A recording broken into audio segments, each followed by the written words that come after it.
Chapter 201, The Final Deal, 3 months ago. Chapter 201, The Final Deal. With Madara's roar shaking the heavens, the darkness blotting out the sky finally revealed its true form. A collective gasp echoed across the battlefield as the shadow overhead took shape. Eyes widened, jaws slackened, and fear surged through the shinobi ranks. No! Shikaku, Choza, and Hayashi stood frozen, words falling from their lips in disbelief. In the distance, Anoki and Tsunade stared upward, hearts pounding with a rising tide of dread. Anoki, hovering in the air, didn't hesitate. He bolted from the scene, retreating far into the distance. Staying any longer would have meant certain death. A fresh scar was carved into his heart. Madara's terror had only deepened. The looming shadow was no mere illusion. It was a colossal meteorite, summoned from the heavens to bring utter annihilation. With a single seal from Madara, the celestial stone began its descent. Its path, the thunder giant, where Kaido stood proudly between its brows, unmoved. His expression calm, Kaido raised his arm, black lightning converging into a spear glowing with violent brilliance. With the force of a divine hunter, the weapon soared skyward like a god shooting down the sun. As the black spear shot forth, 10 massive Raisengans surrounded the thunder giant, spinning violently as they followed. The spear traveled faster than the eye could follow. In a blink, it collided with the meteorite. Boom! A deafening explosion rocked the battlefield like a star crashing to Earth. The black lightning spear grew in size, transforming into a massive thunder javelin that pierced through the heart of the meteorite, drilling a hole straight through. From below, the sight was breathtaking, a gaping void right in the center of the colossal stone, with spiderweb cracks rippling out like shattered glass. Then a thunderclap. All 10 Raisengans, each infused with wind and lightning, rushed toward the falling mass. Boom, boom, boom. Explosions burst across the sky, light and power flooding the heavens like an artillery barrage. Each Raisengan carved into the meteorite, tearing it apart piece by piece. Within seconds, the overwhelming force of wind and thunder consumed the meteorite completely. By the time the light faded, only rubble remained, nothing but a handful of fragments no larger than a fist. Tsunade appeared beside Shikaku and the others without warning, her voice stunned. Hey. Kleb. Tsunade slapped the back of Shikaku's head, confirming that what she was seeing wasn't a dream. Shikaku rubbed his skull with a pained grimace. Why is it always me? The others barely noticed. Their gazes remained locked on the sky, jaws slack, eyes blank. Their minds had short-circuited. Go, go, go. That! His voice cracked, disbelieving. I must never provoke that Kai. He muttered with solemn resolve. Floating midair within his Susanoo, Madara's jaw clenched. His composed mask finally cracked, silver teeth grinding in frustration. That brat had done what even Hashirama never could. This damn brat! He growled. He actually resisted my technique. Madara began weaving hand seals again, syncing his chakra with the colossal Susanoo, summoning a second meteorite from the void of space. Kaido narrowed his eyes, a smirk flickering across his face. Haven't had enough yet. He muttered. All right then, I'll make sure you understand defeat today. When it comes to chakra, I'm not losing to anyone. Lightning crackled across the thunder giant. In Kaido's hand, a new spear of black thunder materialized, vibrating with destructive energy. Behind him, 10 glowing Raisengans formed once again, each fused with wind and lightning. Madara, watching from above, sneered. Arrogant brat!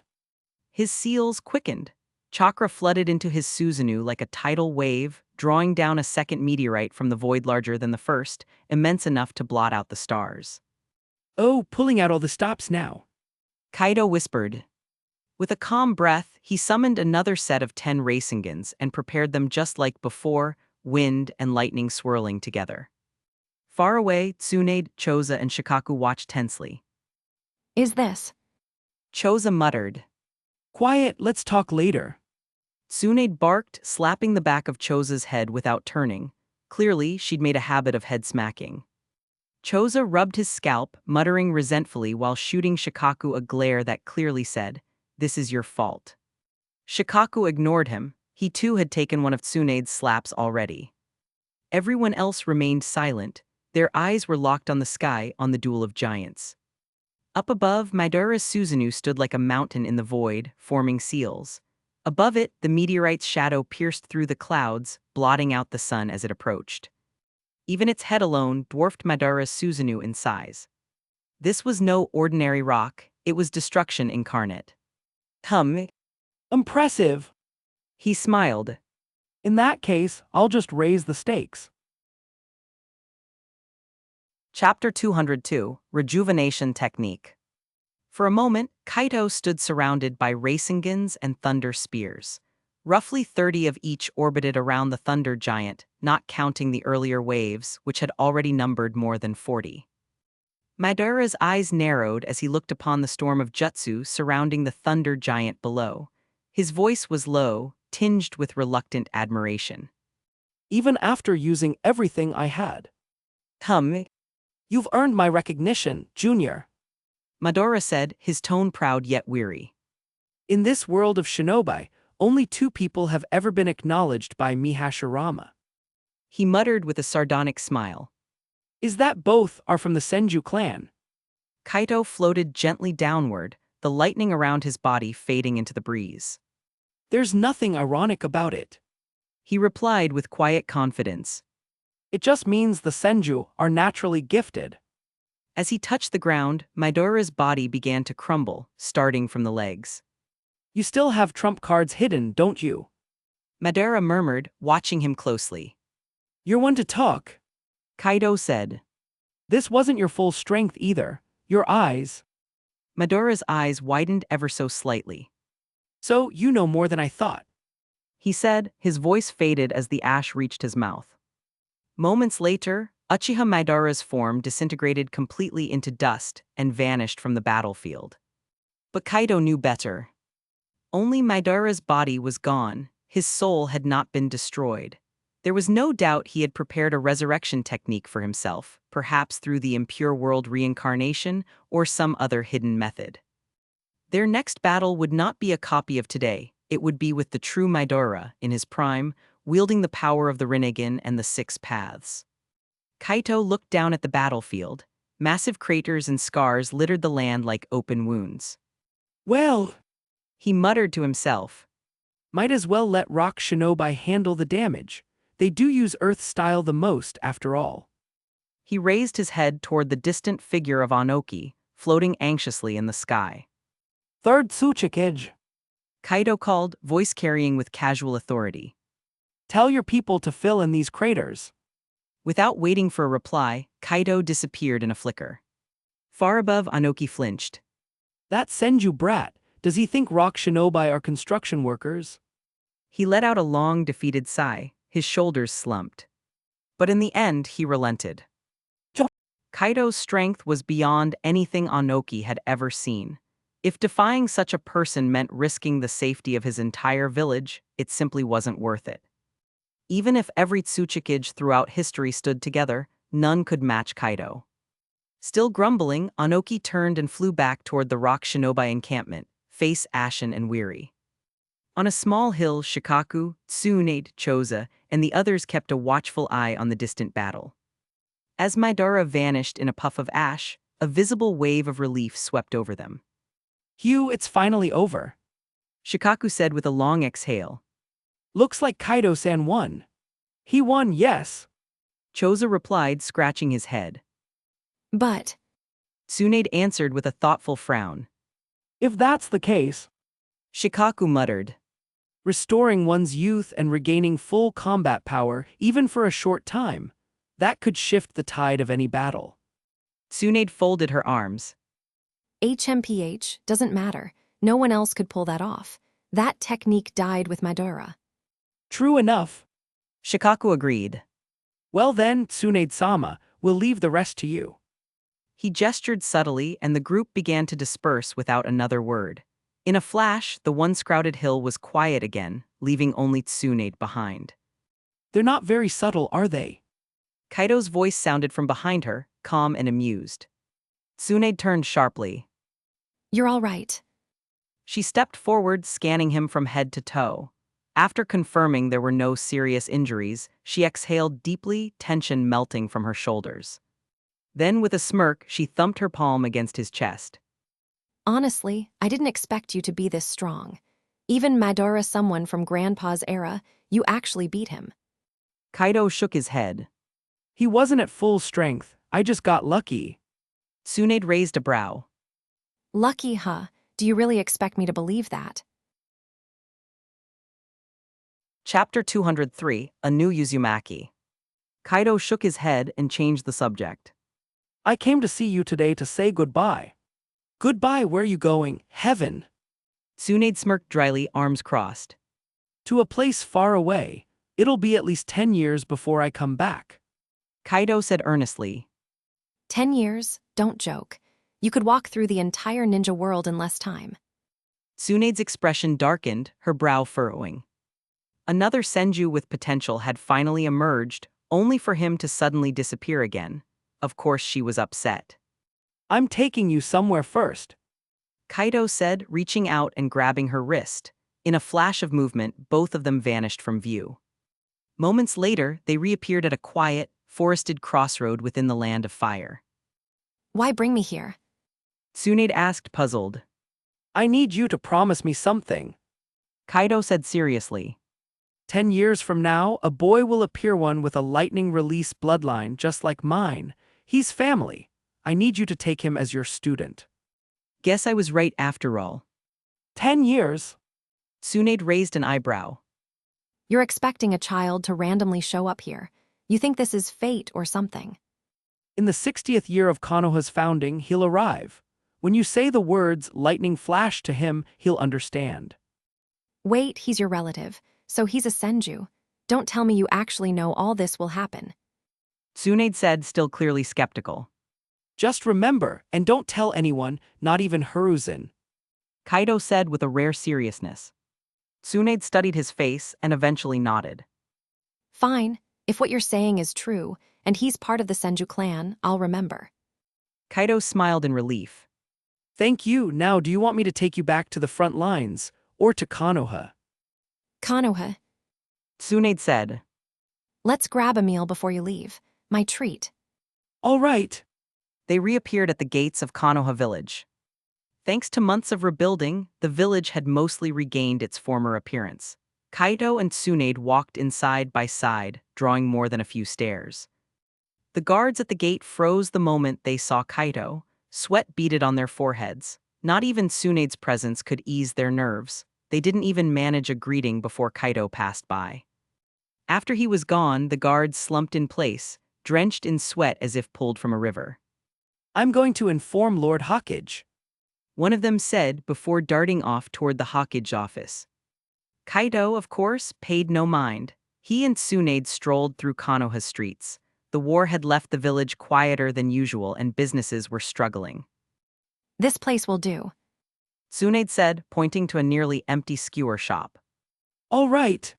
Kaido replied. Kaido, is that you? Came a sharp voice behind them.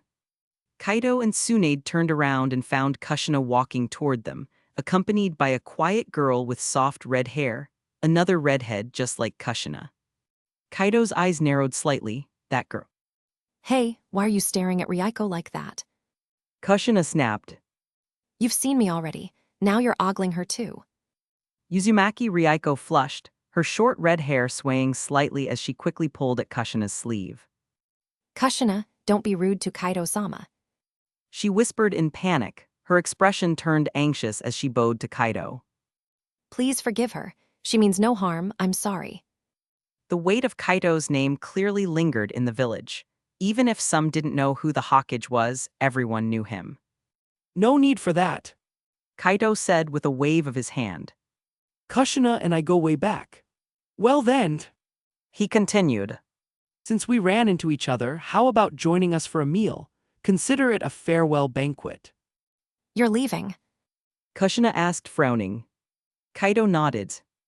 Then we're not eating here. Kushina declared. You're coming to my place. You can taste Ryuko's cooking and mine. Tsunade glanced at the shop owner inside, who looked visibly pale. Probably for the best. She said. Looks like we scared off their business. With that decided, the group headed toward Kushina's home, while Tsunade ducked into a liquor store. This is a send-off. She said with a grin. If I'm going to see you off, I'm going to do it drunk. In the Hokage's office, Hiruzen Sarutobi looked tired, older than ever. The war had aged him quickly. Hokage, urgent news. Kaido has returned. A guard shouted, barging into the office. Hiruzen's eyes widened. The guard Izuma was one of the regular shinobi stationed at the gates. You're sure? Hiruzen asked, his tone sharp. Yes, sir. Izumo confirmed. What's he doing here? The Hokage pressed. He and Lady Tsunade entered the village together. I overheard them. Sounds like Kaido is preparing to leave. Lady Tsunade is treating him to a meal before he goes. Hiruzen let out a breath he hadn't realized he was holding. Good, that's fine, you're dismissed. As Izumo left, Hiruzen gave one final instruction to his ANBU. Pass the word, no panic. Be respectful if you see him, but no need to interfere. As long as he isn't attacking the village, let him be. Hiruzen himself wouldn't make an appearance. The bad blood between him and Kaido ran too deep. His presence would only cause more tension. Night fell over Konoha. Stars glittered across the sky like scattered gemstones, casting silver light across the rooftops. Inside Kushina's home, she and Kaido sat across from each other at the dinner table. So, Kaido asked, eyes narrowing. I've never heard of her before. Chapter 204, What the hell happened last night? Why do you keep asking about Ryuko? Ryuko already has someone she likes. You're not allowed to try and steal her attention. Uzumaki Kushina's face twisted into a scowl, and a storm of unspoken fury surged in her chest. you're overthinking it, I'm just… Kaido replied quickly, watching Kushina transform into a furious red pepper in the blink of an eye. Really? Really? Kaido nodded earnestly. Seeing his honesty, Kushina's expression softened and returned to normal. I don't know the full story. Minato brought Ryuko back from the Iwagakure battlefield a few days after we broke up. At the time, Ryuko was being chased by bandits. Minato saw her red hair and brought her back. Wait, you broke up with Minato? Kaido blinked in surprise. My boy Naruto is about to get erased from every timeline law. That's right, what's the problem? Kushina asked, puzzled. I thought you two were close, why split up? There was no spark left. It was mutual. And now that I'm out of the picture, Ryuko can devote herself fully to Minato. Kushina explained calmly, her tone indifferent. She really didn't seem to harbor any feelings for Namikaze Minato anymore. So, Yo, WTF. We broke up about 3 months ago. Not long after that, Minato came back with Ryuko. Kaido stared at her, speechless. Was fate in the shinobi world somehow correcting its course? Kushina didn't fall for Minato, so the world handed Minato another Uzumaki instead. Maybe fate wouldn't allow a different protagonist for this story. hey, what are you spacing out for? Kushina waved her hand in front of his mask, annoyed.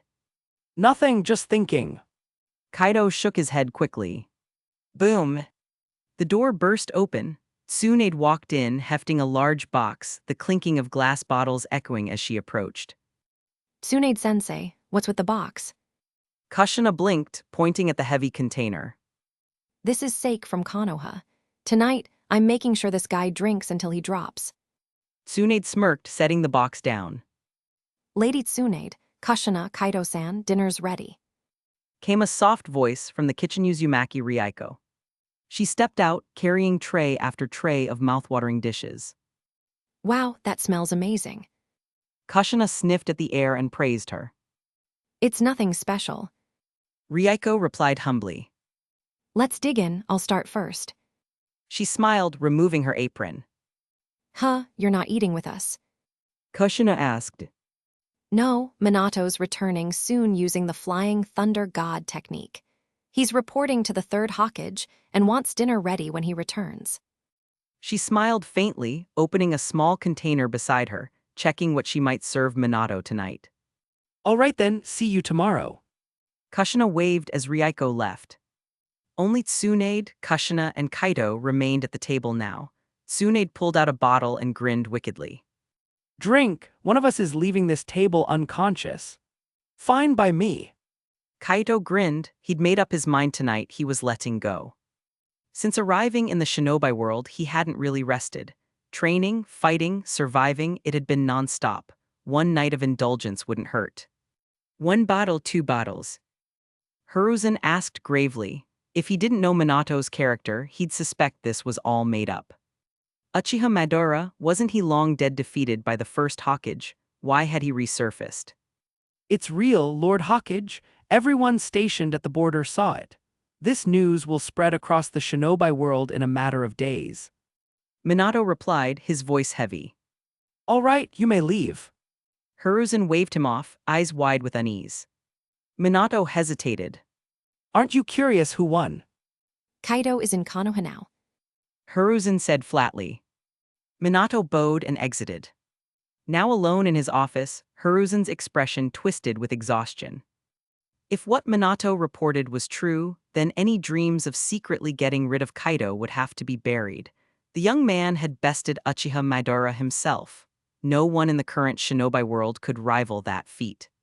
He may have even surpassed the power of Senju Hashirama. Oh, Hiruzen exhaled a long, bitter sigh, full of resentment, defeat. oh. He rubbed his temples, trying to ease the pain, then froze. He felt something soft pressing against his chest.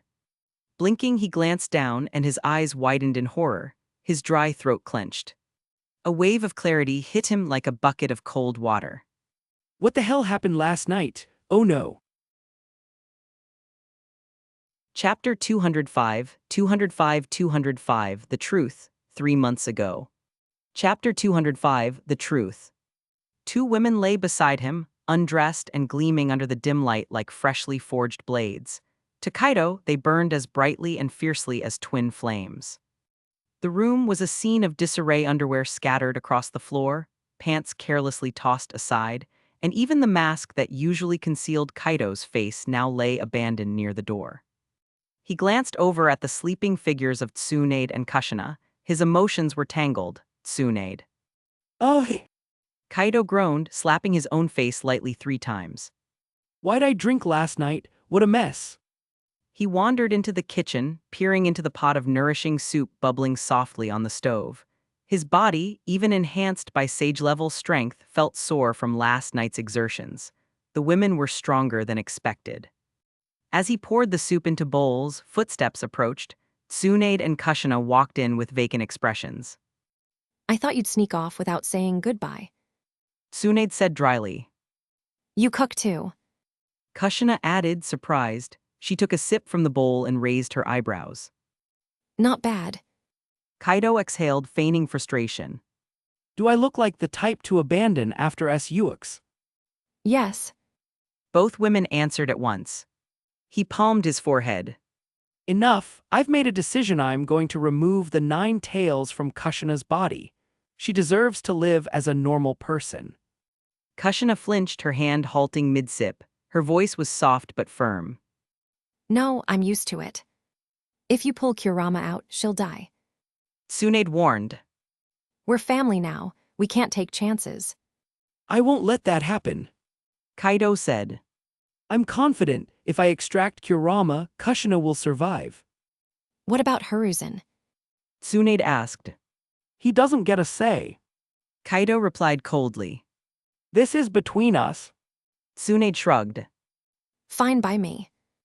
I said no. Kushina suddenly shouted. Despite her body still recovering, she ran from the room, tears welling in her eyes. Kaido sighed, gave Tsunade a regretful glance, and chased after her. Before she could get far, he caught her arm and vanished with her in a flash. They reappeared deep within the forests behind Konoha, a rarely traveled spot thick with overgrowth and silence. Calm down. Kaido said gently, brushing a hand through her hair. Why do you care? Kushina sobbed, pounding weakly at his chest. You don't even know what this means to me. I do. Kaido whispered, wrapping her in a firm embrace. Of course I care. Kushina froze in his arms, her sobs breaking free a moment later. She cried hard against him, her pain pouring out like water from a cracked dam. When she finally settled, eyes puffy and face red, Kaido smiled and used a small healing jutsu to ease the swelling. You want to know why I want Kurama out of you? He said softly. Let me show you. Before she could respond, he touched her seal. Reality shifted. In an instant, they were standing inside Kushina's inner world, face to face with the caged Nine Tails. You again? Kurama growled. What are you doing here? Last time, this human had disrupted his escape. Just putting you to sleep. Kaido replied coolly. His spiritual pressure surged. Kurama's red eyes widened for a moment before rolling back. The great beast slumped into unconsciousness. Even if he hadn't mastered illusion techniques, Kaido's raw spirit energy was more than enough to render the beast unconscious. The scene dissolved, returning them to the forest clearing. Kaido turned to her. There, Kurama's asleep. His expression turned serious. I need to tell you something, and you must not tell anyone else. Understood? Chapter 206, 206, Splitting the Nine Tails, 3 months ago. Chapter 206, Splitting the Nine Tails. After a long silence, Kushina blinked, eyes still wide. You. Right. Kaido said with a calm nod. And me, what happens to me in that future? You die. Kaido answered bluntly. In the original timeline, without my interference, you marry Namikaze Minato. During Naruto's birth, Obito releases the Nine Tails. To protect your child, you and Minato sacrifice yourselves, sealing the Nine Tails into your newborn son and becoming heroes of Konoha. Kushina froze, lips parted in stunned disbelief. But now, Kaido continued. things have changed, you're with me. That means Naruto. Kushina frowned, processing the revelation. Wait. Exactly, which breaks the path history originally followed. Kaido explained. So I want to seal the Nine Tails into Ryuko instead, restoring the timeline. You're telling me I had a child with Minato, and that child carried the Nine Tails. Kushina murmured. But now, I'm with you, and I'm not going to have a child, at least not yet. Correct, and if Ryuko's child isn't the Nine Tails host, then Obito's attack won't happen the same way. Which means Ryuko and Minato survive and the future diverges completely. That's... Kaido shook his head. If only it were that simple. That child Naruto, he's what you'd call the child of prophecy or the child of luck. The entire ninja world was destined to revolve around him. His growth, his trials, his relationships. Oh, come on. Kushina scoffed with a smile. You're saying the kid I gave birth to would have been that special? Kaido returned a half-smile. That's why I need to make sure someone like him still exists. To do that, Ryuko must become the Jinchuriki. Kushina puffed her cheeks in mock anger. You're the one who changed things. This is on you. Fair enough. Kaido chuckled. But now, do you understand why I need to move Kurama? Kushina grew thoughtful. Wait, can't a child of luck still rise without being a Jinchuriki? You could think of Kurama as a built-in cheat code. Kaido said, rubbing his forehead. It's not just power, it's symbolic. His existence ties into the fate of the whole world. Fine. Kushina exhaled. Whatever you say, I'll trust you. I have 2 methods in mind. Kaido said. You get to choose. The first one. She said instantly. He blinked. Why so fast? The second lets you live like a normal person. That's exactly why. I'm not just a woman anymore. I'm part of this family, and right now, I'm the weakest link. If I keep Kurama and I train to use his power, I won't drag you or Tsunade-san down. Kaido met her gaze. Are you sure? I'm sure. Got it. I'll speak with the third Hawkage to begin preparations. Wait! Kushina caught his sleeve, blushing. Are you sure? No one. Kaido answered, confused. Then. He tilted his head. Do what? Kushina bit her lip, eyes fierce. Last night. Kaido's eyes widened. After going at it for 2 hours, Kaido walked out of the clearing, carrying a satisfied Kushina on his back. His expression was one of quiet amusement and pride. By the time they returned home, Tsunade was gone. Knowing the urgency of the situation, Kaido made his way to the Hokage's office. He explained everything. Hiruzen Sarutobai's face darkened considerably, but ultimately he complied. The next day, everything was prepared. In a secret cave, hidden deep in the forests of the Fire Country, Kushina and Uzumaki Ryuko sat together. I'm sorry, Ryuko. Kushina said sincerely. I didn't expect all of this to affect you. It's okay. Ryuko replied gently. I volunteered. This way we share the burden, besides. Kaido watched the two women and silently approved. Ryuko, molded by the altered fate of this timeline, was like a perfected character almost reminiscent of Hinata's quiet resolve. Pushing aside his stray thoughts, Kaido activated the seal on Kushina's stomach and entered the internal world where Kurama was caged. The stench of damp stone and stagnant water filled the sealed chamber. Kaido stood calmly before the bars. We're splitting you. Kaido said. You'll be divided into yin and yang halves. The yang half goes into Ryuko, the yin half stays in Kushina. Kurama snarled from behind the bars. What did you say, brat? I suggest you cooperate. Kaido said evenly. You may not remember, but I defeated Uchiha Madara recently, at his peak. Kurama paused. I could release you and beat you into submission again. Kaido added, lifting a hand. Black lightning crackled between his fingers. Kurama flinched. That's... Kaido raised his other hand, sprouting tendrils of living wood. Senju Hashirama's wood style. Kurama shouted stunned. I've mastered yin-yang release. That gives me the ability to erase even-tailed beasts if I wanted, so behave when I break the seal. Kurama growled low, eyes glowing red. Senju! Kaido didn't flinch. You do that. The rest went smoothly. In less than 30 minutes, Kaido split Kurama's chakra, sealing the yang half into Ryuko and leaving the yin half within Kushina. He finished by applying the 4 symbols and 8 trigram seals to both hosts. It's done, Kaido said. This seal will prevent Kurama from influencing either of you. Thank you, Kaido-sama. Ryuko said softly. No need for that. Chapter 207, 207, The Dragon Vein, 3 months ago. Chapter 207, The Dragon Vein. A week later, Kaido said his goodbyes to the two girls quietly. He pulled Kushina aside and whispered. Remember, if you ever run into me again in the future, don't approach or talk to me. Let the timeline stay intact. If I return to the future, I'll come looking for you myself. Kushina nodded solemnly, her eyes glassy with emotion. I understand.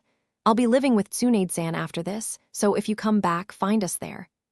She said, tears beginning to well up. Also, Kaido added.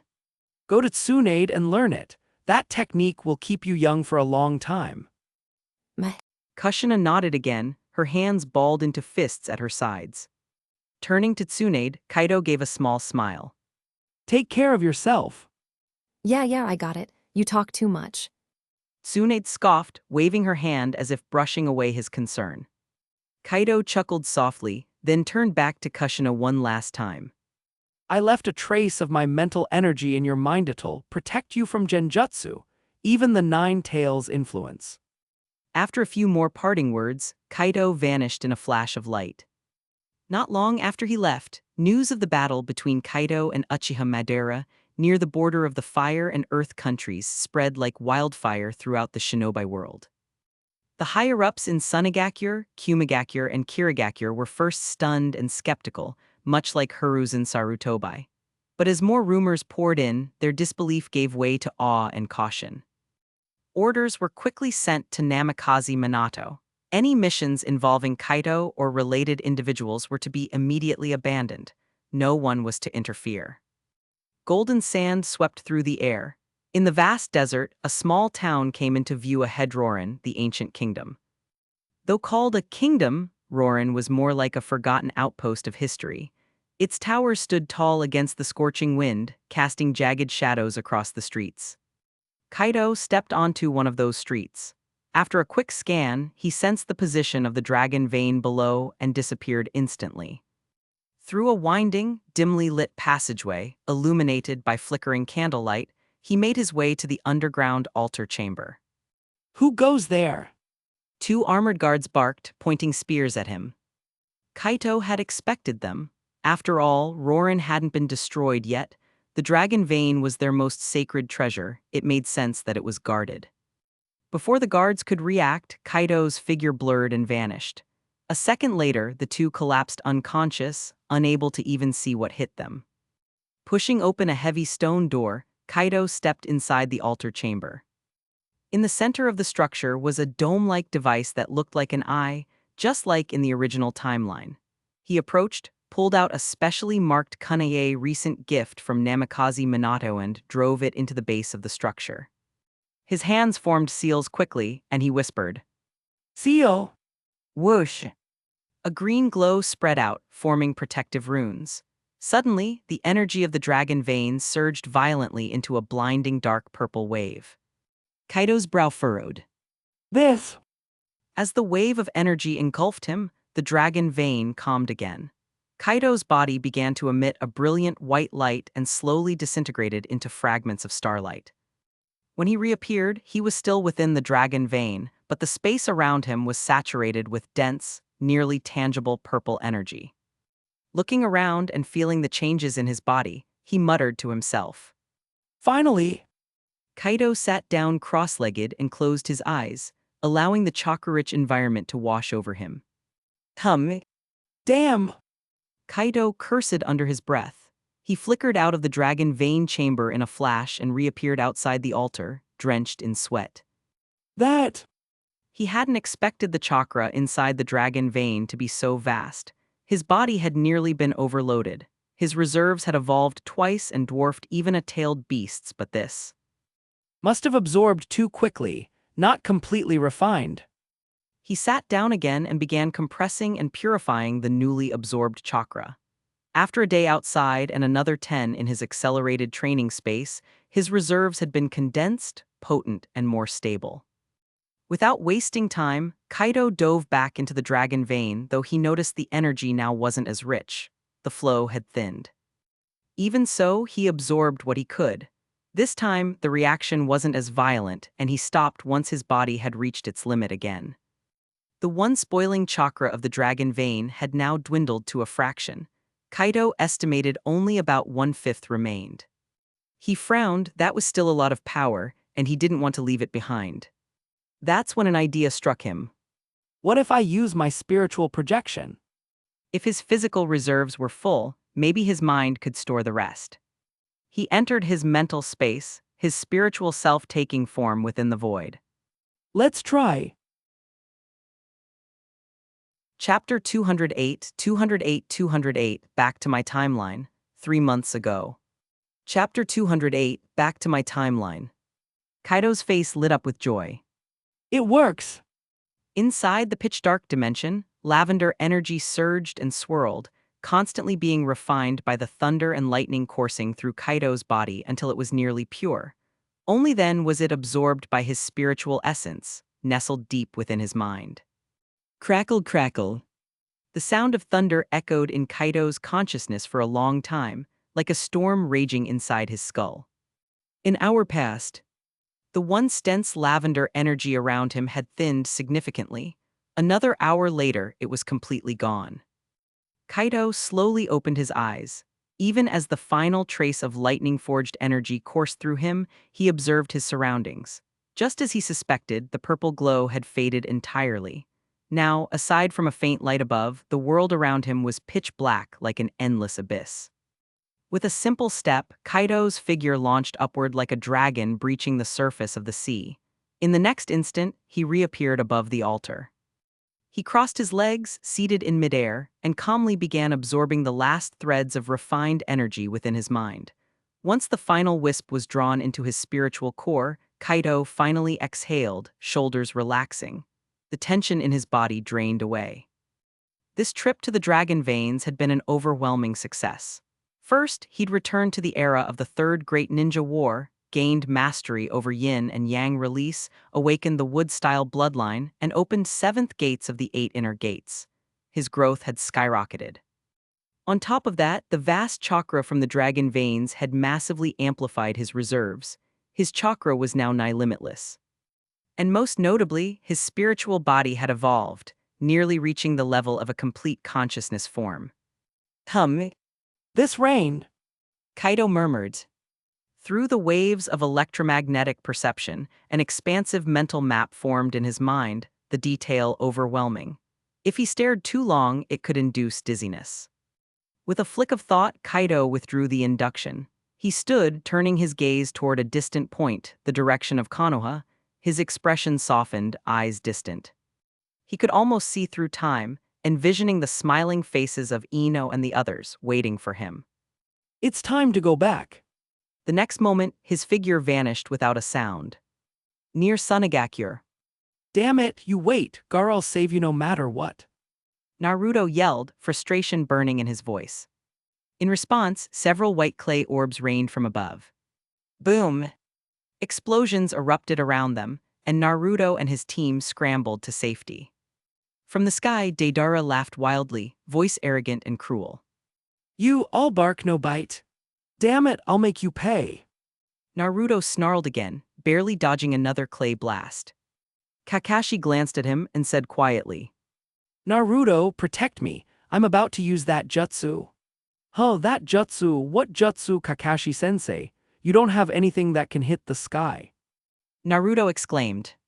Kakashi gave him a deadpan look. This is something I developed myself. Just focus on covering me. Naruto grinned and thumped his chest. Got it, leave it to me.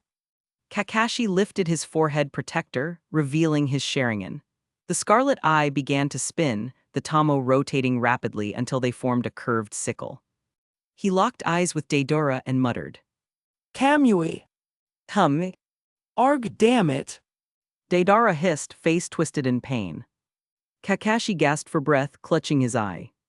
It missed. Naruto asked, stunned. That's a technique unique to the Mangekyou Sharingan. It's a space-time jutsu.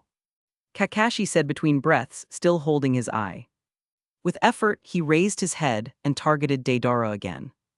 This time, the air twisted around Deidara's entire body, and he had no way to escape. Naruto cheered. Yes, you got him. But with a puff of smoke, Deidara's body transformed into a chunk of clay. Kakashi and Naruto's expressions changed instantly. He used the body replacement technique. From atop the white clay bird, the real Deidara reappeared, grinning madly. You're fun to play with, but I've got more important things to do. Chapter 209, 209, Deidara, 3 months ago. Chapter 209, Deidara. At this moment, only a trace of reason remained in Naruto's eyes. The rest was overtaken by the hatred and rage of the Nine Tails. Kakashi's face was grim. So this is what Jiraiya-sama meant by the Nine Tails influence. In the shadows of a nearby cliff, Deidara watched the rampaging Naruto with a flicker of awe in his eyes. So this is the power of the Nine Tails Jinchuriki. Whoosh! Kakashi quickly retrieved the seal tag Jiraiya had given him. Bold characters were written across it. It was a seal prepared specifically for Naruto. When the Nine Tails chakra overwhelmed him, this seal could temporarily suppress it. With swift precision, Kakashi pressed the tag onto Naruto's back. Instantly, the demonic chakra dissipated, vanishing like mist. Naruto collapsed to the ground, his appearance returning to that of a normal boy. Huff. Naruto gasped, confused and disoriented. It's all right. The Nine Tails took over your mind, but I've suppressed it. Kakashi replied calmly. Naruto blinked, then suddenly shouted. Wait, where is that guy? His memories rushed back and his fury reignited. He began frantically scanning the surroundings for Deidara. Kakashi, Naruto, are you okay? Guy suddenly appeared with his squad at his side. We're fine, Guy-sensei. Naruto said, though his voice wavered. But... The pain in Naruto's eyes was clear.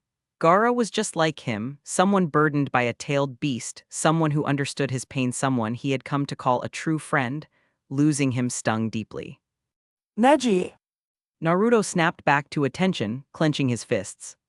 use your Byakugan. That bastard's not getting away, not after what he did to Goro. Understood. Neji replied, his tone calm as ever. He activated his Byakugan, the veins bulging at the corners of his eyes. Byakugan. He turned his head, scanning the area swiftly.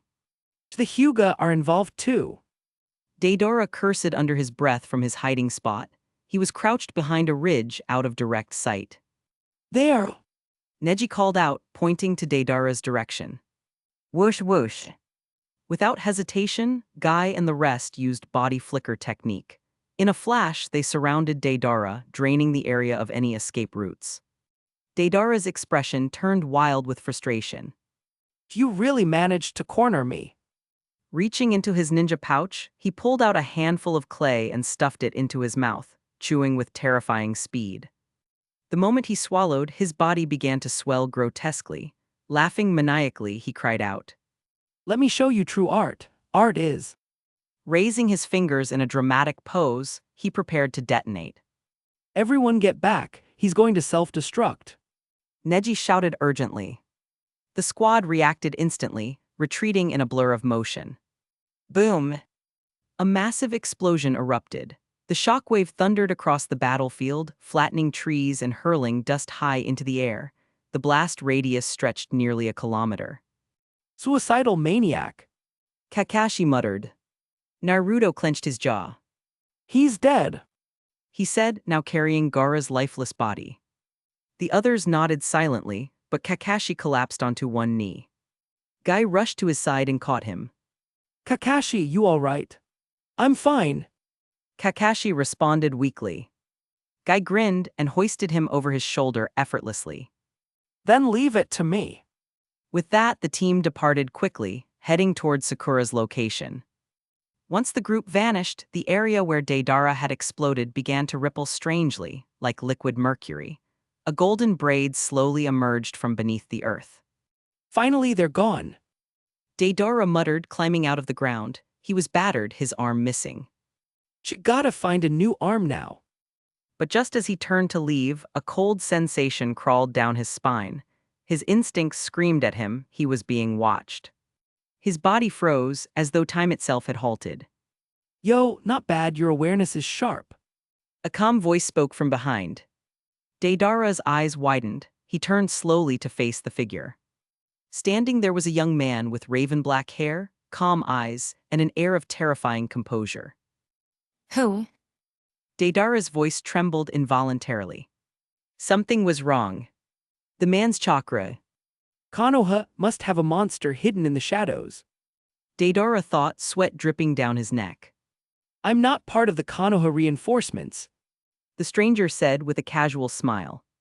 I just happened to be near the land of wind on my way back to the village. I saw Kakashi and Naruto, so I followed. This was Ayanami Kaido. After leaving the ruins of the ancient kingdom of Rorin, Kaido had been on his way back to Konoha. Along the journey, he spotted Naruto and Kakashi battling. Recognizing the scenario, he quickly realized something. The events of Shippuden had officially begun. Knowing the story well, he remembered that Deidara's explosion was a diversion. The real Deidara used Earth release to escape underground. Once Naruto and the others were gone, the clone would vanish and the original would resurface. That moment had come. Kaido sighed. He knew this was when he had to step in. What surprised him, however, was Deidara's keen awareness. The instant Kaido appeared behind him, Deidara noticed. That alone was impressive. So you're just. Deidara muttered with a pained grin. And you decided to help out. Wonderful. Kaido replied with a light nod. Deidara's grin suddenly twisted. Then die, you think I'll just surrender? Chapter 210, 210, Returning to Konoha, 3 months ago. Chapter 210, Returning to Konoha. Boom! Deidara's eyes widened in disbelief. His vision blurred, body stiffening, and consciousness fading into darkness. A calm voice echoed behind him. Too slow, too weak. He knew that voice it belonged to the young man who now stood in front of him. As he lifted his gaze with great effort, his eyes widened in shock. The boy was standing perfectly still, untouched. His clay spiders had passed right through him. The figure shimmered an afterimage. How? Deidara stammered, disbelief written all over his face as his strength left him. With a final thud, he collapsed. Kaido shook his head, frustration on his face. Really now? He lifted Deidara's unconscious body over his shoulder, used his electromagnetic sensing to lock onto Naruto's chakra signature, and disappeared. On a grassy field not far away, Naruto cradled Gaara's lifeless body, tears silently falling down his cheeks. Around him stood Guy, Kakashi, Sakura, Chiyo, and the rest of Team 7. Not far away, Sasori's remains lay in quiet stillness. Chiyo stepped forward, her wrinkled hands glowing with deep blue chakra. Enough crying. It's time I used this old technique. Let's consider it my repayment for implanting the one tail into Gaara in the first place. She laid Gaara gently on the ground. Grandma Chiyo, what are you doing? Naruto asked, wiping his face. Is there still hope? This is a forbidden jutsu. I developed a life transfer technique. Chiyo said softly. It exchanges my life for another's. What? Naruto and the others were stunned. My life is nearing its end. Trading it to save the Kekkei is a good deal. She said with a serene smile. You're Naruto Uzumaki, right? Gaara's friend. Yeah. Naruto nodded firmly. Gaara and I are best friends. Then place your hands here. I don't have enough chakra left. Without hesitation, Naruto obeyed. With his help, the forbidden technique proceeded smoothly.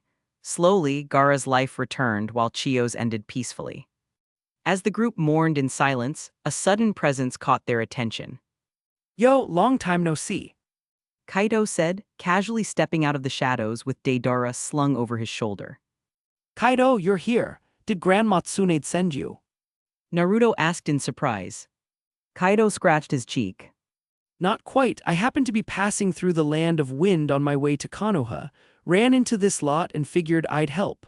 Oh, right, brought him back. He tossed Deidara onto the ground. Everyone's expression shifted instantly. It's him! Naruto shouted, eyes blazing. But Guy asked. Kaido shrugged. that was a clay clone. The real Deidara was hiding underground. Naruto's rage flared. I'm gonna kill him for Gaara, for Granny Chiyo. He reached for his kunai, but Kakashi stopped him. Hold on, Naruto. He turned to Kaido. Is there a reason you didn't kill him? Kakashi knew Kaido well enough from their time training together. He was sharp, composed, and deliberate. If he'd spared Deidara, there was a reason. Kaido folded his arms. If he hadn't defected from Iwagakure, he would have been the next Tsuchikage. What? Kakashi's eyes widened. You're serious? Dead serious? Kaido replied. His teacher is Onoki, the third Tsuchikage himself. The revelation shocked everyone. Why would someone abandon such a position of power to become a rogue ninja? I'm heading back to Konoha. You guys can handle him however you want. Kaido said with a dismissive wave. You're leaving already. Naruto asked. I need to check in on someone. Kakashi, still visibly weak, raised a hand. Kaido, do me a favor, bring me back with you. Kaido sighed. Fine. He hoisted Kakashi onto his back, gave everyone a brief wave, and said, Catch you later. Kakashi-sensei and I are heading back to Konoha first. Without waiting for a response, Kaido vanished, leaving behind only the faint shimmer of lightning in the air. High above, the sky burned crimson with the hues of dusk as Kaido appeared at the gates of Konoha with Kakashi. He nodded to the two guards on duty and carried Kakashi straight to the hospital. Reports could wait until the others returned. Once Kakashi was safely checked in, Kaido focused on something far more personal. He activated his electromagnetic perception again, searching for familiar chakra signatures. Only one of the two he sought was in Konoha Hinata. His eyes brightened, the next moment he vanished. Inside a modest home, Hinata knelt on the floor, quietly scrubbing the wooden boards with a damp rag. Her soft features were calm and focused.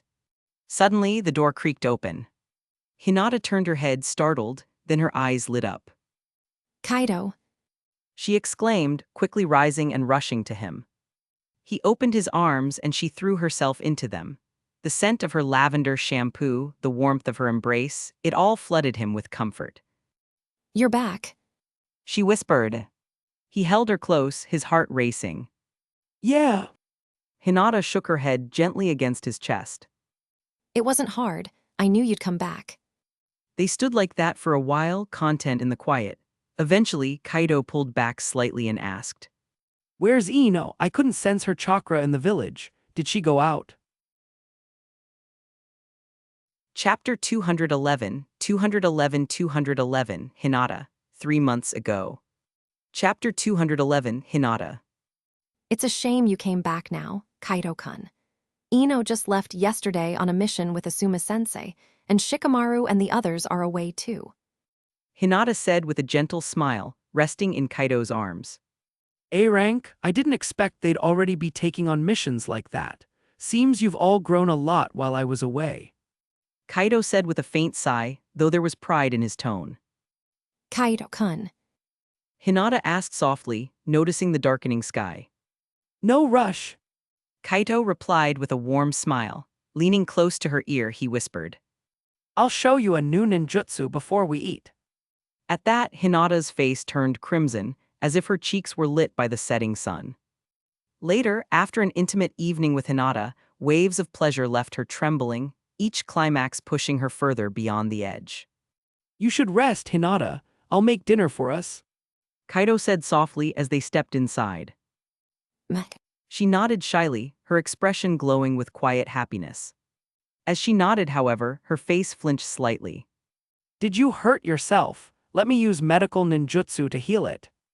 Kaido said, concern flashing in his eyes. No.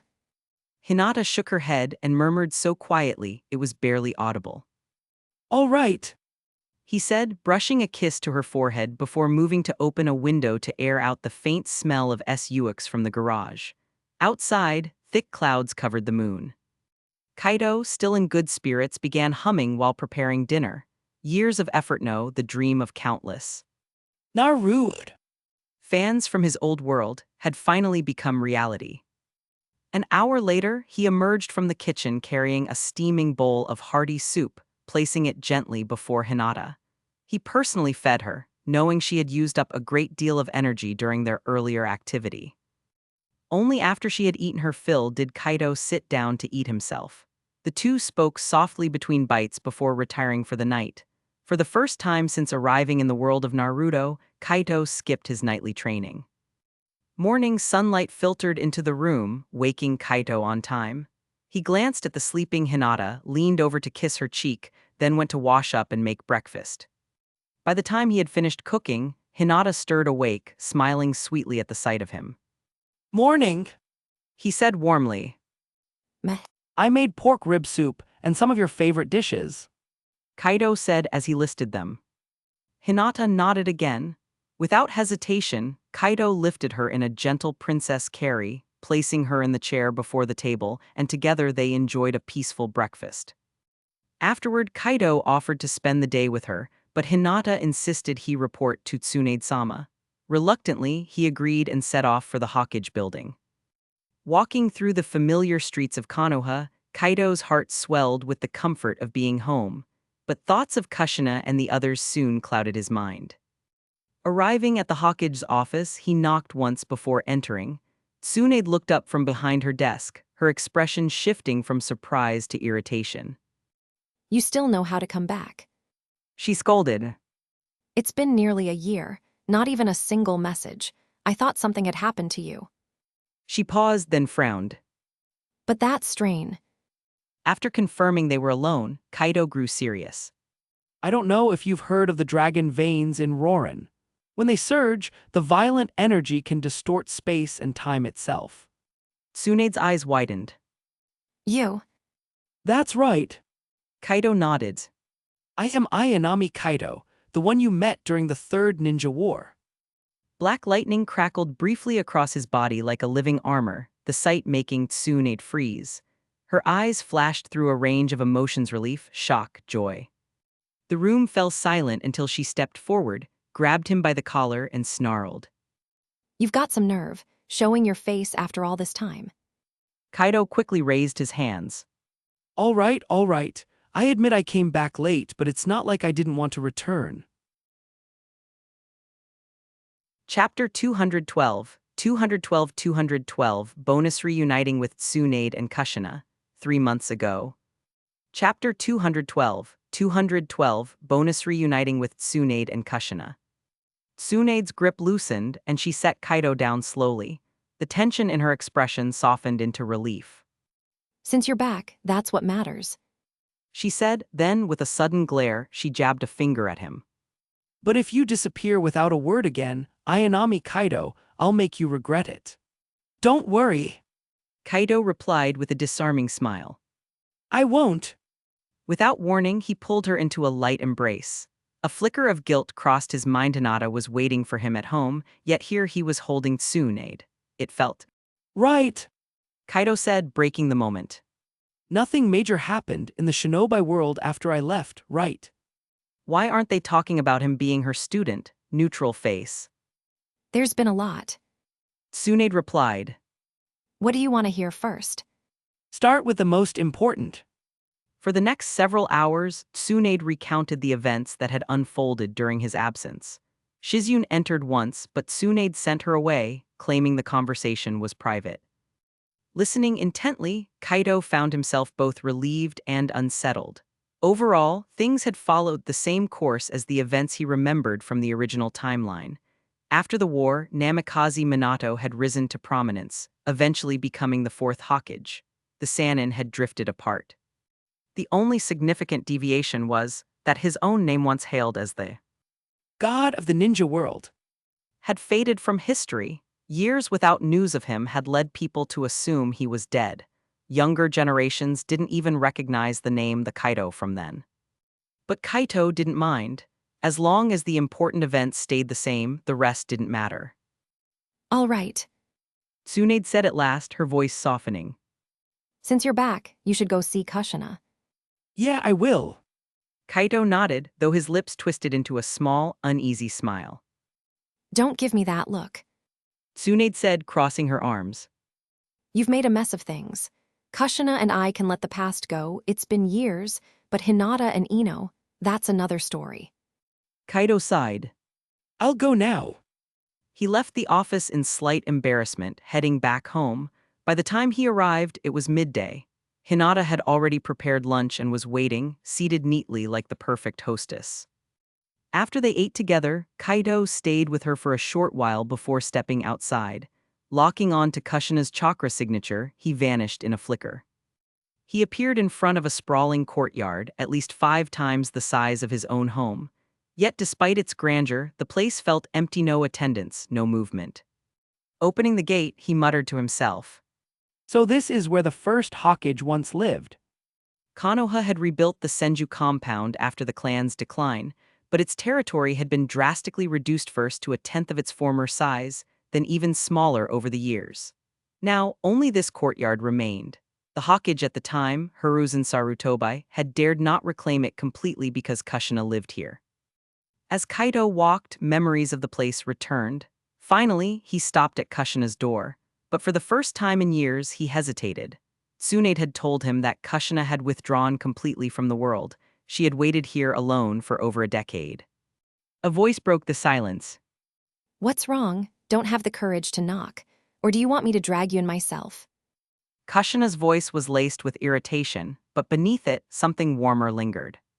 With a sigh, Kaido pushed the door open. Kushina looked unchanged from the last time he had seen her, still radiant, still strong. A small, diamond-shaped mark glistened faintly on her forehead. So, you've mastered the 100 healings mark. Kaido thought aloud. You've been to the past. She said calmly, pouring tea for him. Yeah, as soon as I returned, I came back to Konoha. Planning to leave again. She asked, her tone sharp. No, never again. Kaido said gently, brushing a hand against her cheek. HMPH. I'm not Hinata. You can't win me over with a couple of sweet words. Kaido blinked in surprise. How did you? You don't need to know. Kushina cut him off. You should be thinking about how to explain yourself to Hinata and Ino. Kaido groaned inwardly. That was a problem he hadn't solved yet. Seeing his expression, Kushina smirked slightly. Need my help? Not yet, Ino's still away on a mission. I'll talk to them together when she's back. In that case, Kushina's eyes gleamed with challenge. let's settle something between us. This time I'll beat you. Without warning, she closed her eyes and addressed the nine tails inside her. Kurama, my man's back. Take a nap for a while. I'm not interested in watching your human squabbles. Chapter 213, 213, Daimyo's Son, 3 months ago. Chapter 213, Daimyo's Son. It was almost dusk when Kaido walked out of the Senju clan compound, his expression calm and content. He made his way to the bathhouse, eager to wash away the stubborn scent that clung to his skin. By the time he returned home, night had fully settled over the village. Ah, the day's already over. That was quick. Kaido murmured. Despite his words, there was no trace of regret in his voice. After dinner, he spent some quiet time talking with Hinata about small, everyday matters. The two eventually drifted off to sleep together in peace. Time flowed like a gentle stream. In the blink of an eye, an entire week had passed, and it was, without question, the most relaxed week Kaido had enjoyed in years. Whether it was being intimate with Hinata and the others, or simply wandering through the village markets with them, every day had been full of light-hearted moments. The sun shone brightly the next morning, spilling golden light across the rooftops. After exchanging a few words with Hinata, Kaido headed toward the Hokage's office. As always, Tsunade was at her desk. Without ceremony, Kaido stepped inside. I'm going to Mist Village. He said plainly. Tsunade arched an eyebrow, her lips curling in mild suspicion. Oh, where to? Don't tell me you're missing your babysitter. Kaido shook his head. I heard the Three Tails Isabu has appeared near Kirigakure. I plan to subdue it as a summoning beast. You already have Katsuyu. Tsunade replied. Katsuyu's defensive ability is great, but her attack power isn't suited for direct combat. Besides, Her expression turned serious. The tailed beasts. exactly, if they're going to collect them, it's better to keep the Three Tails in safe hands. Mine. I've heard enough about Akatsuki to know they're dangerous. Tsunade said. Jiraiya's investigations have revealed they're full of S-class missing nin. But with your strength, do you really have much to fear? I'm not afraid. Kaido admitted. But I know just how deep that organization's roots go. Very deep. He thought briefly of the ancient manipulator pulling strings from the shadows, Uchiha Madara's proxy, Obaido, and the Rinnegan wielder, Nagato. The Akatsuki's threat was far from simple. Tsunade sighed. She knew well that in terms of raw power, Kaido was unmatched in the Shinobi world. The fact that even he spoke cautiously of Akatsuki only confirmed her own unease. Fine, go, but don't spend all your time with your little babysitter and forget your mission. While you're at it, check on Ino and her team. They've been gone a while, and I haven't heard a single report. I've got a bad feeling about it. She retrieved a scroll and handed it to him. Here's their mission order. Make sure they're safe before heading to Mist. Kaido unrolled it, his eyebrows lifting slightly. A supply run, delivering food to the daimyo of the Land of Earth. The Land of Earth needs our food. Tsunade smirked. You know Konoha's the largest economy among the 5 great nations. Our fields are fertile, our harvests plentiful. Even though the Land of Earth grows its own crops, ours taste better. Every year their daimyo buys from us in bulk. They should be at the daimyo's residence by now. She added. Go see what's going on. Got it. Kaido said. In the next instant, his form blurred and vanished. After a brief stop to bid farewell to Kushina and Hinata, Kaido became a streak of black lightning across the sky. The daimyo's estate in the Land of Earth was not far from Iwagakure, close enough for the Tsuchikage to visit with ease, and for the village to protect him. Though not as vast as a major city, the estate town bustled with activity, its economy thriving under the daimyo's influence. Samurai, mercenaries, soldiers, and shinobi were a common sight in its streets. Unlike some other leaders, the daimyo of the land of Earth held little affection for shinobi, seeing them as loyal only to their villages. Still, for security's sake, he employed them when necessary. Kaido appeared in a quiet corner of the bustling town, eyes sweeping over the lively streets. This place is almost as busy as Konoha. He murmured. Casting idle thoughts aside, he extended his electromagnetic senses over the entire estate, quickly pinpointing Ino's location. Anoki! He muttered. What's that old man doing here? In an instant, he was gone. Inside a modest but well-guarded palace chamber, Ino, Shikamaru, Choji, and Asuma sat with grim expressions. Shikamaru, any ideas? Are we really going to let Ino be forced into marrying the daimyo's son? Asuma's voice was tight with anger, cigarette smoke curling around his head. Their mission had been simple: deliver food to the land of Earth's daimyo. The delivery had gone smoothly, the goods received without trouble. Asuma, seeing the team's spirits high, had given them a day off to explore the market. Ino had wanted to buy local specialties for Hinata, Sakura, and the others back home. But during their shopping trip, they stumbled upon a scene straight out of a nightmare: a nobleman harassing a young woman in the open street.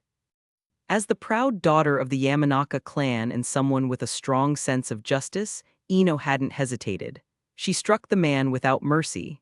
Shikamaru hadn't even had time to stop her. The consequences were swift and severe. The man she had beaten was the daimyo's only son. Rather than risk political fallout between nations, the guards had arrested the Konoha shinobi, locking each in separate cells. But the real horror came moments later. The daimyo's son had entered Ino's cell, his expression twisted.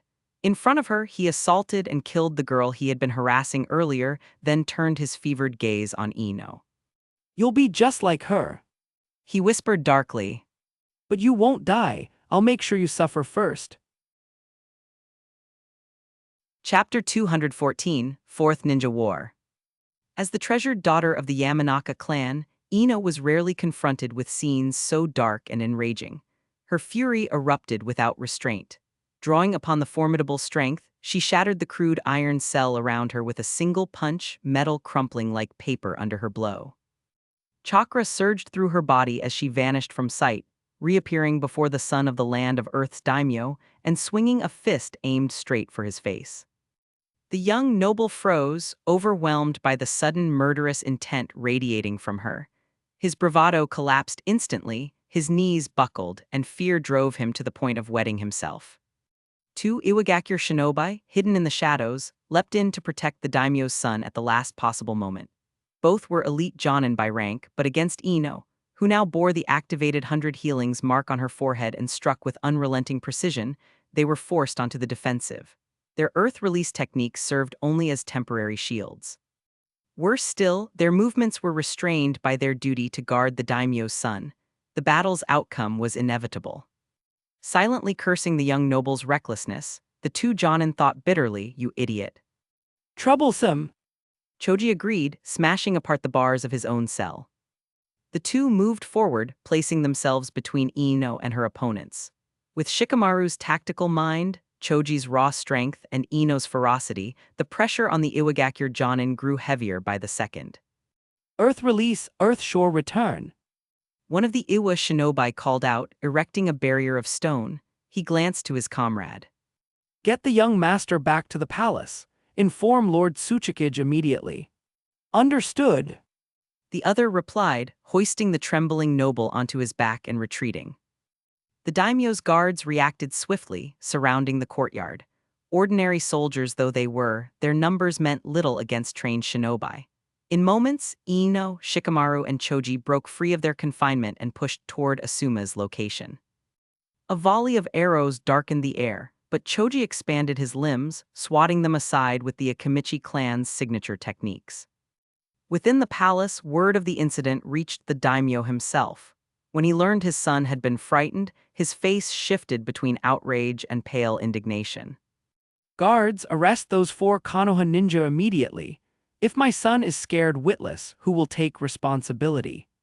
He barked. The Iwagakure Jonin beside him could hardly believe his ears. Was this man truly willing to risk war over his son's wounded pride? Daimyo-sama, The shinobi said with strained patience. if you order their capture, this could spark open conflict with Konoha. This might even become the trigger for a fourth great ninja war. A war is a war. The daimyo snapped, clearly not grasping the scale of such a decision. Bring in Anoki, I want him to ensure they don't escape. And my son wants that girl alive, she will regret crossing us. The young noble smirked, recovering some arrogance. I'll make her suffer slowly, father. Of course. The daimyo said, doting without shame. In fact, I'll speak with the daimyo of the Land of Fire and arrange for her to marry you. It would be an honor for her. The surrounding shinobi kept their disgust to themselves. Even so, they relayed the order to the third Tsuchikage without delay. Outside, Ino and the others finally regrouped with Asuma. Their relief was short-lived. Blocking their path ahead stood 7 or 8 shinobi, each radiating killing intent. Asuma-sensei. Shikamaru muttered, recognizing the danger. These are the daimyo's personal guardians. Asuma explained grimly, drawing his trench knives. Every one of them is at least elite Jonin level. The fight exploded instantly. Ino faced 4 of them alone, her movements fueled by determination, though the prolonged battle began to drain her stamina. Shikamaru and Choji struggled to keep their own opponents at bay. As the stalemate dragged on, Shikamaru's mind raced. We're surrounded, outnumbered, and on foreign soil. This can't last much longer. Before he could formulate a plan, a shadow streaked across the sky like a meteor. A figure descended, hovering above them with a presence that made the air feel heavier. Every Konoha ninja recognized him instantly from reports and photographs. Anoki, the third Tsuchikage of Iwagakure. You Konoha shinobi are bold indeed. Anoki said coldly. Attacking the daimyo's palace in my land of earth. Do you intend to start a war with us? I will inform Tsunade personally. Ino met his glare without flinching. Ask yourself who truly started this. A daimyo reflects the land's leadership, after all. Asuma stepped forward, voice steady. Tsuchikage-sama, my name is Sarutobi Asuma, son of the third Hokage, Sarutobi Hiruzen. I suggest you learn the full truth before you pass judgment. Chapter 215, 215, Reunion, 3 months ago. Chapter 215, Reunion. The old man knew very little firsthand. Most of his information came from Jonin in the Land of Earth, but what could he do? In a way, the daimyo of the Land of Earth held more power than the Tsuchikage himself. The daimyo controlled the economic lifeline of Iwagakure. Although Iwagakure had been largely self-sufficient in recent years enough to sustain itself and recover from the devastation of the Third Great Ninja War, Anoki understood that compared to the daimyo, their economy was still far behind. Once a war dragged on, the early stages might be manageable, but sooner or later, they would have to rely on the daimyo's coffers. In short, Anoki couldn't ignore the daimyo's words, no matter how bitter they tasted. With a frown, he turned back to the group before him. So what's it going to be? Will you stay here in Daimyo City and wait for Konoha's envoy in a few days, or will you move on your own? We'll return to Daimyo City with you. Shikamaru answered without hesitation. Damn it! Ino clenched her fists, clearly unhappy. Not long after, Ino and the others were confined within the palace. With the Tsuchikage present, escape was out of the question. Anoki immediately sent word to Tsunade about what had happened. In the past, Tsunade would have been furious, but now, knowing Kaido's identity and temperament, she could imagine the chaos he might unleash if he heard Ino had been mistreated. That was exactly why she had sent Ayanami Kaido to the Land of Earth in the first place, though she kept that to herself. She wanted to see just how far Kaido would go once he arrived. Asuma-sensei. Shikamaru muttered, leaning forward with his head in his hands. I have a few ideas, but as long as Anoki's here, there's no way we can get out. Unless he tells Tsunade-sama. Asuma's voice was heavy, his jaw set. Don't worry. Shikamaru replied. Things haven't gotten to the worst yet. The third Tsuchikage shouldn't lie to us, he'll tell Tsunade-sama. For now, all we can do is wait. If I get out of here, I swear I'll smash that jerk into the ground. Ino huffed. Ino! Asuma shook his head. Given their situation, those words could be dangerous if overheard. The daimyo's son was the kind to seek petty revenge. Asuma-sane, I'm serious. I'd rather die than marry that creep. Her voice dropped to an icy tone. I'd kill him myself. A sudden voice interrupted them. Yo, who made my Ino so angry? They turned, standing before them, wearing his usual confident smile, was Kaido. Kaido. Ino's eyes lit up. She rushed forward, throwing herself into his arms. He caught her effortlessly, his hand resting at her back as he breathed in her familiar scent. When did you get back? She asked, happiness shining in her eyes. It's been about a week. When you didn't return and there was no word, Tsunade-sama asked me to come and see for myself. His tone softened as he spoke. The two of them became so absorbed in each other that Shikamaru, Asuma, and Choji might as well not have existed. Kaido even thought to himself, 3 walking lanterns in the middle of the day. Couldn't they take the hint and leave? If Shikamaru had heard that thought, he might have yelled. Some friend you are, always picking romance over comrades. Ino's face suddenly grew serious. Wait, you didn't just come here to talk. You're here to save us, right? Then hurry before they realize. At the word save, Kaido's smile faded. He already suspected Anoki's involvement, but hearing it confirmed made his expression turn cold. Ino, what happened? I'll explain.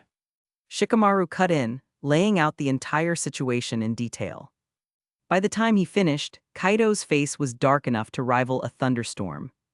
All right, even a lowly nobody dares to touch what's mine. They're asking for death. His voice was a quiet snarl.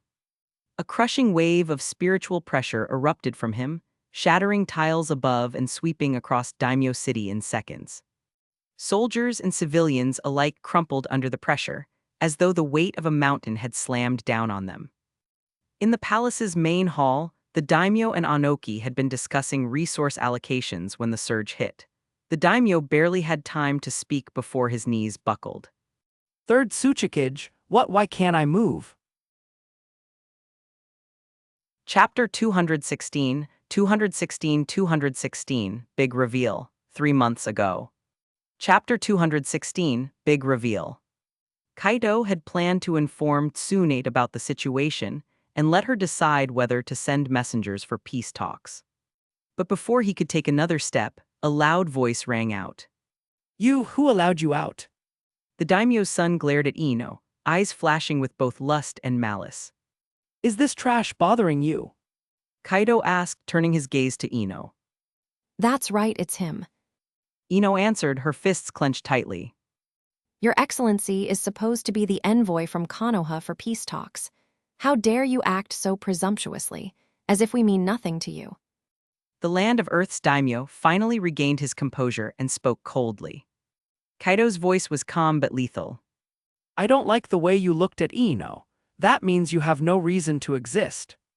In an instant, Kaido vanished from sight. Damn it! Anoki's expression changed, and he prepared to move toward the daimyo's son only to freeze when a scream split the air. 2 kunai were buried in the young man's eyes. He fell to the ground, rolling and shrieking in agony. Father, my eyes, kill him, kill him. You! The daimyo of the Land of Earth shook with fury, pointing a trembling finger at Kaido. Finally, he shouted, Guards, kill him, third Tsuchikage you as well. Boy, you've gone too far. Anoki growled, floating toward Kaido. In front of me, you dare to blind the air of the Land of Earth. Do you take me for nothing? Kaido's tone dripped with disdain. You think I don't take you seriously? I'm sorry, but it's the other way around. You mean nothing to me. Haki flared around him, cold and oppressive. Not only will I blind the daimyo's son, I'll destroy this entire palace afterward. Even you, Anoki, won't be able to stop me. I said it and I mean it. Junior, you are seeking death. I'll teach you a lesson on behalf of Tsunade. Anoki's mustache bristled, swaying in the windless air. Teach me, you. Kaido smirked. Crackle, crackle. Black lightning erupted from Kaido's outstretched right hand, its glow swallowing the surrounding space. It's been a long time. Let's see what kind of lesson you think you can give me. Anoki's pupils contracted sharply. This lightning, he remembered it all too well. He had seen it before, long ago, when fighting Uchiha Madara. Even after more than a decade, the memory was vivid, etched into his mind forever. Black lightning? That's impossible, he thought. That man disappeared from the Shinobi world more than 10 years ago. He would be at least 30 now. Third Tsuchikage, what are you waiting for? Attack! The daimyo barked. Shut up, old man! Anoki roared, and the land of Earth's daimyo flinched. No one from Iwagakure is to act without my direct order. Anoki commanded coldly. He studied Kaido carefully, the eyes. Are you? Anoki asked hesitantly. Kaido's expression didn't change. Who else could I be? Who in this world would dare pretend to be me? His tone hardened. You have two choices. One, stay here and try to stop me from destroying the daimyo's palace and watch as the land of Earth is erased from the map. Two, leave now, return to Tsunade and negotiate compensation. You have 1 minute to decide. If you waste it, I'll assume you've chosen the first. You! Anoki's finger trembled as he pointed at Kaido. His shock was clear, but so was the fear creeping into his eyes. He knew this wasn't an empty threat. Finally he sighed, his face darkening. I choose the second option. Turning to the daimyo, he said, My lord, I cannot help you this time. I won't see Iwagakure destroyed or become the one responsible for it. He faced his shinobi. We're leaving now. Anoki, what is the meaning of this? The daimyo demanded, his voice tense. Anoki didn't answer, he simply left, his entire force following him. The daimyo stared after him, panic beginning to seep into his expression. He turned back to Kaido. Your Excellency. Kaido's laugh was cold. You think what you're doing is showing respect? Who exactly do you think you are to claim such a thing? Without warning, he struck the daimyo's son on the shoulder. The arm severed instantly, blood spraying as the young man screamed again. Father, kill him. You! The daimyo growled, pointing a shaking finger. Don't think I won't go to war with you. Hell! Chapter 217, 217. I've seen him kill before, 3 months ago. Chapter 217, I've seen him kill before. Without Ino and the others around, Kaido could act without restraint. In an instant, he appeared before the land of Earth's daimyo, gripping the man's neck with one hand. A faint smirk tugged at the corner of his lips. Do you know what your so-called title means to me? Kaido's tone was cold and mocking. You're nothing more than a well-fed pig, a pampered sheep. Do you truly believe no one in the Shinobi world dares to touch you? Without waiting for an answer, he slapped the man's face several times, each strike leaving the daimyo's cheeks red and swollen. Boom! 2 shadow clones appeared beside him, their eyes cold and merciless. Kaido's gaze shifted to the daimyo's trembling son. Turn him into minced meat. Feed it to the dogs. The daimyo's eyes widened in terror, but Kaido ignored his fear. Your guards are loyal. Kaido continued, his voice calm yet venomous. But you had the audacity to trap me here. His smile darkened. What a shame. You have no idea who you've provoked. Still holding the daimyo by the neck, Kaido began walking toward the palace gates. Outside the palace, rows upon rows of armored samurai stood ready, their formation neat and unbroken. Swords hung at their waists, their expressions unwavering. The sheer number, easily 4,000 or 5,000, resembled a wall of steel stretching beyond sight. At the front stood a young man clad in silver armor. Release our daimyo now, and we'll spare your life. The silver-armored general shouted. General, save me. The daimyo's eyes brightened at the sight of his subordinate, his reddened face straining as he tried to shout. But in Kaido's grip, his voice barely carried. Kaido glanced at the army. This is your last hope. Watch closely as it burns away before your very eyes. His free hand formed a rapid sequence of hand seals. Chakra surged within him, his chest expanding. Fire-style great flame arrow. A massive, dark red arrow of fire erupted from his mouth. The heat was suffocating, the air around it shimmering with distortion. Like a meteor blazing through the night, it tore toward the samurai ranks. Kill him! The general ordered, drawing his sword and charging. The instant his blade met the flame, the arrow exploded into a towering sea of fire. The flames were no ordinary orange, they burned deep crimson, molten in their heat. Screams erupted as the inferno consumed everything in its path. Earth walls rose on all sides, sealing the army inside. Their steel could not scratch the hardened walls, and the fire devoured them mercilessly. Beautiful, isn't it?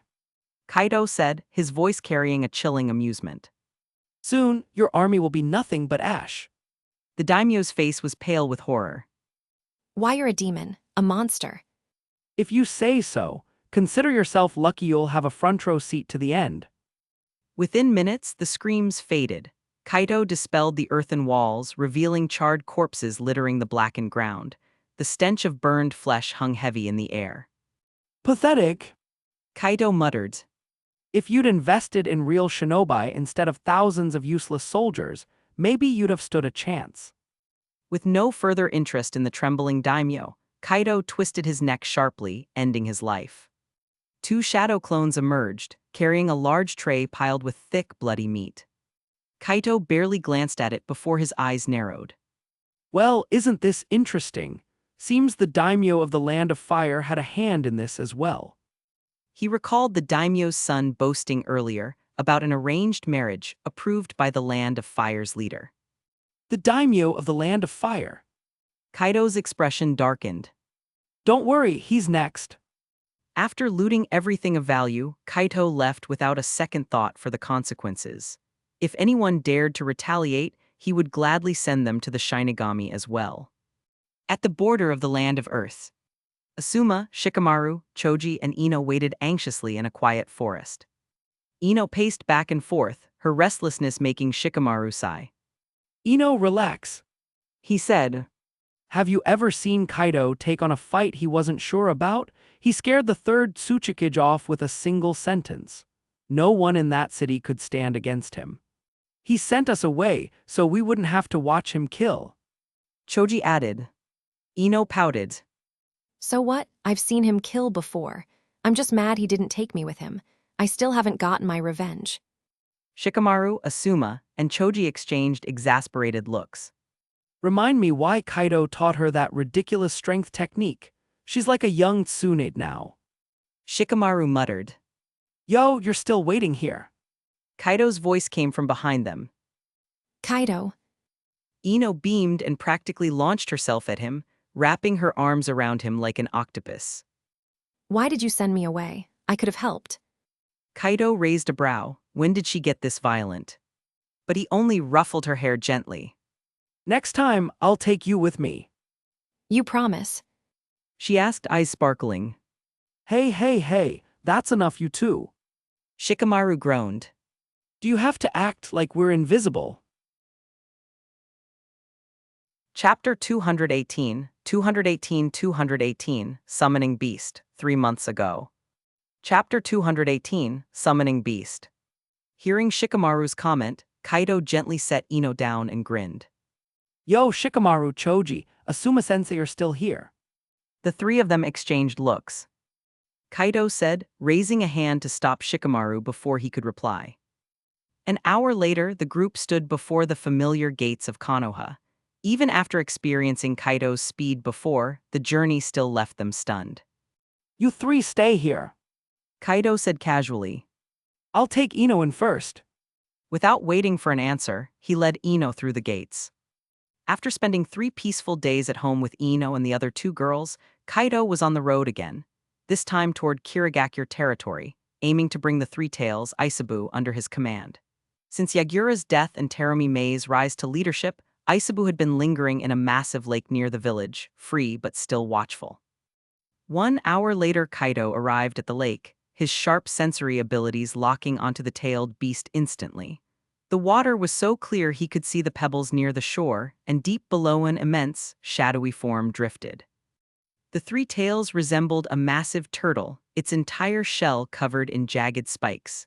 In terms of raw combat power among the tailed beasts, it was on the lower end. In the ocean, it was more formidable, but overall, it was simply. Three Tails, I know you're down there. I'm Ayanami Kaido, and I'm here to make you my summoning beast. The thunder-like voice rolled through the water, echoing deep below. From the darkness of the lake bed, two lantern-like eyes snapped open. The water churned violently, the surface boiling as the massive form below rose. Waves surged outward as Isabu emerged, its scarlet maw opening wide. Roar! A high-pressure jet of water, thick as a tree trunk, blasted toward Kaido. The attack was as deadly as any Uchiha fire release, powerful, precise, and destructive. Kaito didn't even flinch. He shifted slightly, letting the water jet pass by, the stream slicing through the air before exploding in the distance into a glittering curtain of droplets. A rainbow shimmered briefly before fading. Kaito smirked. Trying to make the scenery pretty for me. Isabu growled, its massive eyes narrowing. Chakra swirled in its open mouth, the air chilling rapidly as deadly ice arrows formed, each one sharper and stronger than steel, capable of freezing anything they pierced. You underestimate me. Kaido said with a faint smile.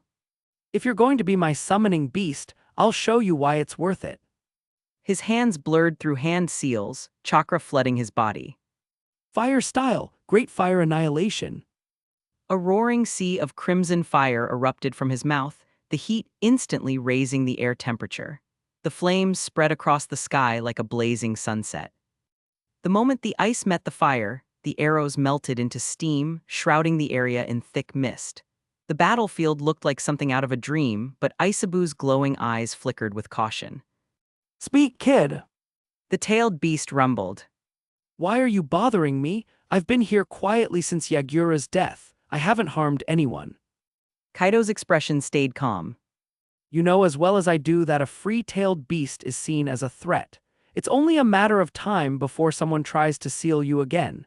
If you become my summoning beast, I can guarantee you a safe home in Konoha. I'm not talking about making you a Jinchuriki, that's a completely different situation. Isabu's eyes closed for a moment. It wasn't stupid, it could weigh the risks. Being sealed inside a human again meant a life of imprisonment and darkness. The promise of safety was tempting. Is what you're saying true? Chapter 219. 219. I didn't expect you to look so young. 3 months ago.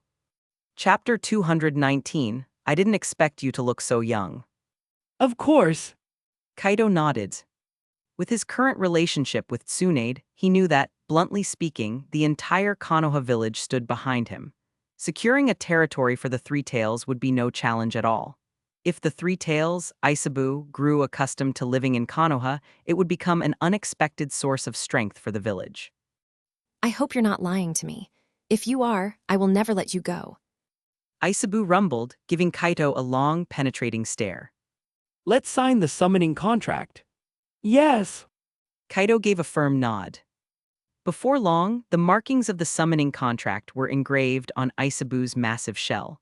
The process was rough and far from smooth, leaving Kaito feeling slightly dazed at the reality of it. You'll need to wait here for a few days. Kaito said. Once I return to Konoha, I'll summon you. All right. Isabu agreed with a low nod. One more thing, there's an organization out there hunting down tailed beasts. They wear black cloaks patterned with red clouds.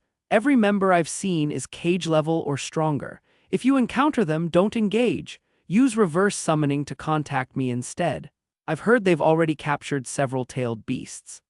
Understood. Isabu replied in a serious tone. Then I'll see you in Konoha, Isabu.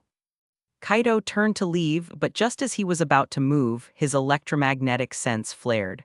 A group was closing in fast, at least 10 figures and among them. Why is she here? Did she come to claim the Three Tails? What a headache. Kaito muttered, rubbing his temple. Wait, there's a whole squad approaching. He warned Isabu. Who is it? People from the 5 great nations, the one leading them. Kaito said with a resigned sigh. What did they find me? Surprise flickered in Isabu's eyes. Did you do anything to draw attention? I might have. Isabu admitted sheepishly. Kaito exhaled through his nose. Figures, I have some history with the Mizukage. With luck, she won't try to take you back immediately. Just stay here quietly until I summon you to Konoha. As they spoke, figures emerged from the mist, stepping into view. They wore forehead protectors marked with the symbol of Kirigakure, their expressions sharp and focused. The chakra radiating from them marked them as elite jonin at the very least. Leading them was a striking woman, long, auburn hair cascading down her back, eyes an intense emerald green, and a presence both commanding and alluring. It was Teromi Mei, the Mizukage of the Hidden Mist, and, more personally, the woman who had once been Kaido's caretaker many years ago. Oh, I didn't expect someone to arrive before me.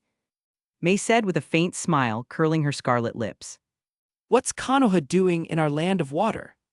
Ao, the man beside her wearing an eye patch, demanded sternly.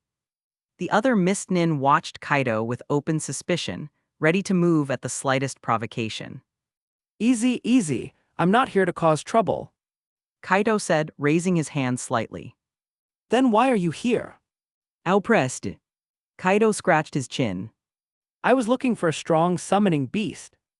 Ao began to protest, but Mei silenced him with a wave. Her voice was calm but carried weight. You do realize the Three Tails is a tailed beast unique to our land of water, a national treasure. Out of respect for my acquaintance with your Hokage, Tsunade-sama, I'll let you walk away safely if you cancel the summoning contract. You and Tsunade. Kaido raised an eyebrow. Last I remember, the two of you couldn't meet without a shouting match.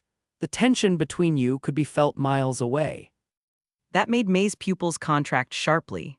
Almost no one knew about those early clashes, no one except her, Tsunade, and That big busted woman. Kaido sighed. You're misunderstanding again, Mei. Mizukage-sama, we should attack now. Ao urged.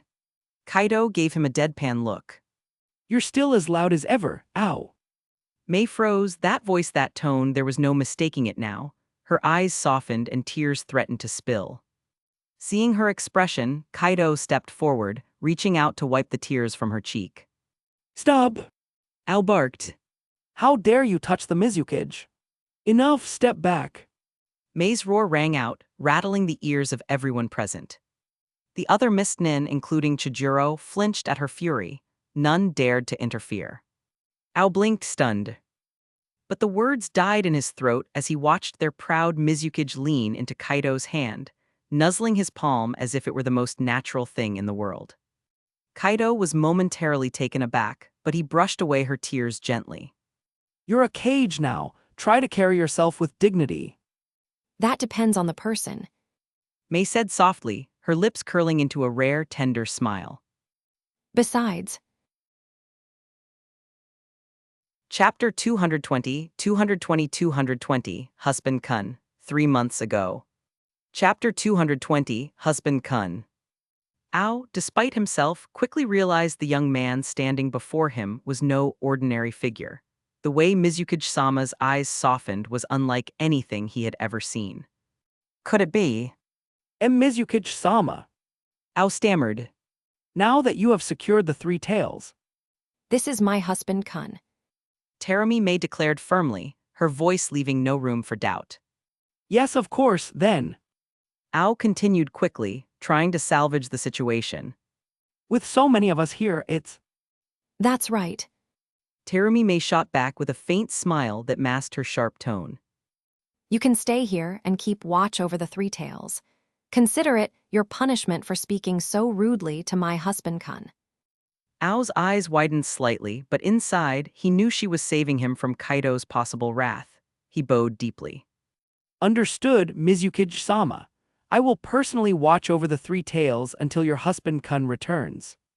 Kaido glanced at Mei knowingly, then reached forward and lightly pinched her nose. Do you think I'm that impatient? Hee. She asked, her voice soft and teasing, her smile like a blooming flower. I was never truly angry. Kaido replied, shaking his head. Teromi Mei turned back to her subordinates.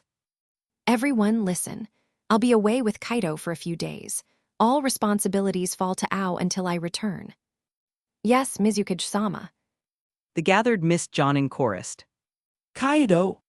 She murmured, stepping close to him. Take me home. Kaito didn't need to ask where. Her home was in the ruins of the land of whirlpools, the place they had once shared for over half a year. Though more than 10 years had passed, he still remembered it clearly. In an instant, they vanished, leaving the others staring at the empty air where they had stood. Ao's eyes narrowed. Even knowing Kaito's identity, he was still shaken. His speed was so great that not a single person present had been able to track him. If you could see how he disappeared. Ao finally told the curious Chijiro. I'd be congratulating you, but you couldn't. None of us could. As for when the Mizukage married. Ruins of the land of whirlpools. Kaito landed softly, Terumi still in his arms. He scanned the familiar surroundings with quiet astonishment. Nothing had changed. The ruins were as they had been a decade ago, even the ground was free of weeds. There was only one explanation. You've kept this place exactly as it was. Kaito said gently, brushing his fingers against her cheek. Thank you. It wasn't work. She replied softly. Whenever I missed you, I came here. After a while, it became. No. Kaito said with quiet certainty. From now on, I'll be by your side. Chapter 221, 221, Jirya is in danger. 3 months ago. Chapter 221, Jirya is in danger. Early the next morning, the rising sun spilled golden light through the window. Kaito stirred from his deep sleep, his eyes softening when they fell on Terumi. She rested peacefully beside him, a gentle smile curving her lips, her expression one of quiet contentment. For a long moment, Kaito simply watched her, his heart unexpectedly moved. Leaning down, he pressed a light kiss to her forehead before carefully slipping out of bed. He dressed quietly, intending to prepare breakfast. The slight movement disturbed May. Her lashes fluttered open, and she reached out, her pale skin glowing in the morning light. Kai. She murmured sleepily. What do you think? I'm cooking breakfast for my little lazy pig. Kaito teased with a smile, lightly pinching her delicate nose. She protested softly, clinging to his arm. I'll do it, or better yet, send a shadow clone. Kaito chuckled, shaking his head. No, if I send a clone, it'll see you like this. May blinked at him before bursting into laughter, unable to resist. Are you jealous of your own clone? Embarrassed, Kaito cleared his throat. I'll just carry you with me. Let's make breakfast together. Fine. She agreed, smiling playfully. The task, however, proved far more difficult with May clinging to him like a pendant. Every attempt at cooking was slowed by her insistence on staying close. Still, he didn't complain. Amid the warmth of the kitchen, Kaito finally spoke in a low voice. You don't even know my true name yet. May blinked, tilting her head. Isn't it Senju Kaito? No, my real name is Ayanami Kaito. He corrected, his tone calm but firm. He went on to explain his mysterious journey through the Third Great Ninja War, the battles, and how fate had brought him here. By the end, May sat frozen, her emerald eyes wide, her cheeks tinged with red. Though his story sounded unbelievable, she was Mizukage, a woman who had seen countless storms. She trusted him, even if the truth was difficult to grasp. So you didn't train for 10 years in secret? May said thoughtfully, tapping her lip. You actually came here. Kaito nodded. Her gaze sharpened. Then you've never been with another woman besides me, right? He admitted awkwardly. Who? For a moment, silence weighed heavy in the kitchen. May's lips curved into a smile, but it didn't quite reach her eyes. So, including me, that makes 5, doesn't it? You really are something, Kaito. Her tone was light, almost teasing, but there was an edge beneath it. He blinked in surprise. You're... Angry. May tilted her head slightly, voice calm, almost too calm. Why should I be? A man like you attracting women, it's only natural, isn't it? The words sounded understanding, but the faint tightness in her smile betrayed what she wasn't saying. She turned away before he could answer, letting him see only her back. The next 3 days passed in warmth and routine. They strolled through nearby towns by day, while at night May dragged him to the mountains, eager for his companionship. But on the 4th day, while they were browsing a marketplace, Kaito suddenly paused. His brow furrowed as he felt a familiar chakra signature. He murmured.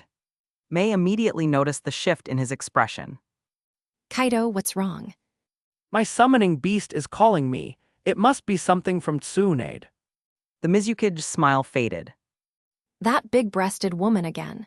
She probably can't stand seeing you with me and is making excuses to summon you back. Don't be like that. Kaido said gently, brushing her hair. Let's hear what this is about first. Reluctantly, she nodded. In a secluded alley, Kaido bit his thumb and formed the hand seals. Summoning technique. With a burst of smoke, a small Katsuyu appeared before them. Kaido-sama, it has been a while. The slug greeted respectfully. Katsuyu, why did you call me? Earlier this morning, Tsunade-sama went to a casino. Kaido's eyes narrowed. Yes, afterwards, she summoned Shikaku to discuss her concerns. Together, they concluded that Jiraiya-sama might be in danger. She asks that you head immediately to Aimgakure. Kaido's expression turned grim. He knew too well what this meant. In the original flow of events, Jiraiya died there, cut down by pain. It was one of the most tragic moments of that era. Katsuyu replied. I understand. Tell Tsunade I'll head there at once. The slug gave a small bow before vanishing in smoke. Mei frowned. Why do you look so serious? Isn't it good that she won? Kaido shook his head. Tsunade is known as the unluckiest gambler in the world. She always loses. The only time she wins is when tragedy strikes someone close to her. It's... Mei gasped softly, covering her lips. Such a thing exists. He nodded. I'm sorry, Mei. I have to leave for Aimgakure. You'll need to return on your own. Mei forced a smile, though her eyes betrayed worry. Go and be careful. With your strength, there are few in the world who can stand against you. Just promise me you'll come back. I promise. Kaido kissed her gently, then disappeared in an instant. Left alone, Mei's smile vanished. Her eyes narrowed with sharp determination. Tsunade. Chapter 222, 222, Jiraiya-sensei, 3 months ago. Chapter 222, Jiraiya-sensei.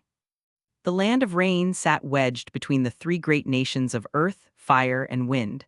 Though small in territory, it was one of the most perilous places in the ninja world. Its soil was soaked with blood from countless wars, its skies forever shadowed by storm clouds. During the Second Great Ninja War, one man had risen above them all here, Hanzo of the Salamander, a warrior so fearsome he had been called a demigod. But Hanzo was long dead, struck down by the very group that now ruled this land, the Akatsuki. The hidden villages whispered of the country as a graveyard of ambitions, the seat of an organization that threatened the entire Shinobi world. Far from that storm, Ayanami Kaido was in the land of whirlpools. To reach Aim, he would have to cross nearly half of the land of fire. Even at his fastest, the journey would take 20 minutes. His jaw tightened. Jiraiya was already there. Would Jiraiya have that long? In Aimgakure itself, Jiraiya wandered the streets with his usual disguise, eating skewered meatballs while chatting with villagers, carefully probing for information. His easy laughter masked the sharp calculation in his eyes. What he didn't know was that the moment he stepped foot inside the land of rain, his chakra had been detected. Inside a darkened chamber, Nagato sat rigidly, the Rinnegan in his eyes shimmering like concentric ripples in still water.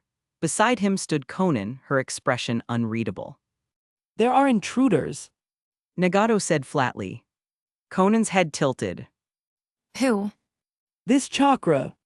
Her eyes widened briefly, old memories flashing across her mind. So it's him. Nagato rose. Yes, come, let us greet the teacher we have not seen in many years.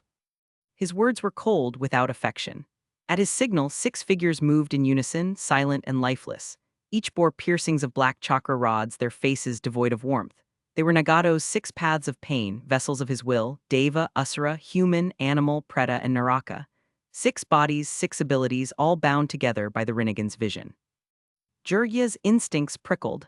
Mid-conversation, his body flickered away from the crowd, reappearing in a deserted alley laced with sewer pipes. He landed lightly, just as 6 shadows emerged from the mist ahead. Hovering above them, angelic wings of paper unfolding, Conan descended with silent grace. Jirya's eyes widened. Conan! Why are you here, Jirya Sense? Conan asked softly, her tone caught between bitterness and sorrow.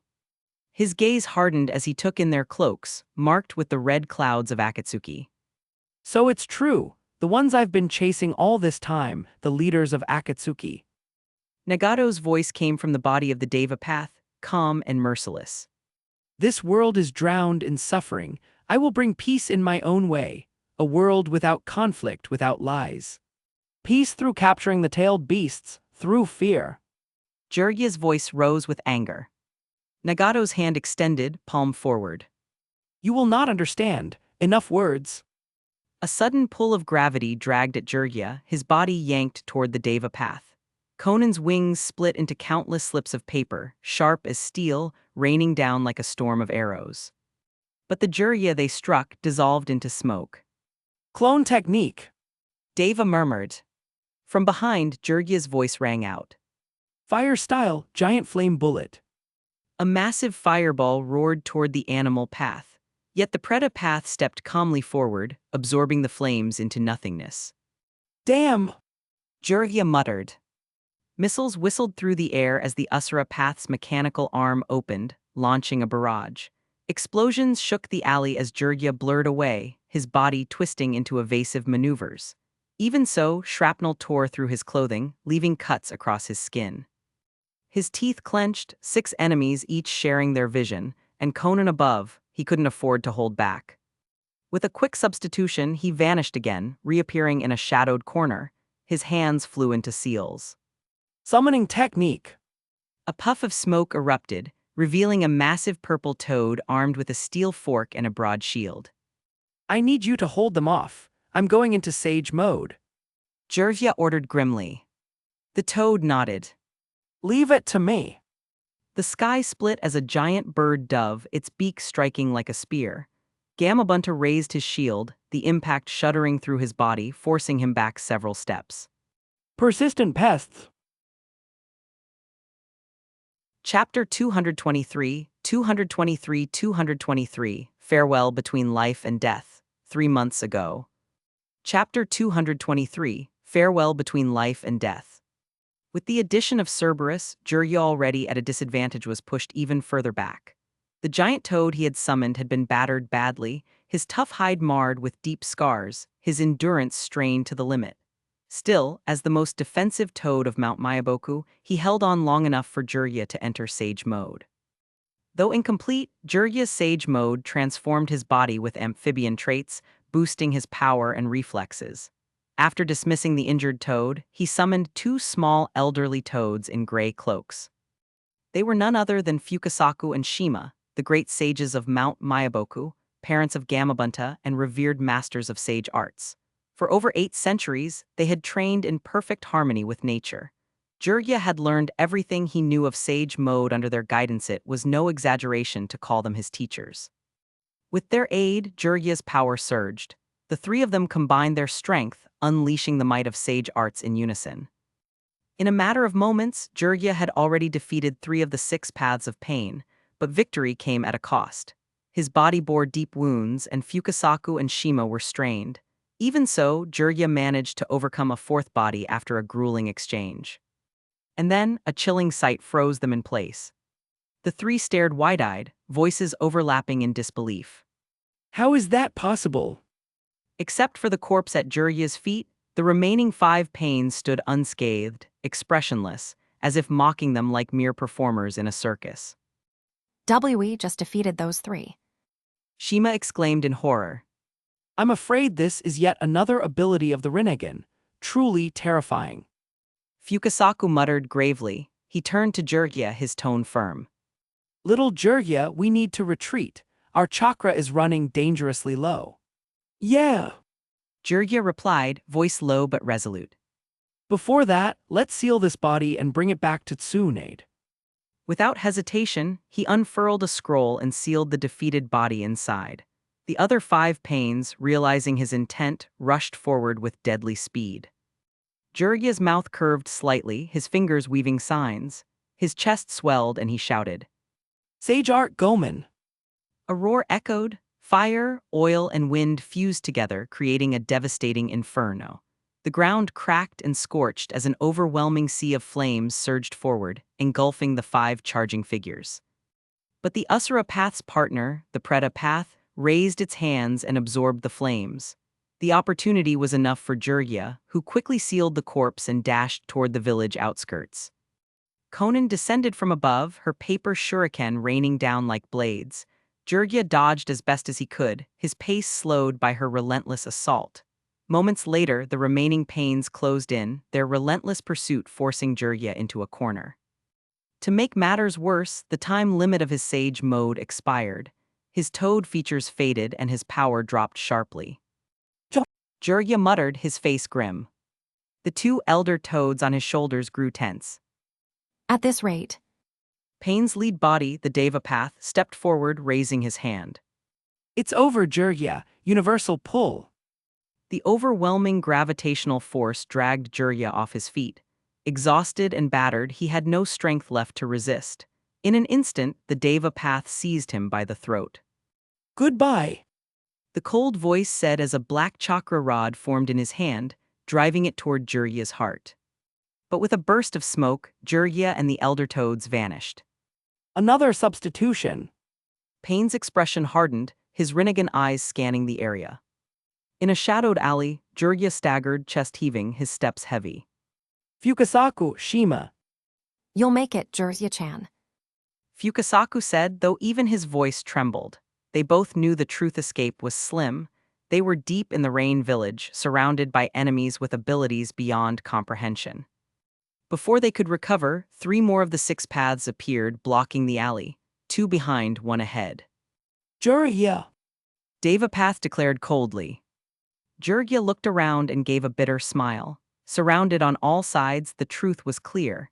He raised his gaze to the 2 sages on his shoulders. Fukasaku, Shima. Tears welled at the corners of their eyes. They understood what Jirya meant. He was entrusting his final act to them. Ugh.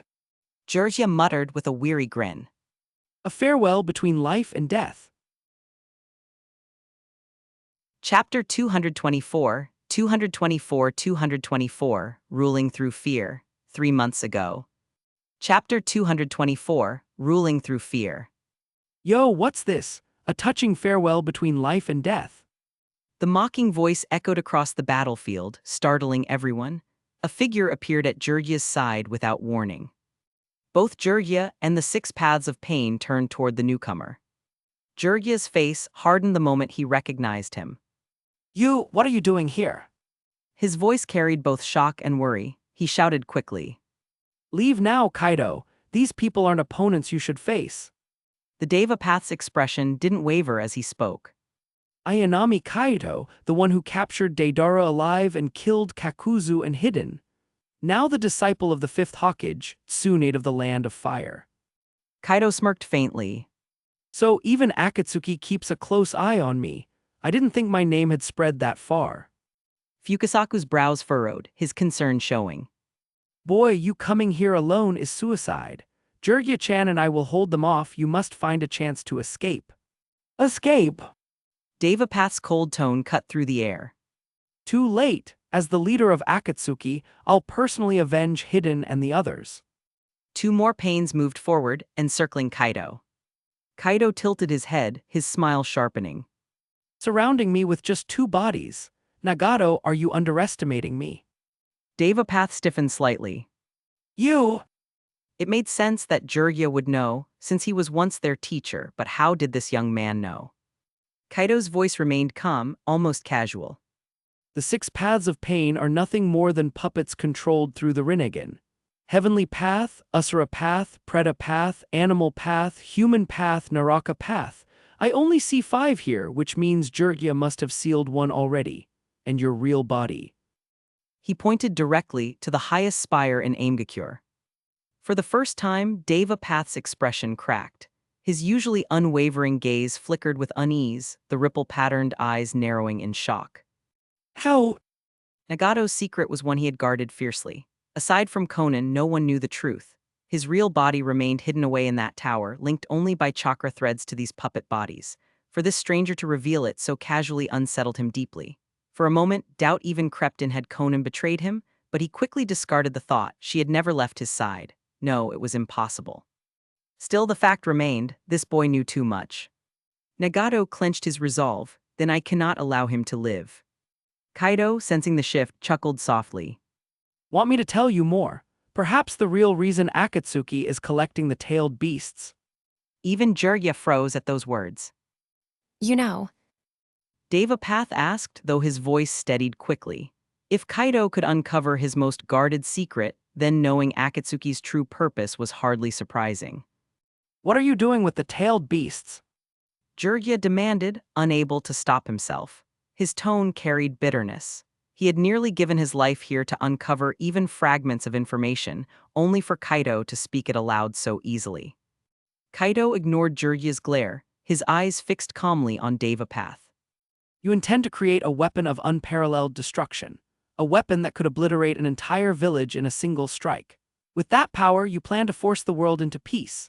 By making nations fear overwhelming pain, they'll hesitate to wage war, but peace born from terror is never real.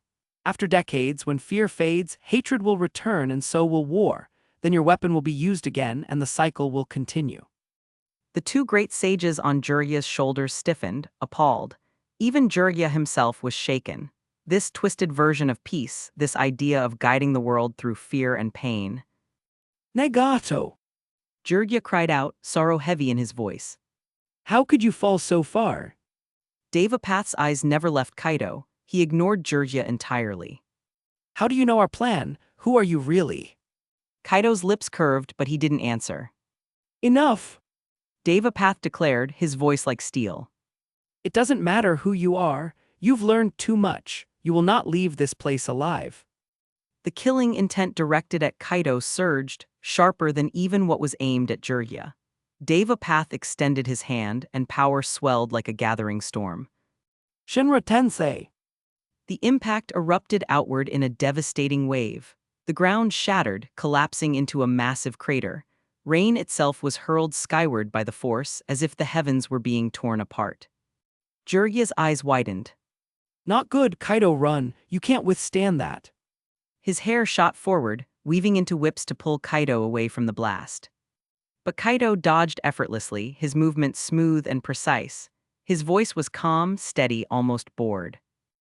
no need, Jirya. Tsunade wouldn't have sent me here if she doubted my ability. Just watch. Chapter 225, 225, Sage Body, 3 months ago. Chapter 225, Sage Body. Boom! From Kaido's fist erupted a violent surge of energy, compressing into a massive construct of force shaped like a colossal fist. It clashed head-on with Pain's repulsive wave, the impact splitting the earth beneath them in an expanding web of cracks. The storm above reversed its flow, rain scattering upward under the sheer pressure. Jirya and the two elder toads were frozen in disbelief. That fist wasn't just holding back the devastating shockwave of Shinra Tensei, it was steadily pushing forward, like an unstoppable mountain advancing step by step toward the Devapath. Pop crack! With a sound like a balloon bursting, Kaido's strike tore straight through the wall of repulsion, breaking apart the technique's defense. In an instant, his glowing fist was only inches from the Devapath's face. Whoosh! The Predapath leapt in front of his leader, arms outstretched to absorb the energy. But the moment his palms touched the force, his eyes widened in horror. The energy didn't diminish, it devoured him instead. The massive fist swallowed him whole, reducing the Predapath's body into shredded fragments scattered across the rain-soaked ground. The backlash carried forward, surging toward the Devapath. With a sharp motion, he shifted aside, narrowly avoiding destruction. The attack roared past him, colliding into a distant wall with a thunderous boom, leaving a gaping hole in the structure. Devapath's expression turned grim as he glanced at the mangled remains of the Predapath. His voice was low, almost unwilling to admit it. That! Jirya's eyes were wide with shock. For a moment he thought it was a dream and even slapped his own cheek, only to feel the sting of reality. When? He muttered. A single punch had shattered the Devapath's strongest defense, obliterated the Preta path who could absorb all forms of energy and forced Pain himself to retreat. More shocking still, the attack was raw physical power, no ninjutsu or chakra techniques. Pure taijutsu at such a level was terrifying. Even Might Guy, master of the 8 inner gates, could not display such devastating force with a single strike. Unbelievable. Fukasaku murmured. I never expected to see someone wield Sage mode like this. And it isn't temporary, his body itself is brimming with natural energy. Boy, you surpass even little Jirya. Since Hashirama's time, no one has achieved this kind of Sage state. What? Jirya blinked in disbelief. You're saying Kaido is using Sage mode, but his body doesn't look transformed at all. Devapath remained silent, watching, analyzing every word.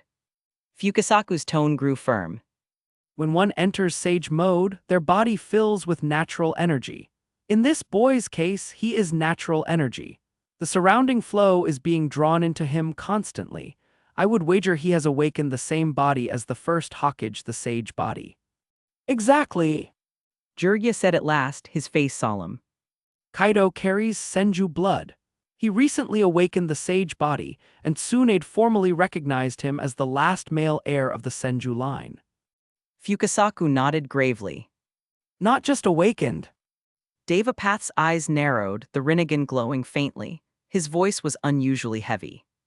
Kaido straightened his posture, turning his head slightly to acknowledge Fukasaku. Good eyes, old man. You see things clearly. The elder toad chuckled.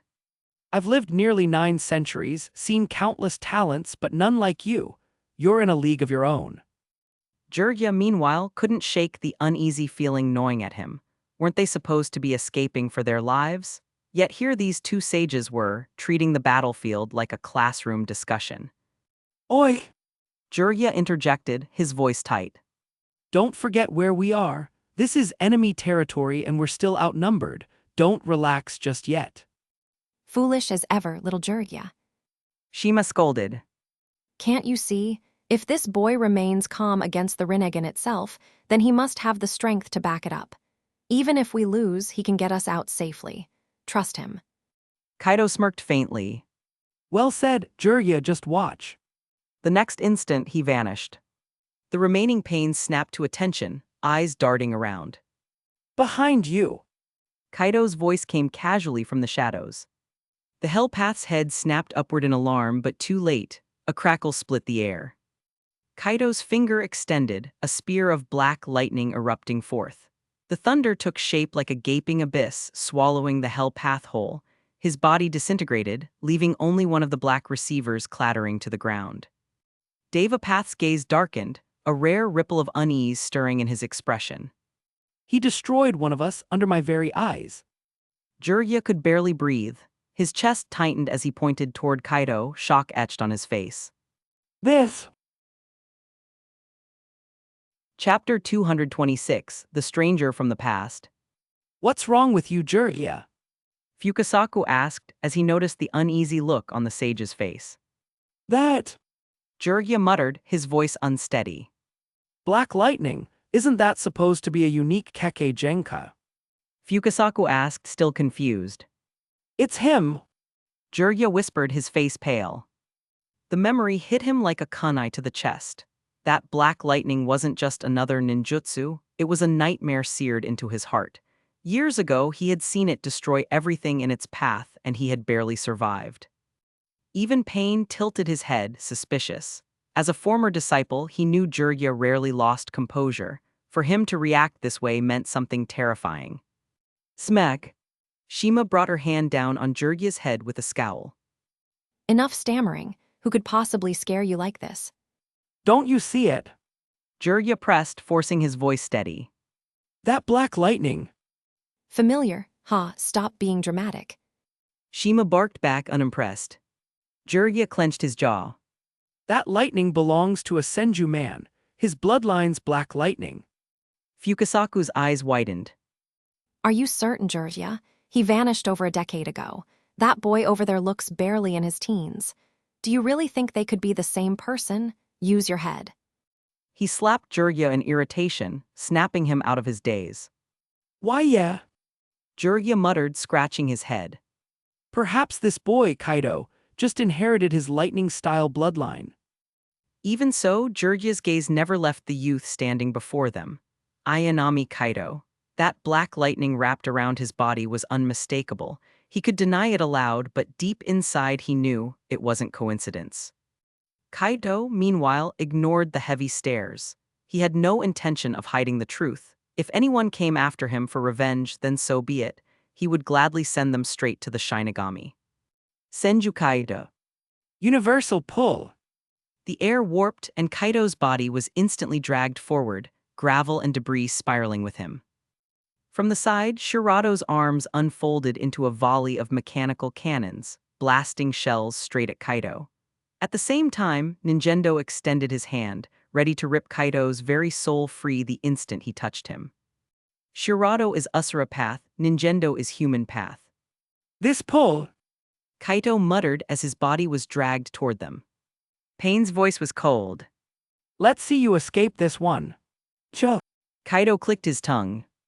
Lightning erupted across his body, halting him midair as though he had anchored himself in the storm. The gravitational force shredded against him, but his chakra surged harder, unmoving. The barrage of shells closed in. With a single sweep of his hand, black thunderbolts shot outward like 1,000 spears, colliding midair with the incoming barrage. The explosions echoed across the battlefield. Boom, boom. In the chaos, Kaido's body dissolved into a streak of black lightning. A flicker, he vanished. The next moment, a thunderclap cracked behind Pain's bodies. Too weak. Kaido's voice whispered, filled with disdain. These Rinnegan eyes are wasted on you. Even Uchiha Madara's Mangekyo Sharingan was more impressive. Before Pain could react, Ninjendo was blasted away like a ragdoll, his body crumpling against the ground. Shirado barely turned before Kaido's raw impact shattered him apart, scattering his puppet frame. The earth itself trembled as Pain's remaining body stomped down, unleashing Shinra Tensei. The force exploded outward, ripping apart the landscape in a violent wave. But it was too late. Kaido had already moved outside its reach, his figure reappearing right before Tendo Pain, hand gripping Ninjendo's head. Lightning flashed. In an instant, the entire body disintegrated into nothing but dust and the black receivers that once channeled Nagato's chakra. Kaido picked one up, inspecting it with narrowed eyes. Your trick. He pressed his black lightning into the receiver, testing. The rod began to disintegrate at a molecular level, vanishing under the crackling storm. Within seconds, only fragments remained. A sharp grin tugged at Kaido's lips. Just as I thought. Chapter 227, 227, Sage Body and Wood Release, 3 months ago. Chapter 227, Sage Body and Wood Release. In other words, that boy. Only 2 paths left. This is going to be troublesome. What terrifying black lightning. Fukasaku muttered from Jiraiya's shoulder, his tone hushed with dread. Out on the battlefield, Kaito raised his head, eyes narrowing on the remaining 2 Pains. His voice carried clearly across the rain-soaked ruins. Do you still think you can kill me? Tendo Pain stood motionless, then spoke in that chilling, flat tone. God cannot be defeated. Kaido smirked coldly. The world is vast, and yet you dare to call yourself a god just because you wield the Rinnegan of the Sage of 6 Paths. Your arrogance is laughable. Those who insult God will be punished. Pain intoned. His chakra surged violently, flaring so strongly that the rain above reversed direction, pouring upward. The ground beneath him split apart with spiderweb cracks, the air itself bending under the oppressive weight of his power. For a moment, the battlefield was swallowed in a vacuum of stillness. Then Pain's body trembled as he pressed his palms together, gathering strength. No! Fukasaku cried. But even before the elder toad spoke, Jiraiya was already sprinting away. He didn't need to be told, he could feel the catastrophe Pain was building. As he ran, Jiraiya glanced back in panic. Kaido was still standing there calmly, unmoved. Kaido, don't just stand there, move. He shouted desperately. Fukasaku, however, shook his head. It's no use, Jiraiya. The boy possesses the sage's body. His strength is beyond what we can measure. We need to worry about surviving ourselves. Kaido's mouth curled into a mocking smile, though his voice was laced with icy fury. Oh, you're this angry already. You must be impatient. But then his eyes turned sharp, his tone deadly serious. You talk about godhood, but did you know? Among the tailed beasts you're hunting. As his words fell, an immense aura exploded outward from Kaido, shattering the clouds overhead and ripping open the heavens. Where Pain's presence had brought pressure and despair, Kaido's unleashed force was a raging storm. The downpour reversed, whipping into the sky, and the very air turned so cold that frost threatened to form on the ruined earth. The gap between their powers was clear. Peace or war, it doesn't matter. If anyone dares to touch it, I'll make them pay a price they can't imagine. His words cut like icy blades, the kind of vow that came from the depths of his soul. Even Jiraiya, hardened as he was, felt the chill pierce his bones. Pain narrowed his eyes. So, Kaido hissed, his grin twisting into something predatory as black lightning enveloped his form. Pain pressed his hands forward, eyes cold as stone. Super Shinra Tensei. The world collapsed. An overwhelming gravitational force erupted, flattening everything in its path. The ground caved in like fragile paper, while the rain turned into a wall of water and mud, surging forward as a monstrous landslide. The battlefield became an ocean of chaos, swallowing everything before it. You should feel honored. Pain said flatly. You are one of the few to witness this technique. Kaido's eyes gleamed with sharp amusement. Then you should feel honored too. Chakra surged from his body like a tidal wave. He bit his finger, weaving hand seals with precision before slamming his palm against the torn earth. Summoning Technique Fivefold Rashomon. Wood style, deep forest emergence.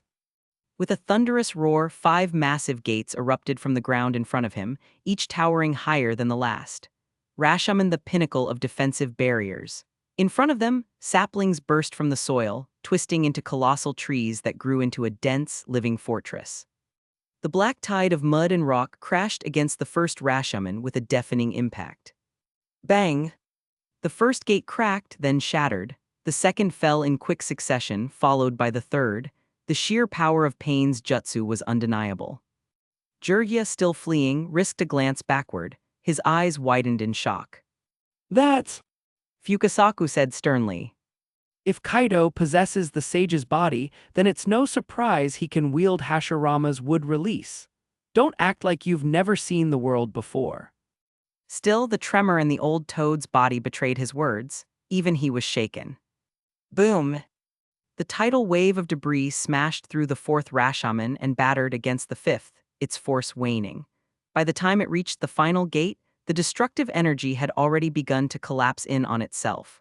What little remained was easily smothered by the living trees of Kaido's wood style. As the storm settled, Kaido stood untouched behind his defenses, cloaked in black lightning.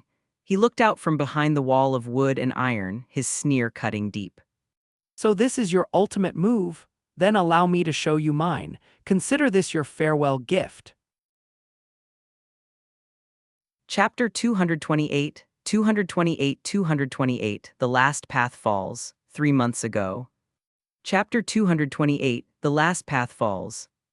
With a thought, the wooden wall in front of Kaido twisted and shifted, turning into massive vines that lashed forward like the limbs of a monstrous creature. They surged wildly toward Tendo Pain, sweeping across the battlefield like a storm. Boom, boom, boom. The thick vines crashed down with devastating force, shaking the ruined landscape. Each impact echoed like thunder, as though great pillars of the heavens themselves were falling onto the battlefield. The already shattered ground, devastated earlier by Pain's Shinra Tensei, broke further under the assault. Countless new craters spread across the battlefield, pockmarking the land like a beehive. After unleashing his ultimate Shinra Tensei, Tendo Pain was weakened. For a short period, he couldn't use any of the Rinnegan's other powers.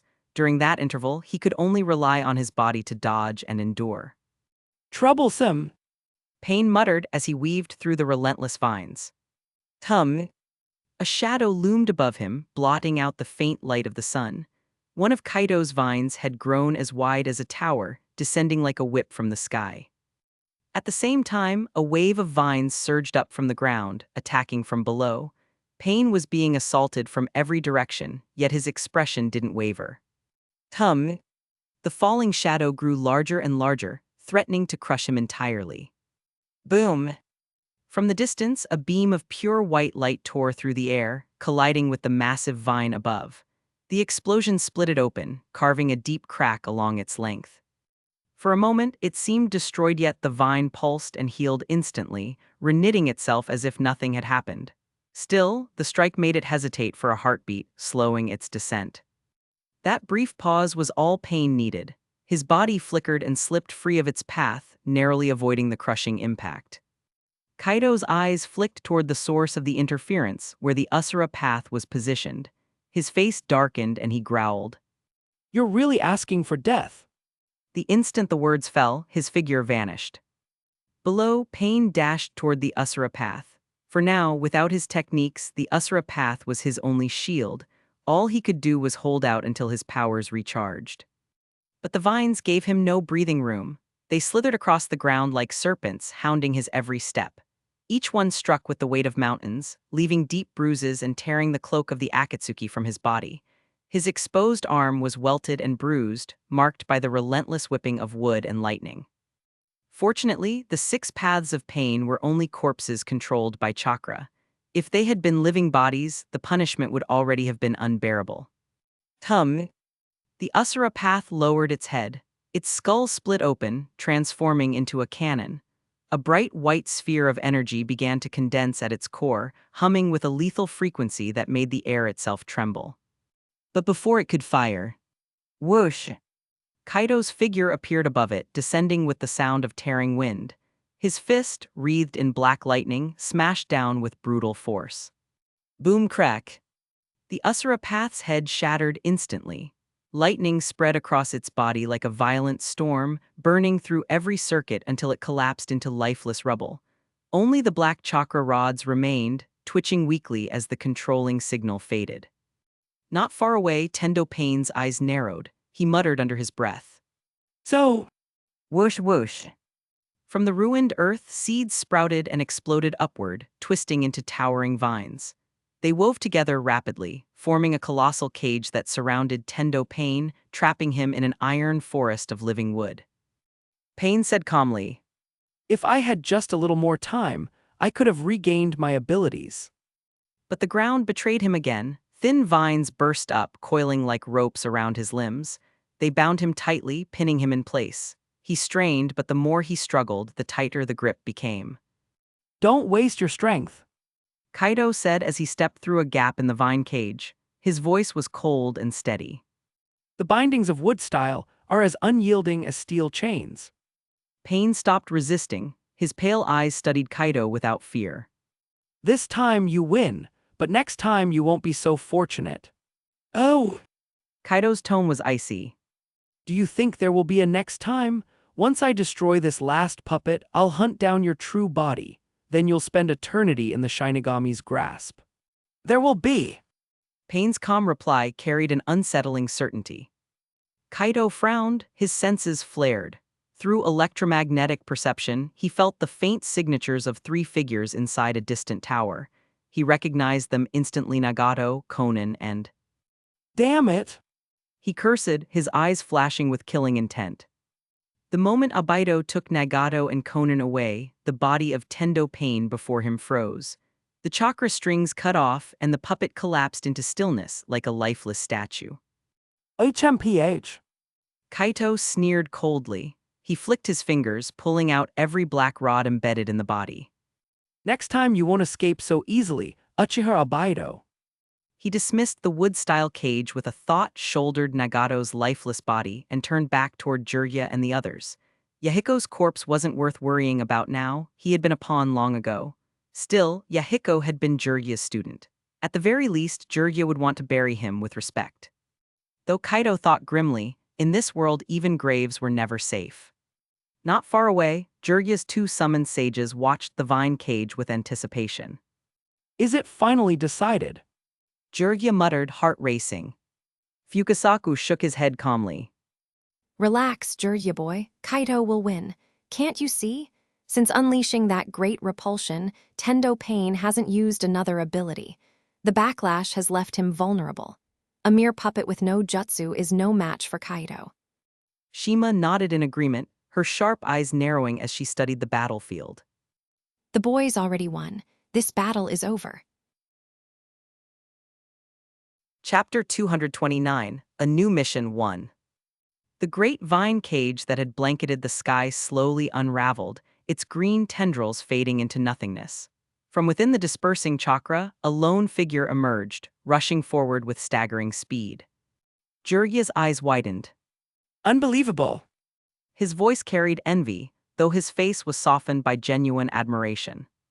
Kaido stopped before him, calm as ever, and placed a lifeless body in Jiraiya's arms.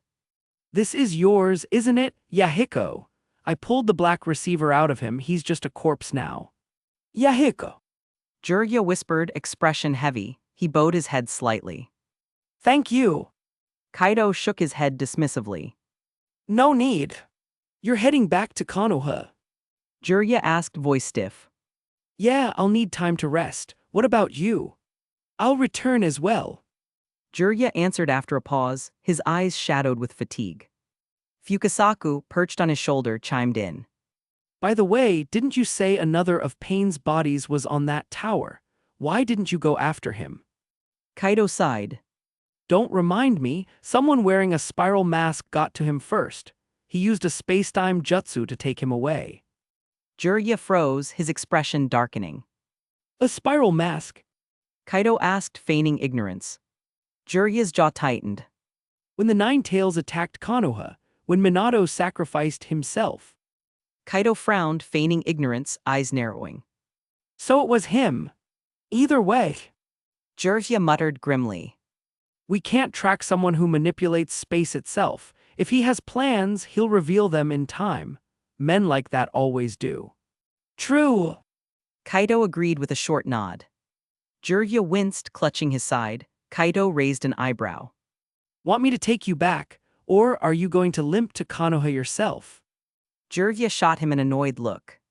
What do you think? With these injuries, I'd barely make it to the next tree.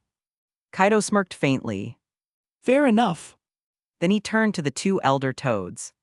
What about you two, staying? Jiraiya boy's safe for now. We'll return to Mount Myaboku, Fukasaku said with a small smile. Good. Kaido replied simply. The two sages nodded respectfully, bowing slightly. Farewell, Jiraiya boy, farewell, Kaido. With a puff of smoke, they were gone. Kaido bent and lifted Yahiko's body once more. Then, gripping Jiraiya's arm, the two vanished in a flash. As silence returned, the earth cracked open nearby. A pale, plant-like figure rose from the soil, his body half black and half white. Gone already. Black Zetsu murmured. That black lightning. White Zetsu hissed. Kaido. Are you certain? Black Zetsu asked sharply. No doubt, I was there on Madara-sama's back at the time. I'd never forget. Black Zetsu's face twisted. That complicates things. With him alive, Madara's plan may falter. We must warn Obaido immediately. With that, their strange bodies sank back into the ground. Half an hour later, Kaido appeared within Konoha's walls, setting Jiraiya down gently. You want to go straight to Tsunade, or take care of Yahiko first? He asked. Jiraiya's face darkened. I'll bury him quietly. It's my responsibility as his teacher. If only I had brought him, Nagato, and Konan back to Konoha years ago. His voice was laced with sorrow. Kaido placed a hand briefly on his shoulder. Then handle Yahiko. I'll report to Tsunade. The two parted ways without another word. In the Hokage's office, Kaido pushed the door open. Inside sat Tsunade, Shikaku, and Kakashi among other elite shinobi. Their expressions were grave. What's going on? Kaido asked, noticing the tension. Tsunade didn't answer immediately. Instead, she leaned forward. First tell me, Jiraiya, did you save him? He's back. Kaido nodded. Alive, though he needs the hospital. Tsunade exhaled deeply, relief softening her face. Good, that's good. Her eyes hardened again as she gestured to the others. Now to the matter at hand. A dangerous entity has been released. the demon known as Morio. Once, he commanded an undead army and nearly brought the entire Shinobi world to its knees. Only the shrine maiden Miroku was able to seal him away. Kaido's eyes narrowed. Morio! Tsunade nodded gravely. Yes, and now he's free again. For the sake of peace, Konoha has formed an alliance with the other nations to stop him. Do you want me on this mission? Kaido asked. Not in the way you think. Your task is more vital. Protect Shin, the daughter of the priestess Miroku, who carries the burden of sealing Morio once more. If she falls, the Shinobi world will be doomed. The priestess of the land of demons. Kaito muttered, realization flashing in his eyes. Understood. When do I leave? Soon. Tsunade replied. But this mission is delicate. Since the shrine maiden is a woman, I'll assign another ninja to accompany you, someone reliable enough not to weigh you down. She raised her voice toward the door. Come in. Footsteps echoed in the hallway. The shinobi present Kakashi, Shikaku, and the others turned eagerly toward the entrance. Whoever was chosen to work beside Kaido must be exceptional. His strength was unmatched, and to fight alongside him, few in Konoha could even hope to keep pace. The door creaked open. A figure stepped inside, and gasps filled the room. She. Her.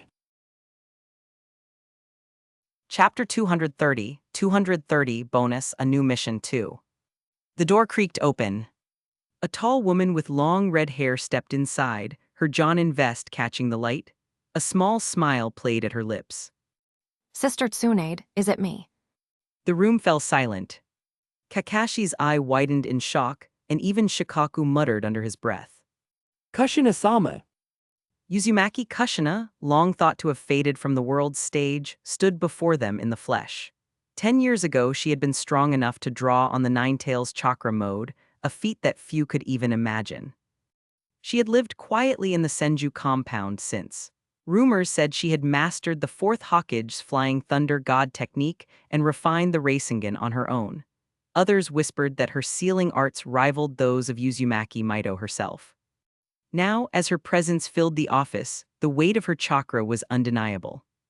Kakashi thought back to the stories he had heard. Even the third Hokage had once sought Kushina's aid and been turned away. For her to appear now, standing respectfully beside Tsunade, meant their bond was far from ordinary. Tsunade rose from her seat. This is your partner. I don't need to explain who she is. Together, you must protect the shrine Maidenshin. Got it. Kaido and Kushina replied in unison. Kushina's lips curved into a playful smile as her gaze lingered on Kaido. Her bright eyes carried a spark of mischief. Kaido sighed softly. He had sensed Kushina's chakra earlier but assumed it was nothing urgent. Clearly, Tsunade had gone to great lengths for this mission. Enough. Tsunade declared. Kaido, Kushina, leave at once. I'll hear Jiraiya's report on Akatsuki. I understand. Kaido said, nodding. Tsunade turned to the others. The rest of you know your orders. Stop Morio's undead army. The Shrine Maiden must succeed in sealing him. Understood. The shinobi shouted together. Then dismissed. Tsunade ordered. On Konoha's streets, Kushina walked beside Kaido, her arms swinging lightly as she glanced at him with a grin. What's with that sulky face? Surprised? A little. Kaido admitted. I thought you were still keeping to yourself, in the Senju compound. With you back in the village, why would I keep hiding away? Kushina said, her voice carrying a trace of heat. Kaido fell quiet, his tone softened. Kushina, I'm sorry. For all those years, you must have felt like I abandoned you. Her expression flickered, then hardened. She grabbed his collar, tugging him close. As long as you know, if you ever leave me again, I'll. She raised her fist threateningly, though her cheeks were faintly pink. Cold sweat slid down Kaido's temple. He nodded hurriedly. I won't, definitely not. Her hand fell away and she chuckled, brushing off the moment, but the unspoken weight between them lingered. Let's move quickly. Kaido said, voice firming. From Tsunade's words, the situation isn't good. Right. Kushina's playful expression faded into seriousness. Their forms blurred, vanishing into twin flashes of light. Beyond Konoha's gates, in a quiet forest, Kaido crouched down. I'll carry you, it'll be faster. Kushina didn't argue. She climbed onto his back, her arms looping around his shoulders with casual familiarity. They had been through too much together for such closeness to feel awkward. With her weight secure, Kaido launched forward, his speed tearing through the forest. Trees whipped past in blurs of green as they raced toward the land of demons. Far away, in the depths of a volcanic cavern, the air shimmered with purple light. Magma churned below, bubbling violently, filling the cave with oppressive heat. The aura that filled the place reeked of destruction. A massive beast of energy stood in the center, its form a dragon-like monstrosity with multiple heads, each wreathed in dark violet chakra. Hovering in the air above, a young shinobi clutched a girl with pale yellow hair. His lavender eyes glowed as an enormous Rasengan formed at his side. With a flick of his hand, the sphere of spiraling chakra shot forward, smashing into the monster below. Boom! The explosion split the rocky ground, sending molten stone crashing into the magma pool. Waves of fire surged upward, molten spray hissing through the cavern. Unfazed, the beast roared, its voices overlapping into a terrifying bellow. Its heads lashed out like serpents, crashing toward the boy and girl in midair. The youth darted aside with remarkable agility, narrowly avoiding the strikes. Wherever the monster's heads landed, stone cracked and melted, leaving gaping holes in the caverns sealing like a hive gnawed through by insects. You think you can win by running? The monster snarled.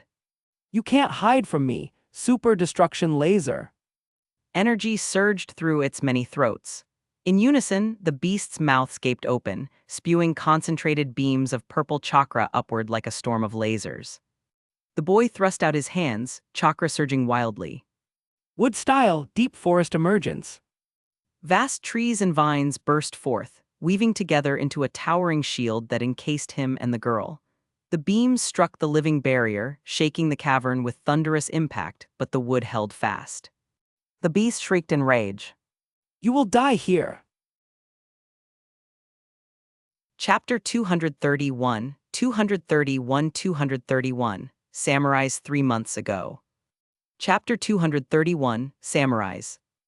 In the next instant, a massive purple beam of light roared toward the place where the boy stood, carrying the force to obliterate everything in its path.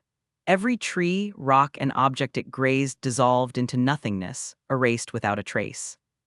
Kaido's face darkened. He immediately tried to retreat with the girl in his arms, but before he could move far, countless purple dragon heads erupted from the skies, raining down energy that blocked every escape route. Damn it! Kaido muttered through clenched teeth. With a sharp thought, thick vines burst from the earth and twined upward, growing larger and denser, forming a wall of living wood to shield them from the incoming storm. But danger suddenly surged from below. His eyes widened, and without hesitation, he propelled himself into the air, carrying the girl away from the incoming strike. Boom! A colossal purple beam split the heavens, swallowing Kaito's defenses in a single instant. The massive vines vanished as if they had never existed. Boom! No sooner had Kaido shifted direction than another torrent of energy spewed from the mouths of the purple dragon heads, crashing toward him and the girl. This time there was no space to dodge. Though swift in the air, the sky itself had become a cage. With no hesitation, Kaido hurled the girl toward a nearby opening in the cavern wall, his body twisting back to meet the barrage head-on. Boom! The beam struck. In the blink of an eye, his body was covered in blood and torn wounds. Vida. One of the purple dragon heads lashed out like a spear, piercing straight through Kaido's chest. Hot blood burst into the air, spraying across his face. The jagged energy coiled at his heart like a writhing tentacle. Kaido!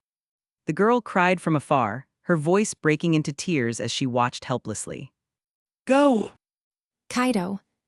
The girl cried from afar, her voice breaking into tears as she watched helplessly. Go, Kaido roared, summoning the last of his strength. His eyes closed and his body went slack, limp in the storm of destruction. Kaido, her anguished scream echoed across the cavern, filled with despair. Kaido! The girl woke with a start, heart hammering violently. Pain, raw and soul-tearing, still lingered in her chest. Her body trembled as she sat up in the lavish yet cold room. Sweat and tears soaked through her clothes and sheets, her breathing ragged and uneven. She stumbled to the table, poured a glass of water, and drank it in one gulp. Her hands trembled as she gripped the cup tightly, her wide eyes still clouded with fear. This. Her voice cracked softly. Moonlight spilled through the window as the storm outside cleared. Her pale yellow hair shimmered in the silver glow, framing her violet eyes. The lonely figure she cast in the empty room seemed even more fragile beneath the moonlight. Far away, in the land of ghosts, a small nation between the land of lightning and the land of earth, and far from Konoha, Kaido carried Kushina in his arms as he raced across the forests.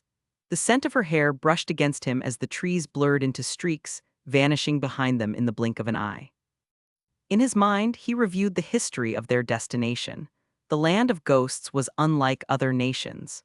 Its warriors were samurai, not shinobi, yet despite having no ninja forces, it had never been invaded during the wars. The reason was simple: the priestesses of the land of ghosts. For generations, every shrine maiden possessed two gifts: the power to glimpse the future and the ability to seal malevolent forces.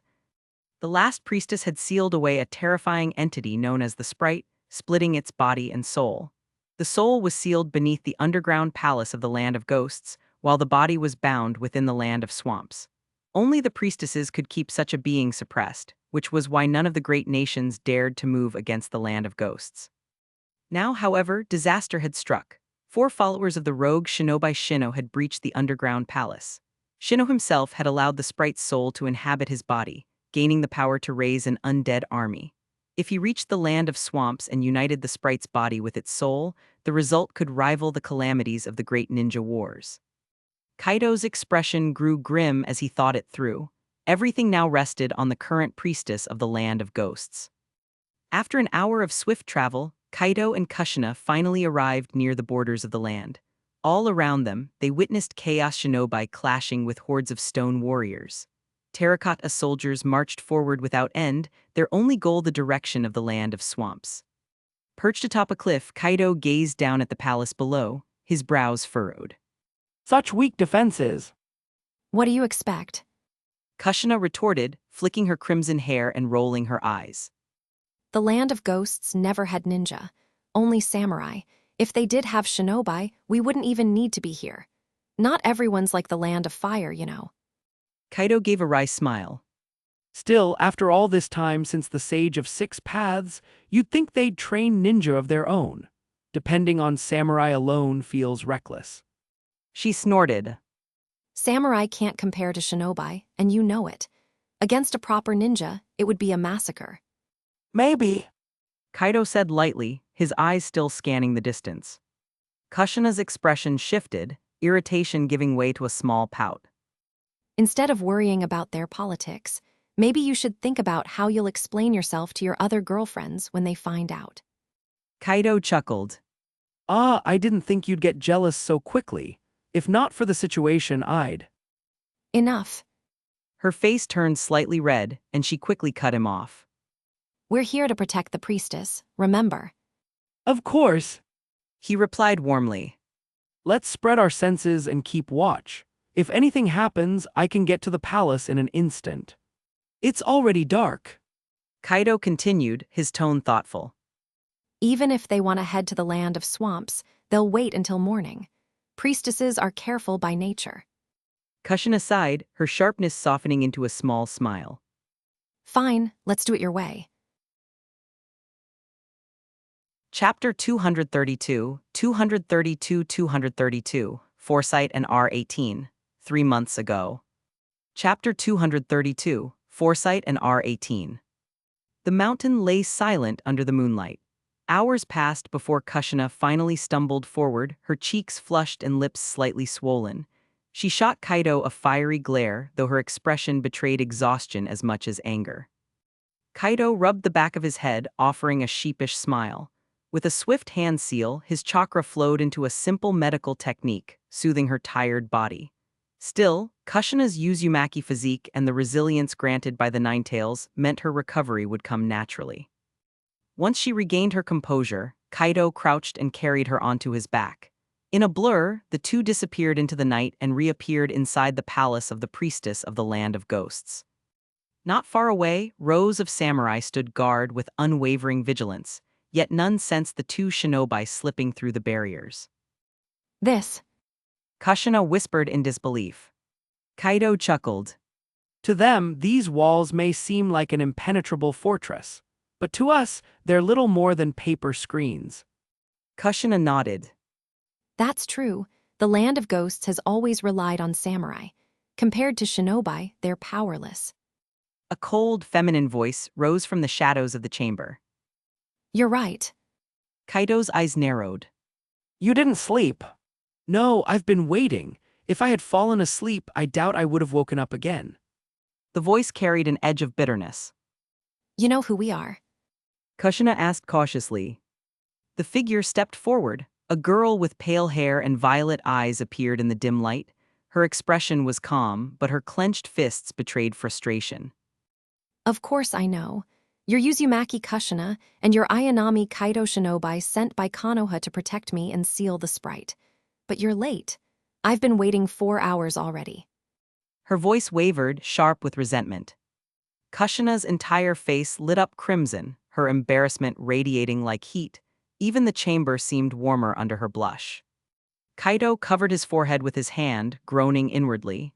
Great, even her prophecies reveal things like this. You! He asked with forced composure. The girlshin, the priestess, glared at him. Her silver teeth ground together, her cheeks tinted pink. Don't think too highly of yourself. My prophecies aren't constant. Sometimes weeks pass without one, sometimes months. But lately. All about me. Kaido frowned. Right. Before he could ask further, Shin cut him off. I'm going to sleep. Thanks to you two, I've already lost 4 hours. I'll need my strength tomorrow. And one more thing. Her lavender eyes fixed on him. You're here to protect me, not to. Understood. Kaido nodded quickly, his tone awkward. Kushina's face flared red again, her hands curling into fists. Good, and please clean yourselves up. The smell is unbearable. Shin turned away, her expression torn between irritation and embarrassment, before returning to her bed. Kaido sighed as the priestess drifted off. Finding a place to wash wasn't difficult for shinobi of their speed and skill. Morning came, the golden sun rose in the east, stretching across the horizon like strands of silk. Kaido and Kushina sat idly inside Shin's palace, waiting for her to wake. The doors slid open, and 2 maids entered with trays in hand. Their eyes widened at the unexpected sight of strangers inside the priestess's chamber, panic flashing across their faces. Kaido raised a hand quickly, silencing one of them with a gentle gesture. Don't worry, we're shinobi from Konoha, sent to protect Lady Shin and seal the sprite. She's resting, please don't make a fuss. The maids' gazes darted to the Konoha forehead protectors and then to the peacefully sleeping Shin. Relief softened their features and they nodded quickly. One of them placed down the food and spoke timidly. Forgive me, but this may not be enough. What would you like to eat? Kaido offered a small smile. Thank you, whatever you've prepared is fine. No, thank you. The maid insisted. We're grateful you've come all the way from the land of fire to protect Our Lady. She bowed deeply before leaving with her companion. Shortly after, Shin stirred beneath her covers. She blinked, then sat up, her gaze falling on Kaido and Kushina. Her cheeks flushed immediately. You too. She muttered. What did we do? Kaido asked, confused. You didn't listen. She snapped, her face red. I told you to bathe, and now the smell is still here. Kaido laughed nervously, scratching his head. We didn't. Well, anyway, are you hungry? There's food here. Chapter 233, 233, Kaido's death, 3 months ago. Chapter 233, Kaido's death. Ayanami, Kaido, and Kushina moved swiftly across the land. The moment they left the borders of the land of ghosts, their overwhelming power became clear. Their speed was unmatched, and within moments the trails behind them vanished as if they had never passed. Unlike the path described in the old legends, they did not sneak through the hidden waterways. Instead, they cut directly across from the land of ghosts to the land of swamps. Such confidence reflected their absolute faith in their own strength. Not long into their journey, Kaido came to a sudden halt. His sharp eyes narrowed, sensing movement ahead. A faint smile tugged at the corner of his lips. Oh, some pests are in the way. Kushina tilted her head, her fiery hair swaying. 4 of them, go handle it. I'll wait here with her, so make it quick. Their calm words made Shin, who was being carried carefully, tense up. She clutched at Kushina's cloak nervously, her delicate frame trembling. Watch over her. Kaito instructed before vanishing in a blur. Don't worry. Kushina reassured gently, noticing Shin's fear. Kaido is strong. Against small fry like these, he'll be back in no time. But Shin's lavender eyes widened in horror. No. Kushina blinked, startled by her outburst. Dai, what nonsense are you saying? There's no one in this world who can kill him. Her tone was firm, though a flicker of unease crossed her expression. Shin's voice trembled. Last night. Kushina's heart tightened, but her jaw set with determination. Then your vision must be wrong. I refuse to believe anyone can bring him down. Atop a high mountain, 4 figures stood against the rushing wind. Each wore white garments, their eyes sharp with killing intent. They were Gidai, Setsuna, Kusuna, and Shizuku. There. Kusuna said coldly. If we kill him, no one will stand in the way of Yomi-sama's plan. Setsuna smirked. Looks like Konoha got involved sooner than we thought. We were planning to kill the priestess in her own land, but now she's walked right into our hands. Enough talking, prepare yourselves. Remember to pour chakra into the attacks. Got it, boss. The other 3 responded. But just as they were about to move, a figure appeared in front of them silently, like a phantom. Before anyone could react, Kusuna froze, his eyes widening as a scarlet fist pierced through his chest. How? He stared down at the bloodless wound, his strength draining away. With a final look of disbelief, his body collapsed, eyes wide in unwilling death. Boss! The remaining 3 shouted, shock and rage flooding their expressions. Though they weren't bound by deep bonds with Kusuna, his presence had been crucial. Kusuna's mastery of dark medical ninjutsu, taught by Yomi, allowed them to replenish chakra endlessly. With him gone, they were reduced to ordinary shinobi, forced to conserve every drop of chakra. The loss struck like being pulled from a feast into starvation. Kaito let Kusuna's body slide to the ground, his voice calm and mocking. So Yomi sent you for to kill Shin? Pathetic, you couldn't even handle this much. Bastard! Gidai roared, his body surging forward. His arm hardened into stone as it swung toward Kaito with tremendous force. Wind style, kamikaze. Water style, water-cutting blade. The other 2 launched their jutsu in unison, wind and water rushing at Kaito like blades. But Kaito only looked on with disdain. Too weak. He caught Gidai's stone fist with one hand, his grip cracking the hardened rock until it shattered into fragments. Gidai's eyes widened in horror, but before he could retreat, Kaito extended his finger. A thin beam of black lightning lanced through Gidai's heart. The man convulsed once, the smell of burnt flesh rising in the air before collapsing lifelessly. The battle had taken less than a breath. Shizuku and Setsuna's combined attacks struck at that moment, but Kaito didn't even flinch. With raw power, he shattered the incoming jutsu with a single punch, scattering the elements apart. No way! Both gasped, their eyes darting from Gidai's corpse back to the calm shinobi before them. Could it be? Wind style, kamikaze.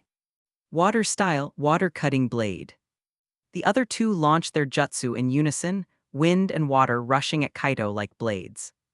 But Kaito only looked on with disdain, too weak. He caught Gidai's stone fist with one hand, his grip cracking the hardened rock until it shattered into fragments. Gidai's eyes widened in horror, but before he could retreat, Kaito extended his finger. A thin beam of black lightning lanced through Gidai's heart. The man convulsed once, the smell of burnt flesh rising in the air before collapsing lifelessly. The battle had taken less than a breath. Shizuku and Setsuna's combined attacks struck at that moment, but Kaito didn't even flinch.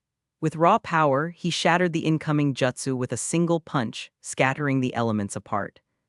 "No way," both gasped, their eyes darting from Gidai's corpse back to the calm shinobi before them. Could it be? Fire style, blazing lotus. They unleashed a combined technique, a massive flaming tornado tearing through the battlefield, then used the chaos to retreat into the distance. For a moment, they thought they had escaped. Damn it! Shizuku panted. Who the hell is that man? It doesn't matter. Our mission has already failed. Setsuna growled. We can't even beat one of them, and there's still another protecting the priestess. We should retreat. But before they could take another step, a cold voice echoed from behind them. Going somewhere, when teammates face hardship, isn't it only proper to join them? Shizuku froze, her chest suddenly flared with pain, and when she looked down, she saw a crimson palm piercing through her body. Her vision darkened as life slipped away. Setsuna bolted forward without looking back, fear twisting his face. How is he this fast? Above him, a calm voice descended like thunder. Sharingan! Setsuna's eyes shot upward in horror. A spinning orb of chakra hovered in Kaido's palm, descending with crushing force. Its energy radiated terrifying power. The last thing Setsuna saw was the glowing sphere before it engulfed him entirely. A deafening explosion shook the mountain. Back with Kushina and Shin, the priestess shivered. Though far away, she felt the tremors of Kaido's battle. Her lips trembled. Kushina smirked faintly, her faith unshaken. That's because you don't know him like I do. Kaido doesn't die easily. Chapter 234, 234. I don't believe in fate. 3 months ago. Chapter 234, I don't believe in fate. Kaido's Sharingan crashed down on Setsuna's skull, the spiraling chakra drilling with unstoppable force. The impact blasted him into the ground, carving out a small crater. His eyes bulged wide with disbelief, body stiffening as life slipped away. He died not even understanding how it happened. With that, the group of 4 Yomi had dispatched was wiped out by Ayanami Kaido in less than 3 minutes. 3 minutes, that was all it took. Though the battle seemed drawn out, in truth, Kaido's efficiency had been terrifying. He released a wave of electromagnetic sense, quickly pinpointing Kushina's position, and in the next instant his figure blurred, vanishing into the distance. High above the trees, Kushina's face was tense as she mulled over Shin's earlier words. She asked carefully, How reliable are your prophecies? Shin answered softly, her pale face grim. Kushina froze. 100%. That's not just a possibility then. Her voice cracked in disbelief. If Shin had predicted Kaido's death. It seems you care for him. You're all the same, anyone close to him. A faint blush crept over her own cold expression, as if she herself was unwilling to admit her feelings. Kushina's fists clenched. I don't believe in fate. She spat. Even if it exists, I'll crush it with my own hands. A calm voice cut into her defiance. For knowledge or not, my destiny is mine to decide. No one else can claim it. Kaido's voice drifted through the clearing, steady and confident. He appeared beside Kushina without warning. He reached out, his hand brushing gently through her crimson hair, grounding her. His tone softened. Don't worry so much. If Shin's prophecy is absolute, then hiding won't save me anyway. Besides. His eyes sharpened, the faint pressure of his haki spreading outward like a storm contained within his frame. A mere sprite won't be the one to kill me. The aura he radiated in that moment was overwhelming, like an ancient general who had marched across countless battlefields, fearless and unshaken. Kushina's breath caught, her heart hammering. She felt herself pulled deeper into him, pride swelling inside her. This is my man. Even Shin, though she tried to remain cold, found her gaze lingering on him longer than she intended, his words and presence burrowing into her heart. Let's go. Kaido said evenly. Those 4 were already dealt with. The road ahead should be clear for now. His words snapped Kushina and Shin back to reality. Okay. Kushina murmured softly, her eyes still on him. The 3 continued their journey toward the land of swamps. Just as Kaido had predicted, no other enemies barred their path after the 4's defeat. 3 days later, they arrived safely at their destination. If it had been only Kaido and Kushina, the trip would have taken a single day. But with Shin's ordinary stamina, they had slowed their pace, unwilling to risk exhausting her. Deep within a forest, the trio rested, replenished supplies, and allowed Shin a full night's sleep before pressing on. Their next stop was the swamp country's ancestral hall. The ancestral hall was built within a cave. Whether guards once protected it or not didn't matter anymore. Anyone who had was already slain by Yomi. Standing at the entrance, Kushina frowned, her sharp senses tingling. This is it, I can feel it.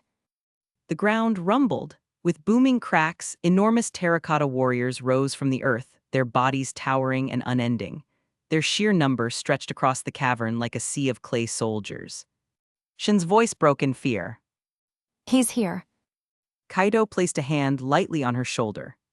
Don't be afraid, Kushina and I will protect you. Your only task is to complete the sealing. He turned to Kushina, his eyes sweeping the endless army. I'll leave these to you. I'll go inside with Shin and deal with the sprite. Kushina's lips pressed into a thin line. Be careful. She said, worry softening her voice. Kaido nodded once. Don't worry. He gently guided Shin forward, leading her into the ancestral hall. Kushina turned back toward the advancing clay horde, her gaze hardened. Kurama, it's time. Golden chakra flared around her, engulfing her body as she entered her nine-tails chakra mode. Behind her, massive chakra arms shaped like titanic fists manifested, hammering the terracotta warriors with destructive force. Boom, boom, boom. The warriors shattered like fragile clay, unable to withstand her tailed beast-enhanced strikes. Sharingan as large as boulders, cloaked in Kurama's chakra, detonated across the battlefield, blowing apart entire legions in roaring explosions. The cave shook under the sheer violence of her assault. Meanwhile, deeper inside, Kaido and Shin entered a cavern where a dark figure sat upon an altar. It was Yomi. His body twitched unnaturally, his eyes bloodshot, his voice hoarse like something no longer human. You've finally come, priestess. I've been waiting for you. Shin recoiled in terror. It's you. A guttural roar tore from Yomi's body. Purple-black energy erupted, forming massive dragon heads that burst outward. His body was ripped apart by the violent transformation, tossed aside like trash. The soul of the sprite had consumed him completely. The monster revealed itself, its form massive, like a grotesque octopus, except instead of tentacles, countless purple-black dragon heads writhed and snapped in the air. Kaido's eyes narrowed. So this is the sprite's true soul. Chapter 235, 235. The Demon, 3 months ago. Chapter 235, The Demon. Facing the surge of purple energy in front of him, Kaido did not retreat. Lightning erupted from his body, wrapping him like a crackling cloak. In an instant, he shot into the air. With a single motion of his right hand, dazzling thunder gathered. A long blade of pure lightning took form, dark arcs dancing along its edge. In his grasp appeared a black thunder sword that radiated destruction. He swung, unleashing a crescent slash of black lightning. The massive purple dragon's head split cleanly down the neck as if it were nothing but fragile stone. For a moment, the sky seemed to rain violet embers, scattering like sparks in the wind. From the altar below, the sprite roared, its monstrous voice shaking the cavern. Impossible, how could you wound me? Its eyes glowed with wild disbelief. Kaido gave no answer. A faint sneer played at his lips as his gaze remained calm and steady. The sprite's body had been sealed long ago. What remained was nothing but a soul given form, a manifestation of corrupted spiritual chakra. To Kaido, it was already clear his black lightning was the perfect counter. Had the demon still possessed flesh and soul combined, perhaps it would have posed more of a threat. But as a disembodied spirit, its power was hollow compared to his. I don't believe it. I don't believe it. The sprite screamed, writhing in fury. A dazzling purple brilliance erupted from its body, filling the entire cavern with sinister light. The half-severed dragon reformed, growing rapidly until an enormous new head materialized. With a roar, the mass of purple energy converged, fusing into an even larger dragon, its presence suffocating. The beast's gaping maw opened, purple energy compressing into a dense, destructive torrent. A tide of corrupted chakra surged outward, swallowing everything in its path. The stone walls melted into nothingness as the torrent consumed the cavern.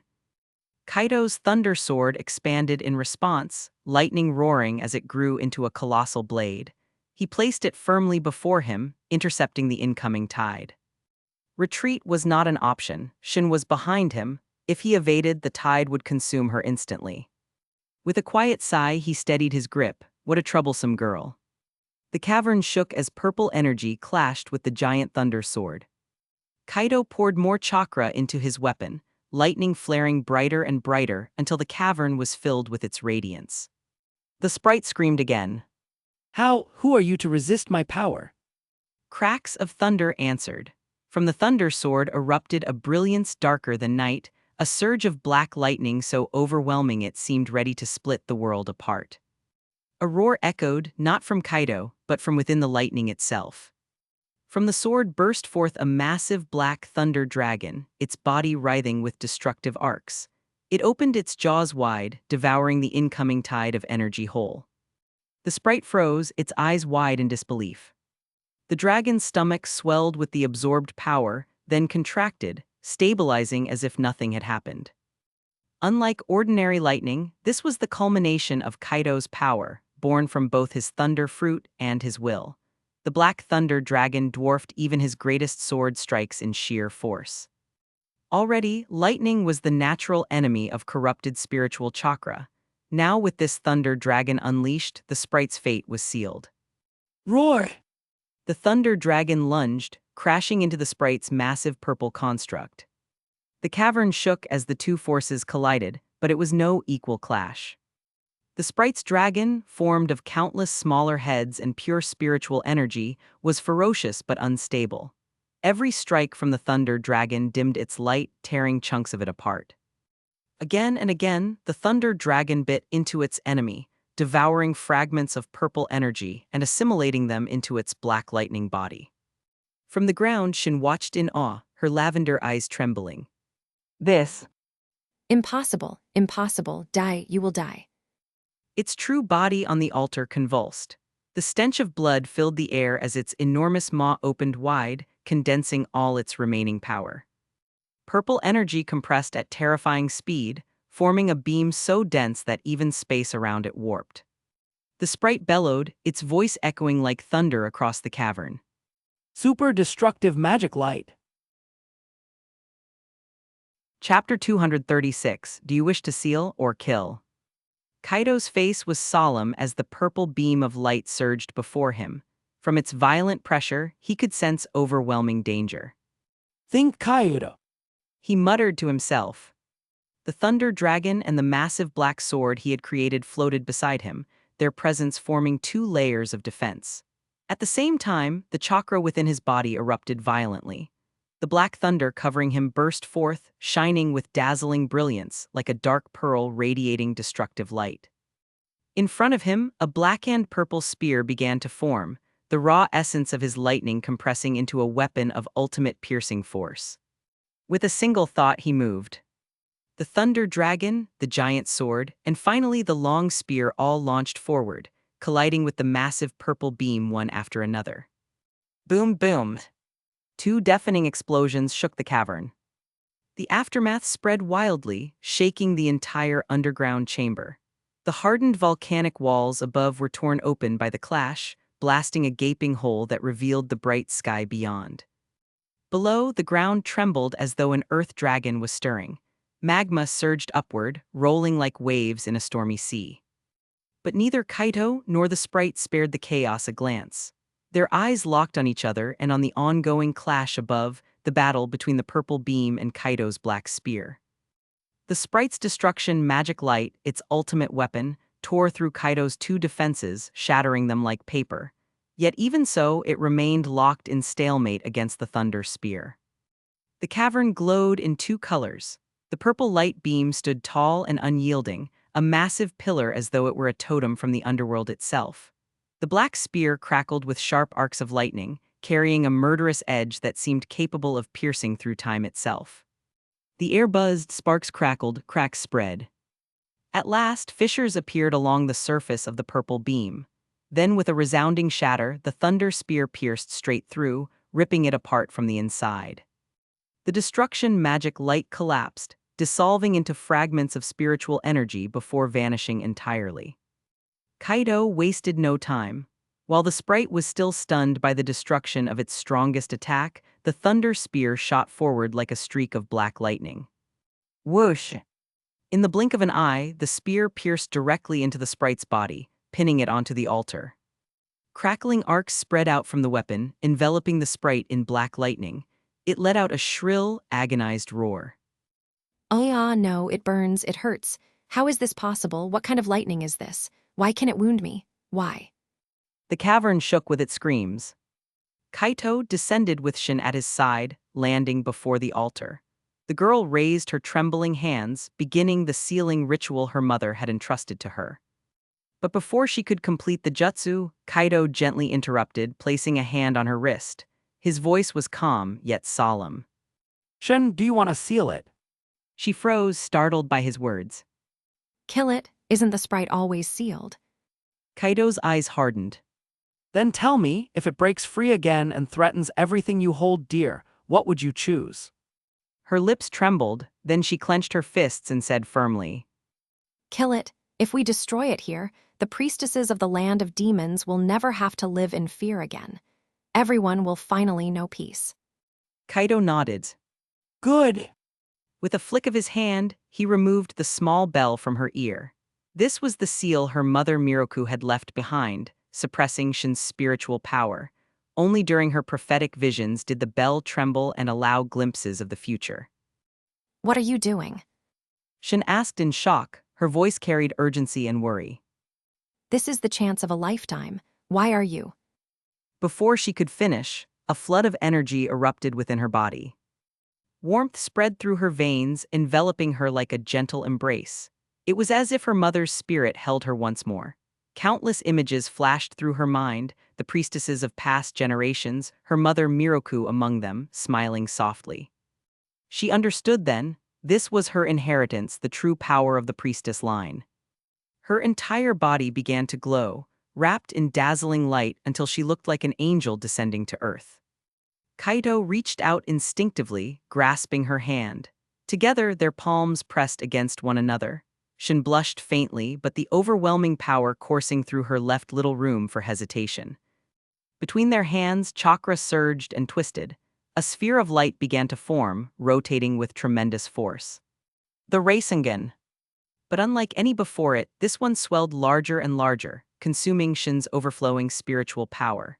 In moments, a massive Rasengan formed in Kaido's palm, shining with a brilliance that illuminated the entire cavern. No, The sprite screamed, its voice filled with despair. don't use that. I will not be destroyed. Kaido's eyes narrowed, his expression unwavering. Shen, with me. Together, they drove the glowing sphere downward. Boom! The massive Rasengan struck the sprite, crushing its body into fragments of light. The cavern shook violently as the monster let out one final, agonized scream before being erased completely. But the Rasengan's power did not stop there. It tore through the altar, blasting deep into the earth below. The already unstable magma surged violently, erupting in a tide of fire. Kaido quickly scooped Shin into his arms, leaping upward as ripples of lightning formed beneath his feet. They shot through the hole in the ceiling just as a violent eruption tore the chamber apart. Boom! The volcano roared to life, spitting lava into the sky. Rain of molten rock fell upon the ground, rivers of magma spilling from the crater.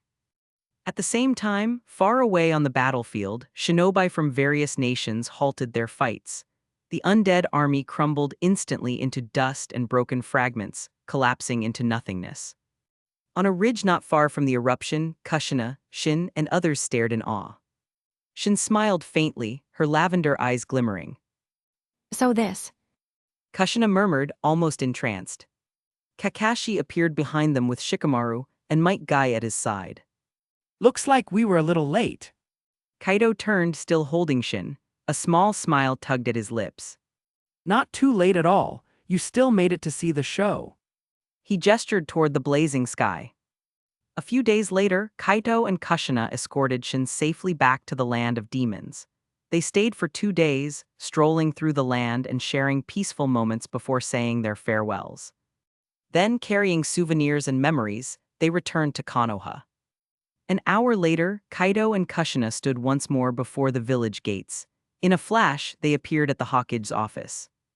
Inside, Tsunade, Kakashi, and the other village leaders were already gathered, their expressions grim.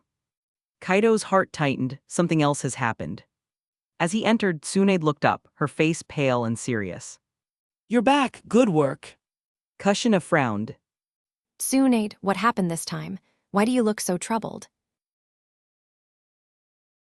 Chapter 237, 237, The Tides of Power, 3 months ago. Chapter 237, The Tides of Power. The 5th Mizukage, Terumi Mei, has sent word. She'll be coming to Konoha in a few days for a diplomatic meeting.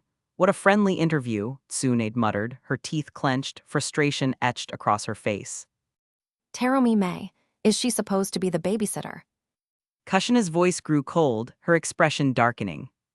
Kakashi, Shikaku, Choza, and the other veteran Jonin lifted their eyes toward the roof of the Hokage building, as though something far more appealing might be up there. Some of the younger shinobi, especially those who hadn't fought in the Third Great Ninja War, began whispering among themselves. What's going on? The Mizukage seems to have a grudge against Hokage-sama and Kushina-senpai. Quiet, you'll learn soon enough. Don't speak of it now. An older ninja whispered sharply. The chatter irritated Tsunade. Slamming her hand on the desk, she barked. Enough, quiet down. Her eyes shifted to Shikaku. Shikaku, Terumi Mei will be arriving and you'll be in charge of this matter. See to it that she's handled properly. Yes, Tsunade-sama, you can count on me. Shikaku replied with a strained smile, the corner of his mouth twitching bitterly. Kakashi and the others gave him sympathetic looks. Poor man, they thought, he'd been given the short end of the stick. Very well, this meeting is over.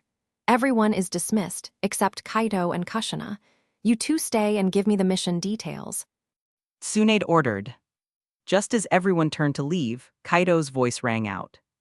Wait, there's something else I need to say. The sudden interruption drew everyone's attention.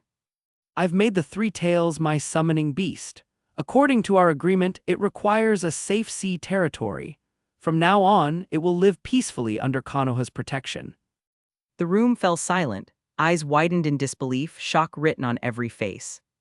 Even though Kaito's strength was already widely acknowledged, hearing that he had turned the Three Tails into a summoning beast was staggering. Only legends like Uchiha Madara had ever managed to control tailed beasts as summons, standing alongside the first Hokage himself. Now Kaito had achieved the same. Did this mean his power rivaled that of Madara? Although the Three Tails was not on the same level as the Nine Tails, it was still a tailed beast.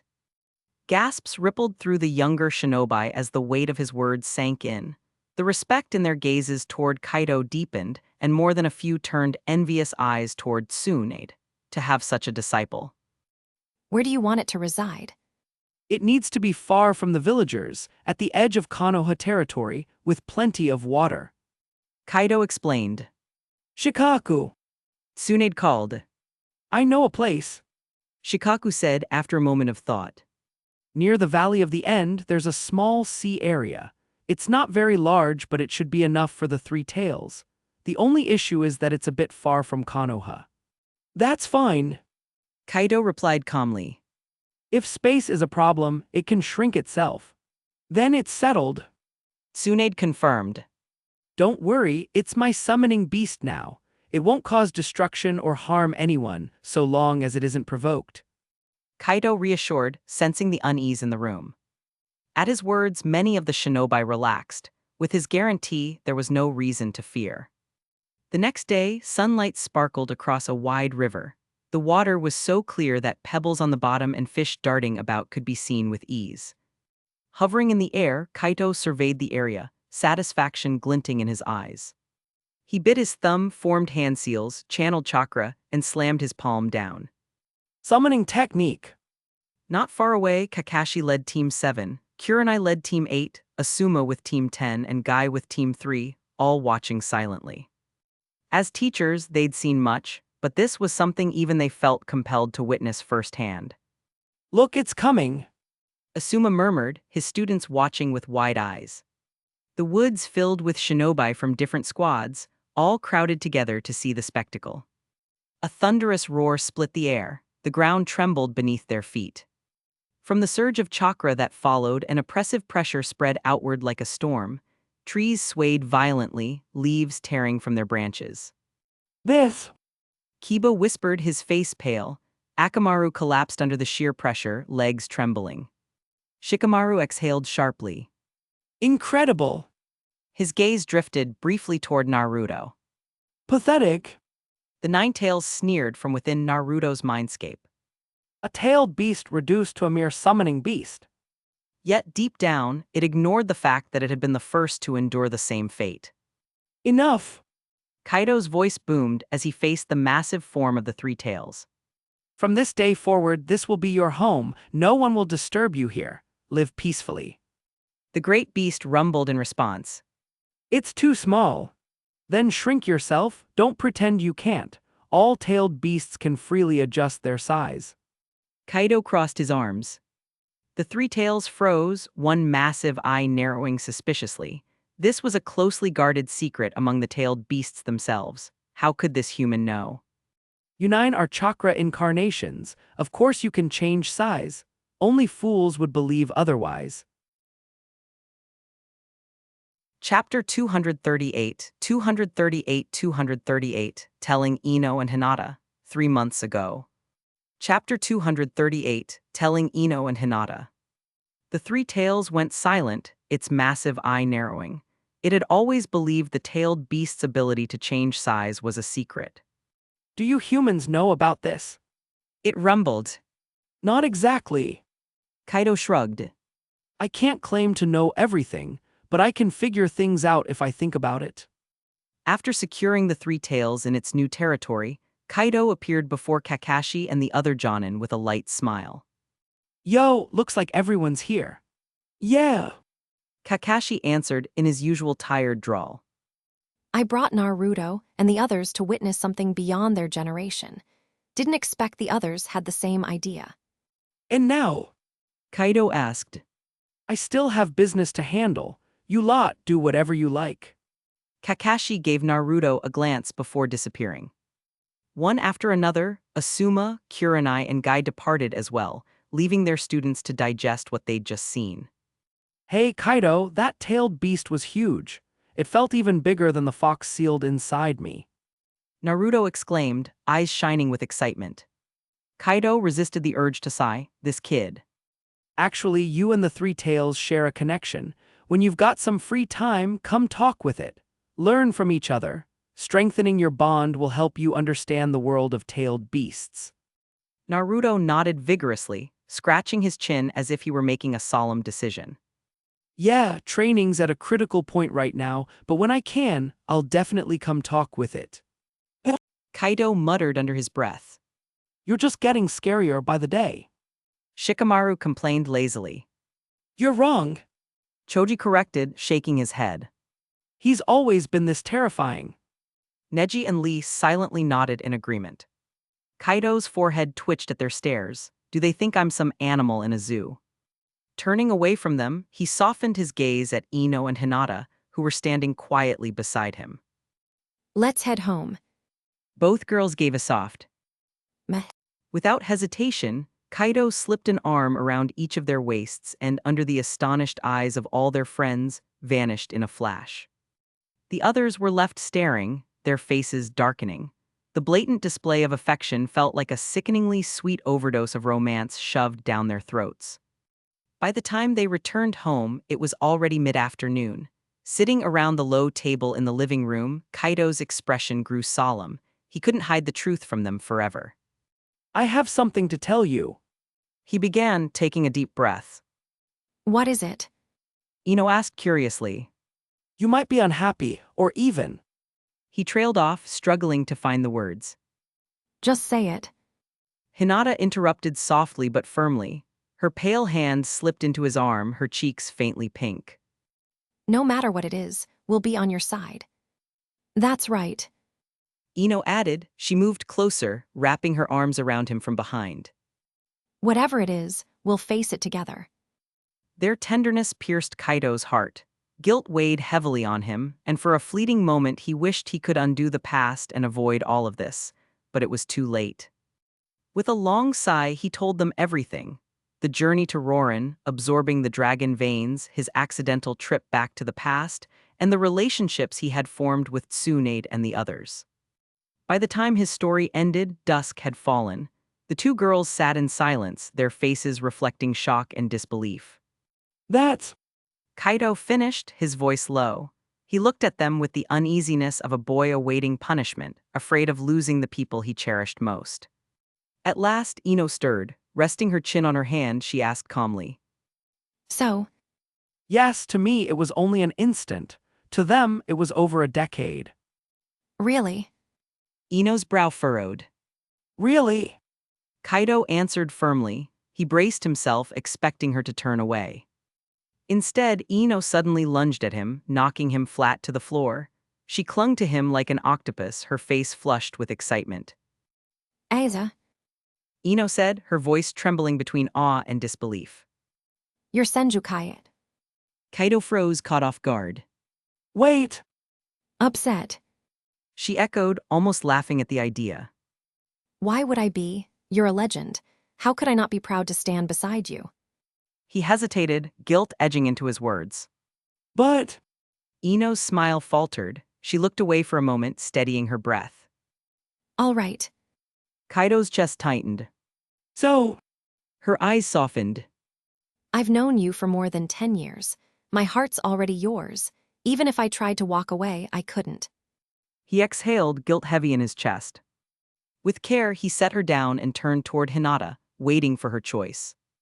Hinata didn't waver. She stepped forward, slipping her arms gently around his waist. Her voice was quiet but unwavering. I've made my decision. Whether joy or sorrow, I'll share it with you. I won't leave. You've claimed me anyways. The warmth of the two women pressed into him, filling him with both gratitude and a bitter weight he couldn't shake. I've wronged you both. Kaido said solemnly. But I swear, I'll treat you better than anyone else ever could.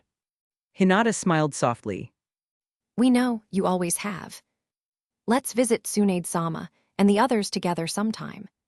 She added. They waited more than 10 years for you.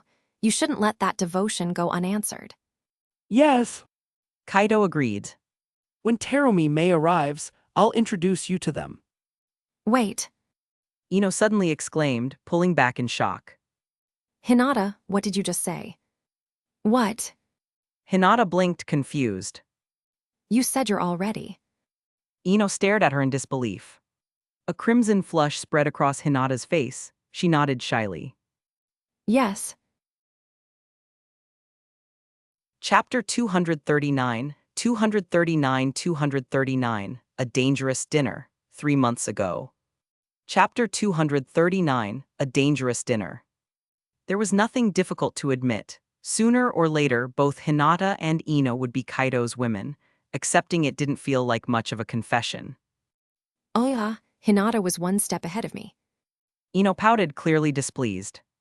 Hinata blinked at her reaction, then pressed her lips together and smiled softly. Right. Ino suddenly grabbed Kaido's collar, her expression sharp. Kushina-san and the others already. Kaido felt speechless. Is this really what you're focusing on right now? Ino had clearly been spoiled by him. Scratching his head, he nodded awkwardly. What? Ino's eyes widened in shock as if thunder had struck her. Her body trembled and her face sank. So among all of you. Her cheeks flushed as she spoke, the realization making her heart beat faster. For all her boldness, she was still a young woman, and certain things weren't easy to say. Sure, that's it then. Ino clenched her fists and turned to Hinata. Come on, let's cook. Without giving Kaido a chance to respond, she dragged Hinata with her and shot him one last glare before rushing out to buy ingredients. Kaido stood there confused. What just happened? Before long, the two girls were busy in the kitchen. 2 hours later, Kaido sat before a table overflowing with food, feeling oddly content. Thanks for the hard work. He said warmly, smiling at the girls before tasting a piece of meat. It's good. Hearing that, both Hinata and Ino blushed deeply. What's wrong? Your faces are so red. Are you sick? It's fine. Ino replied quickly, waving her hands. But you'd better finish everything we made. Don't waste mine and Hinata's efforts. Don't worry, leave it to me. Kaido thumped his chest with confidence. The meal was made with their hearts, so he wouldn't waste a single bite. Half an hour later, the plates were spotless. He hadn't even left soup behind. But as the food settled, something strange stirred within him. Heat spread through his body, his face burned, and even his breath left visible white trails in the air. His gaze toward Hinata and Ino grew heated. You too. Kaido asked, forcing the words out through gritted teeth. With his current physique, nothing should have been able to cause this, yet he already had a guess. Cow, turtle, tiger, sheep, deer. Ino said seriously, counting on her fingers. Kaido's face darkened instantly. No wonder, even with my body this is overwhelming. I also added some ginseng and medicinal herbs that have been stored for years. Hinata admitted quietly. Kaido rubbed his forehead in disbelief. These girls are going to kill me. Sinners, all of us. Before slipping his clothes back on and vanishing. In the Senju residence, Kushina stirred awake the moment she sensed his presence. Why are you here? She asked lazily, rubbing her eyes. You can tell just by looking.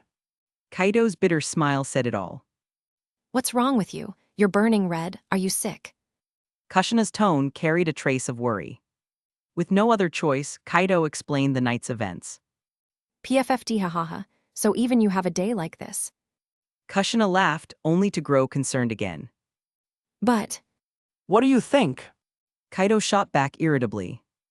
Hours later, Kushina lay unconscious and Kaido's burning body still hadn't calmed. With no other option, he rushed toward Tsunade's residence. By the time he left Tsunade, dawn had broken. Back home, Hinata was already awake, quietly preparing breakfast while Ino still slept. The lingering heavy scent in the air made him frown. Dragging his tired body forward, he sighed. Even with his strength, last night had nearly destroyed him. Hinata looked up, her eyes full of worry. Kaido-kun, are you okay? What do you think? Kaido shot back irritably. Hours later, Kushina lay unconscious and Kaido's burning body still hadn't calmed. With no other option, he rushed toward Tsunade's residence. By the time he left Tsunade, dawn had broken. Back home, Hinata was already awake, quietly preparing breakfast while Ino still slept. The lingering heavy scent in the air made him frown. Dragging his tired body forward, he sighed. Even with his strength, last night had nearly destroyed him. Hinata looked up, her eyes full of worry. Kaido-kun, are you okay? What do you think? He replied dryly. I didn't know it would be like that. Hinata whispered. It's fine, just... Kaido rubbed her head gently. Hinata nodded quickly. She hadn't realized what those things would do, but after seeing his exhaustion, her heart ached with guilt. I'm going to sleep. Don't expect me at breakfast. Chapter 240, 240, An Unexpected Reunion. 3 months ago. Chapter 240, An Unexpected Reunion. As soon as I opened my eyes, I saw Ino and Hinata watching me with worried expressions. The moment they noticed I was awake, their faces brightened with relief. Kaido, you're finally awake. Are you okay? Ino asked, her voice trembling slightly with concern. I'm fine. Kaito replied as he sat up, realizing that his body had already recovered to its usual state. The resilience of his sage body was truly remarkable. That's a relief. Ino pressed her hand against her chest, letting out a long breath of relief. Since you're awake, get up and eat. Kushina called from the kitchen with her usual blunt tone. Kushina, why are you here? Kaido blinked in surprise. It was me and Ino who asked Sister Kushina to come over. Hinata admitted softly. Kaido's gaze shifted to the two girls, a hint of tenderness flashing in his eyes. Then I guess I should thank my two cuties. No need. We're family, you don't have to thank us. Ino said with a proud little wave of her hand. At the table, Hinata, Ino, and Kushina chatted and laughed as they shared stories, leaving Kaido quietly listening in. Though he felt slightly left out, seeing them so happy together filled him with warmth. Deep down, he knew these were the people who would be by his side for the rest of his life. Husband, your house is too small. Kushina suddenly commented. It's fine if you live here alone, but with me, Tsunade, and the others around, it's going to get crowded. Why don't you move into my place? You're also part of the Senju clan now acknowledged by Tsunade-sama herself. If you move back, no one will dare gossip. Kaido nodded thoughtfully. You're right. He had lived alone for years and it hadn't bothered him. But now, with Kushina, Ino, Hinata, Tsunade, and even Terumi May in his life, the house truly felt too small. What about you two? Kaido asked, glancing at Hinata and Ino. Of course we'll live with you. Ino rolled her eyes, as if the question were ridiculous. I'll go wherever you go, Kaido. Hinata said softly, her cheeks tinged pink. Then it's settled. In a couple of days, we'll move into Kushina's place. The courtyard is large enough for all of us.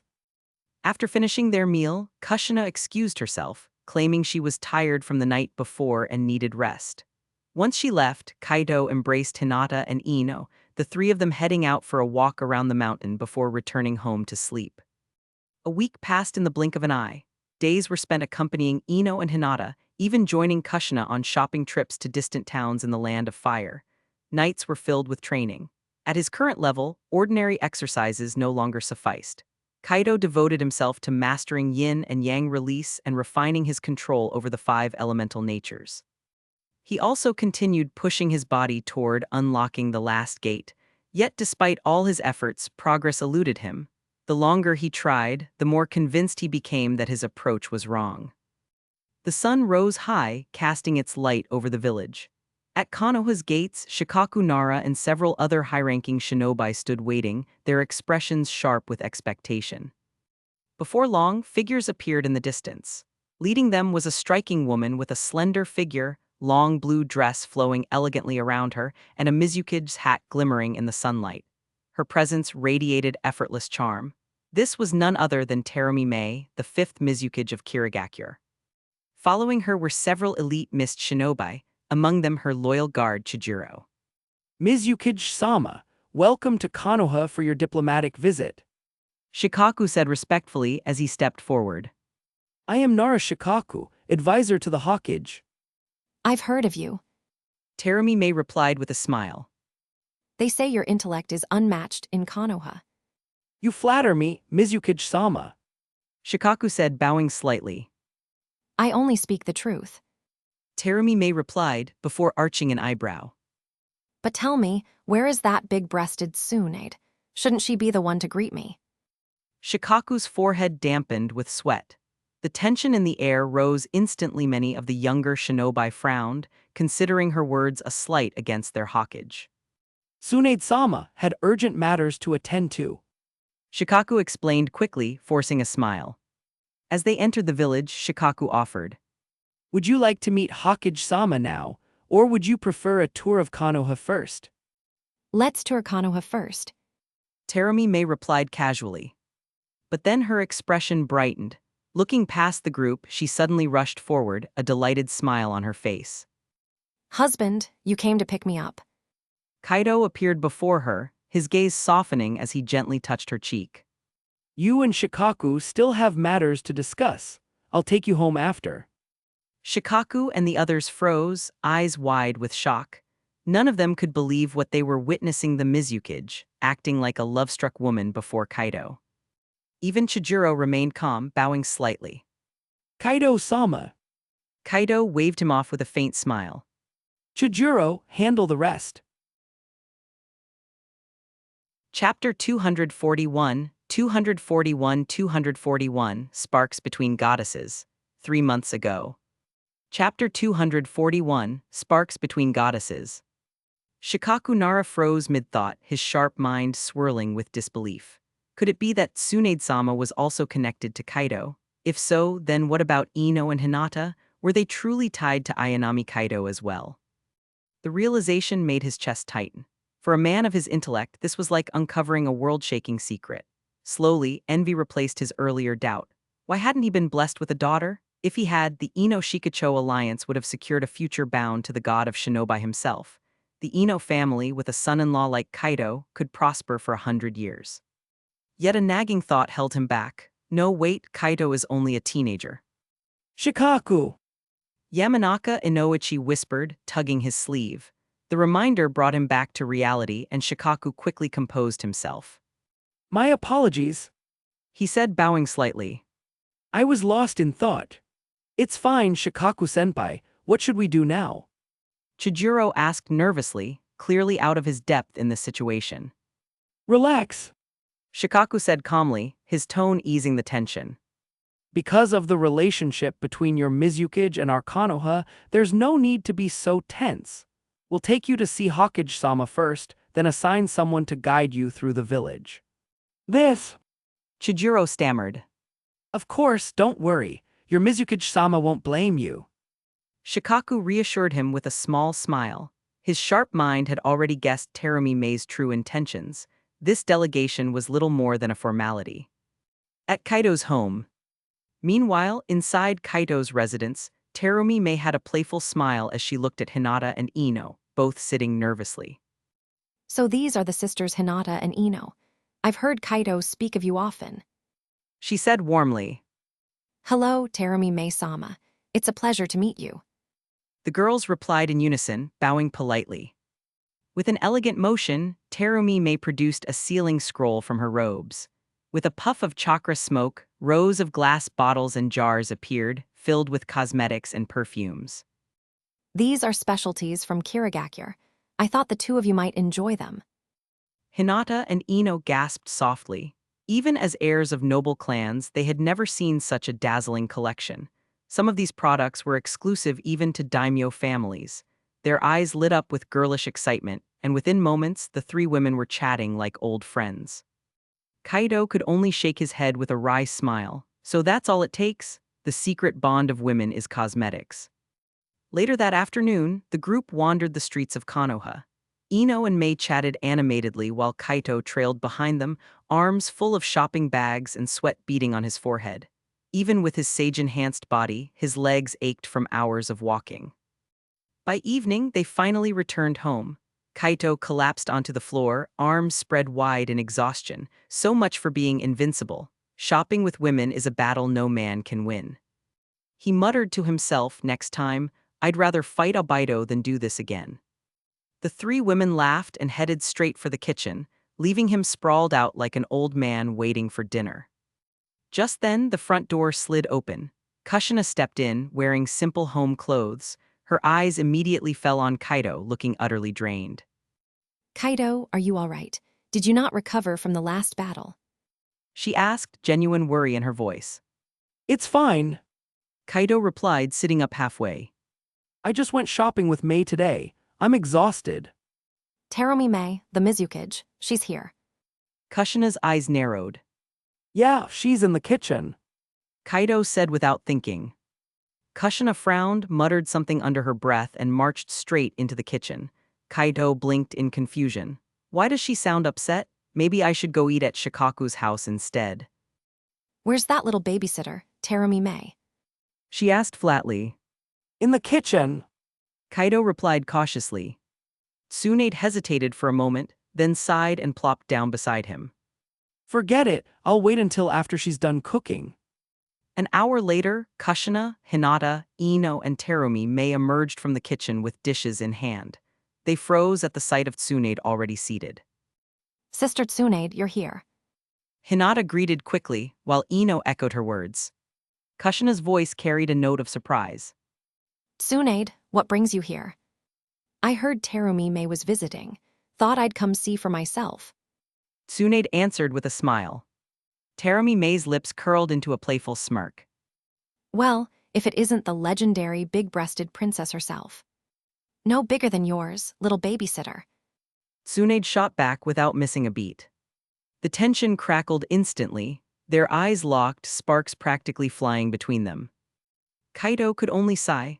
After all these years, these two still clashed like fire and oil. He ignored them and instead called Kushina, Hinata, and Ino over for dinner. The younger girls sat stiffly, unnerved by the powerful aura radiating from both women. Finally, Terumime stood. Big-chested woman, if you're so confident, let's settle this outside. Gladly. Chapter 242, Fighting Over One Man. Years had passed, yet Terumime still felt the sting of her past humiliation. She had no true hatred for Tsunade, but the memory of being crushed and laughed at haunted her. This visit wasn't just about Kaido, it was also about settling that old score. The courtyard shook as the two Kunoichi released their chakra. The ground beneath Kaido's home cracked and split. HMPH, all these years I've trained, pushing myself harder and harder just to erase that shame. Terumime declared proudly, eyes blazing. She could still recall the crushing defeat Tsunade had given her, and now, finally, she felt strong enough to stand equal. Don't get ahead of yourself, little babysitter. Tsunade shot back, her tone cutting. You think you'll win this time. Have you forgotten who was the one crying back then? Terumime smirked. Then let's see who cries today. From the doorway, Hinata, Ino, and Kushina exchanged uneasy glances as the tension rose. They. Hinata whispered nervously. It looks like they hate each other. Ino muttered, eyes wide. Kushina's lips curved in the faintest smirk, excitement flickering in her eyes. For a moment she considered joining in just for fun, but quickly dismissed the thought. She entered the living room and found Kaido calmly eating as though nothing was happening. You're just sitting here. Aren't you worried they might actually fight? She asked in disbelief. Kaido didn't even look up from his food. I've gotten used to. They'll compete, maybe shout, then calm down. It always ends the same. Kushina chuckled slyly. I see, you really don't look worried. Kaido frowned at her smile. Why do I feel like that grin of yours is bad news? Try using your perception again. Kushina teased. Kaido's face stiffened, he shot up suddenly. Damn, I forgot this isn't the ruins of Uzushiagakuret's Konoha. If they release their chakra like this, the entire village will sense it. He slapped his forehead, realizing too late the commotion they were causing. As he feared, the explosion of chakra didn't go unnoticed. High-level ninja rushed toward the area. Jonin-level Shinobi filled the streets near his house, while those weaker instinctively retreated. The two auras were simply too overwhelming to approach without being crushed. Meanwhile, at the Yakiniku restaurant. At that moment, Shikaku Nara, Yamanaka Inoichi, and a Kimichi Choza were entertaining Chijuro and the Kirigakure delegation. Plates of roasted meat filled the table, and the mood had grown comfortable after a day of formal talks. Shikaku-senpai, Konoha's barbecue is incredible. It's so much better than anything in Kirigakure. Chijuro said happily, no longer as shy as before. Haha, of course. Barbecue and Ikaraku ramen are the pride of our village. Shikaku said, slightly drunk, patting Chijuro on the shoulder. We'll go for ramen tomorrow, you'll see. The young swordsman smiled gratefully. Thank you for your hospitality, Shikaku-senpai. Think nothing of it, we're practically family. Shikaku replied warmly. After all, the trip was paid for by Hokage-sama, and he wasn't about to miss the chance to enjoy himself. Just then, two massive surges of chakra erupted in the distance. The air in the restaurant seemed to vibrate. Shikaku and Kaiichi's eyes sharpened instantly, their drunken haze evaporating. Chijuro froze. This chakra. He stood abruptly, expression grim. She's in danger, we must hurry.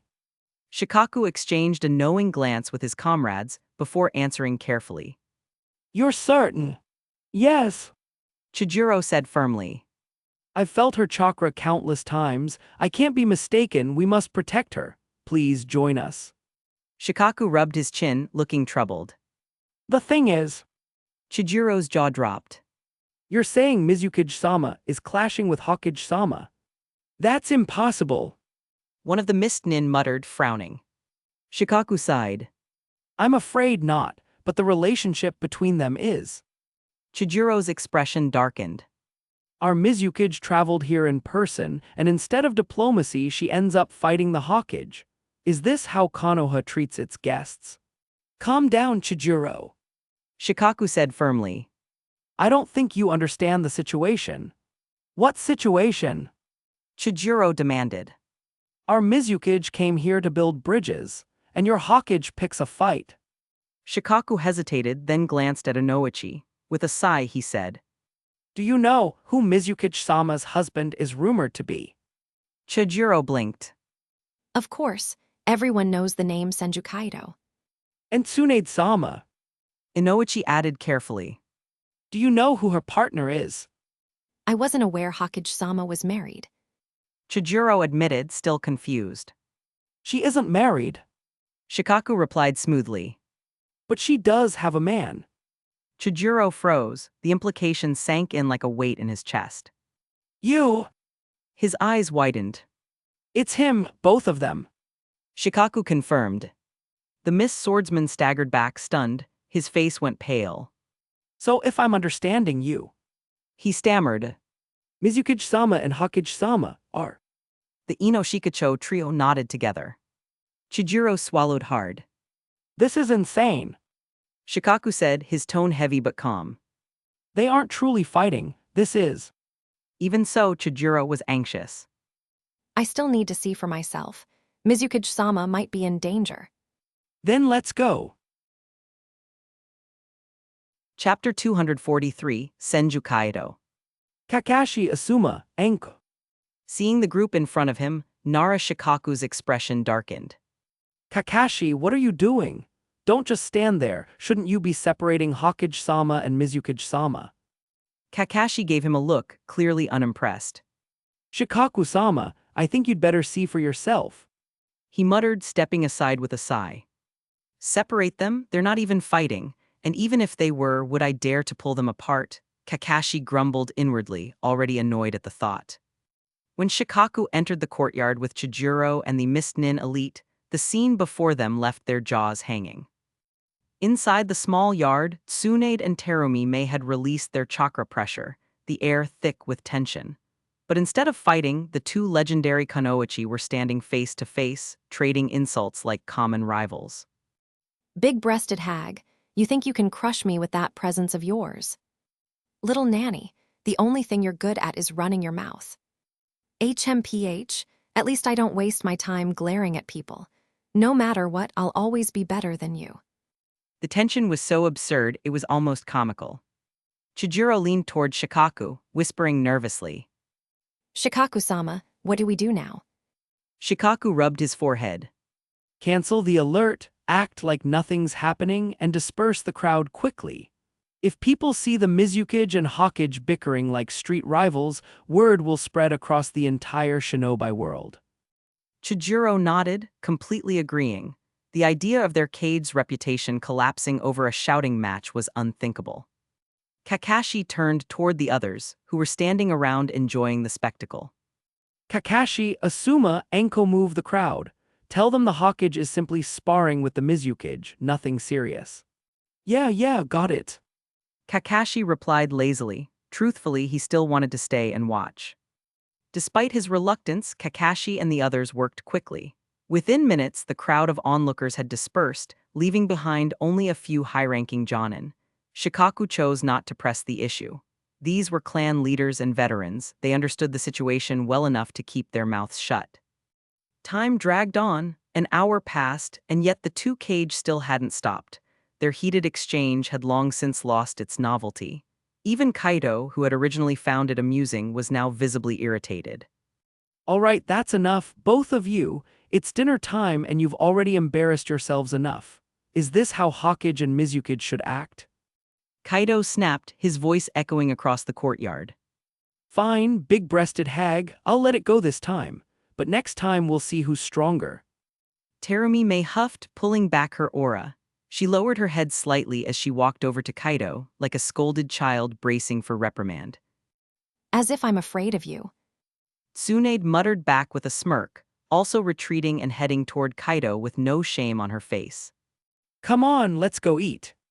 Kaido said curtly, glancing at Shikaku with annoyance.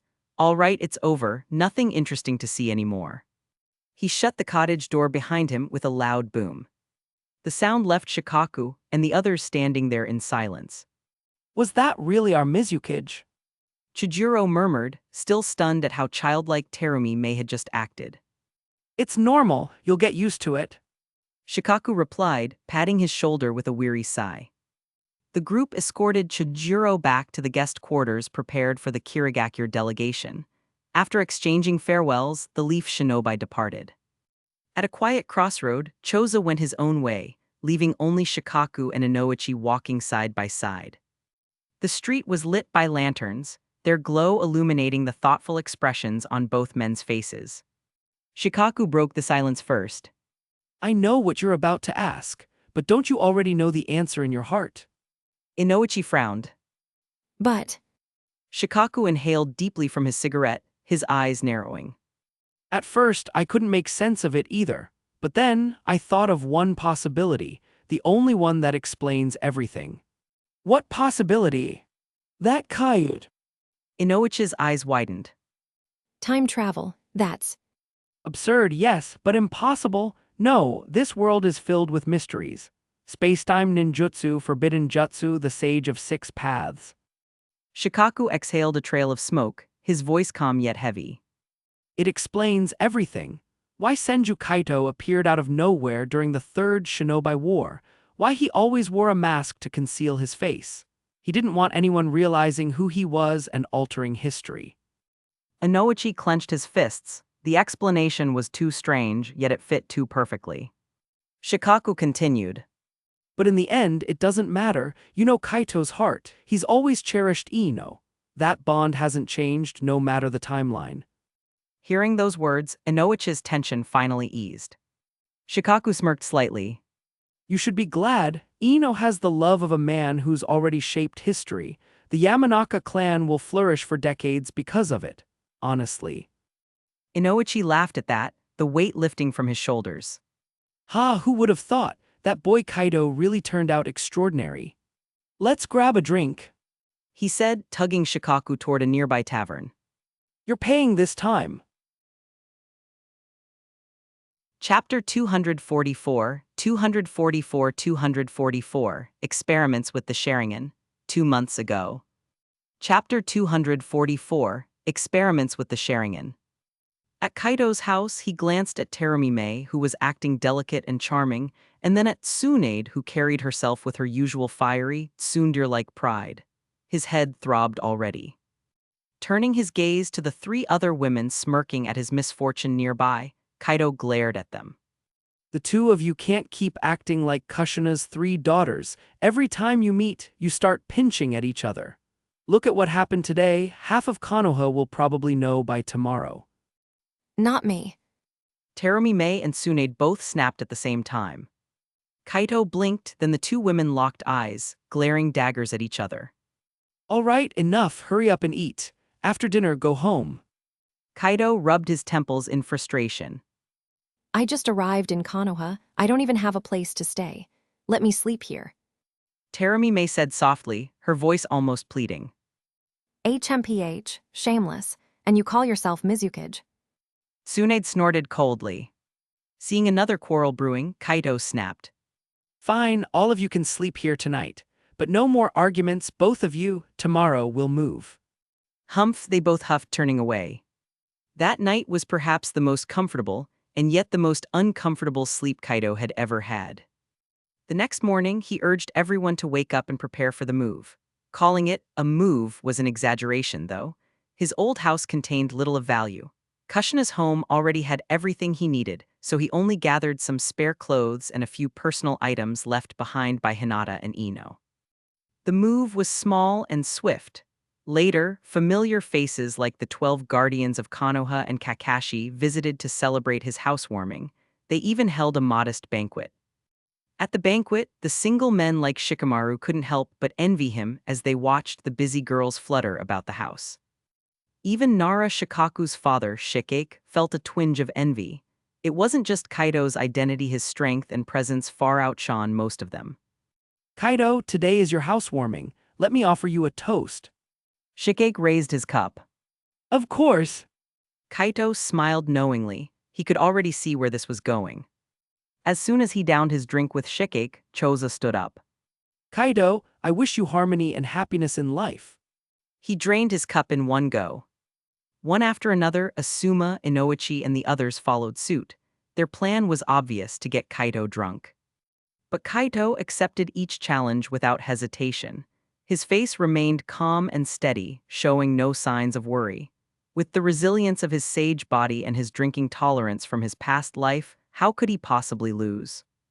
The alcohol in Konoha was mild compared to the stronger drinks he once knew, no stronger than beer. In the end, it wasn't long before Asuma, who had the weakest tolerance, collapsed, then others soon followed. By the time the banquet ended, it was deep into the night. Kaito's face held only the faintest trace of a blush.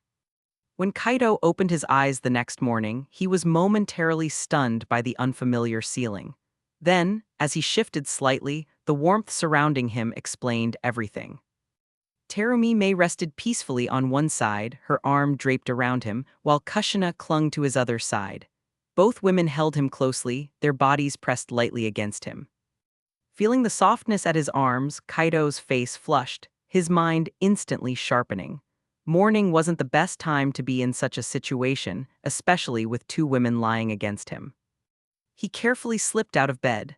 By the time he made his way to the dining table, Tsunade had already gone to the Hokage's office, and Hinata and Ino had also left. Only a warm meal remained, neatly prepared. After eating, Kaito decided to head to the Hokage's office. You want the Sharingan? What do you need that for? Your strength doesn't rely on something like that. Tsunade frowned at him. Did you drink too much last night? Kaito shook his head. I want to conduct an experiment. The spiritual power within him had reached its limit. To ascend and break through his limits, he needed to absorb more energy, and he had a hunch that doing so could solidify his mastery of the eighth gate. But absorbing energy directly was far too slow. He recalled that the Sharingan of the Uchiha clan and the Byakugan of the Hyuga clan both carried immense spiritual energy. If he could draw from one of them, it might be the breakthrough he sought. You're serious about this? Tsunade narrowed her eyes. Yes. You're not planning to transplant the Sharingan, are you? No, just a test. If it doesn't work, I'll return it to you immediately. Seeing his sincerity, Tsunade finally nodded. Fine. When the Uchiha clan was destroyed, the third Hokage kept several Sharingan in storage. I'll fetch one for you. She left swiftly, her curiosity piqued. Moments later, she returned, holding a glass container filled with nutrient solution. Inside floated a Sharingan, its tamo spinning gently as if watching. No tricks. You'll use it right in front of me. If nothing happens, it goes back. She handed it to him firmly. Relax, I only want to see if my idea works. Kaito held the container, immediately sensing the dense spiritual energy emanating from the eye. Opening the container, he carefully removed the Sharingan, placing it in his palm. Closing his eyes, he let his spiritual body perceive it. Within his mindscape, he saw the black energy radiating from the Sharingan. It leaked slowly but undeniably, and Kaito could feel its power. I was right. Kaito murmured, a faint smile tugging at his lips. Now. Chapter 245, 245, The Ancient Secret of the Ninja World, 2 months ago. Chapter 245, The Ancient Secret of the Ninja World. More and more black starlight gathered around him, swirling until it finally fused into Kaito's body. The black light that had condensed in his hand vanished without a trace, completely absorbed within him. As the last of the spiritual pressure faded, the suction in his mind eased, and the chaotic spiritual body he had been struggling with slowly began to purify. Kaito allowed a small, satisfied smile to cross his face as he opened his eyes. Outside, Tsunade's eyes widened in disbelief, not at him directly, but at the strange, shifting form in Kaito's palm. The once scarlet, 3-tamo Sharingan had melted into a pool of liquid, hovering in his hand like blood-red water. This. Tsunade demanded, pointing at the strange liquid in horror. Kaito glanced at the substance indifferently and shrugged. I absorbed it. What else would I do with it? With a flick of his wrist, he tossed the liquid to the ground, unconcerned. Tsunade's mouth twitched, her jaw tightening as though she were about to explode with frustration. Seeing her reaction, Kaido's expression shifted from careless to solemn. His tone deepened.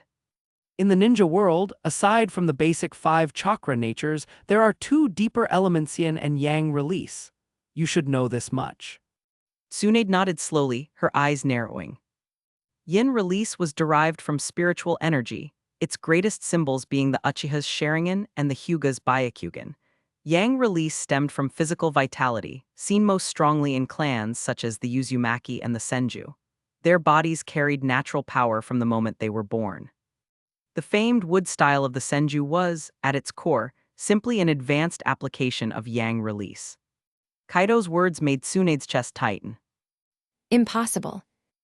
She gasped. The wood style had always been the Senju clan's most sacred bloodline limit.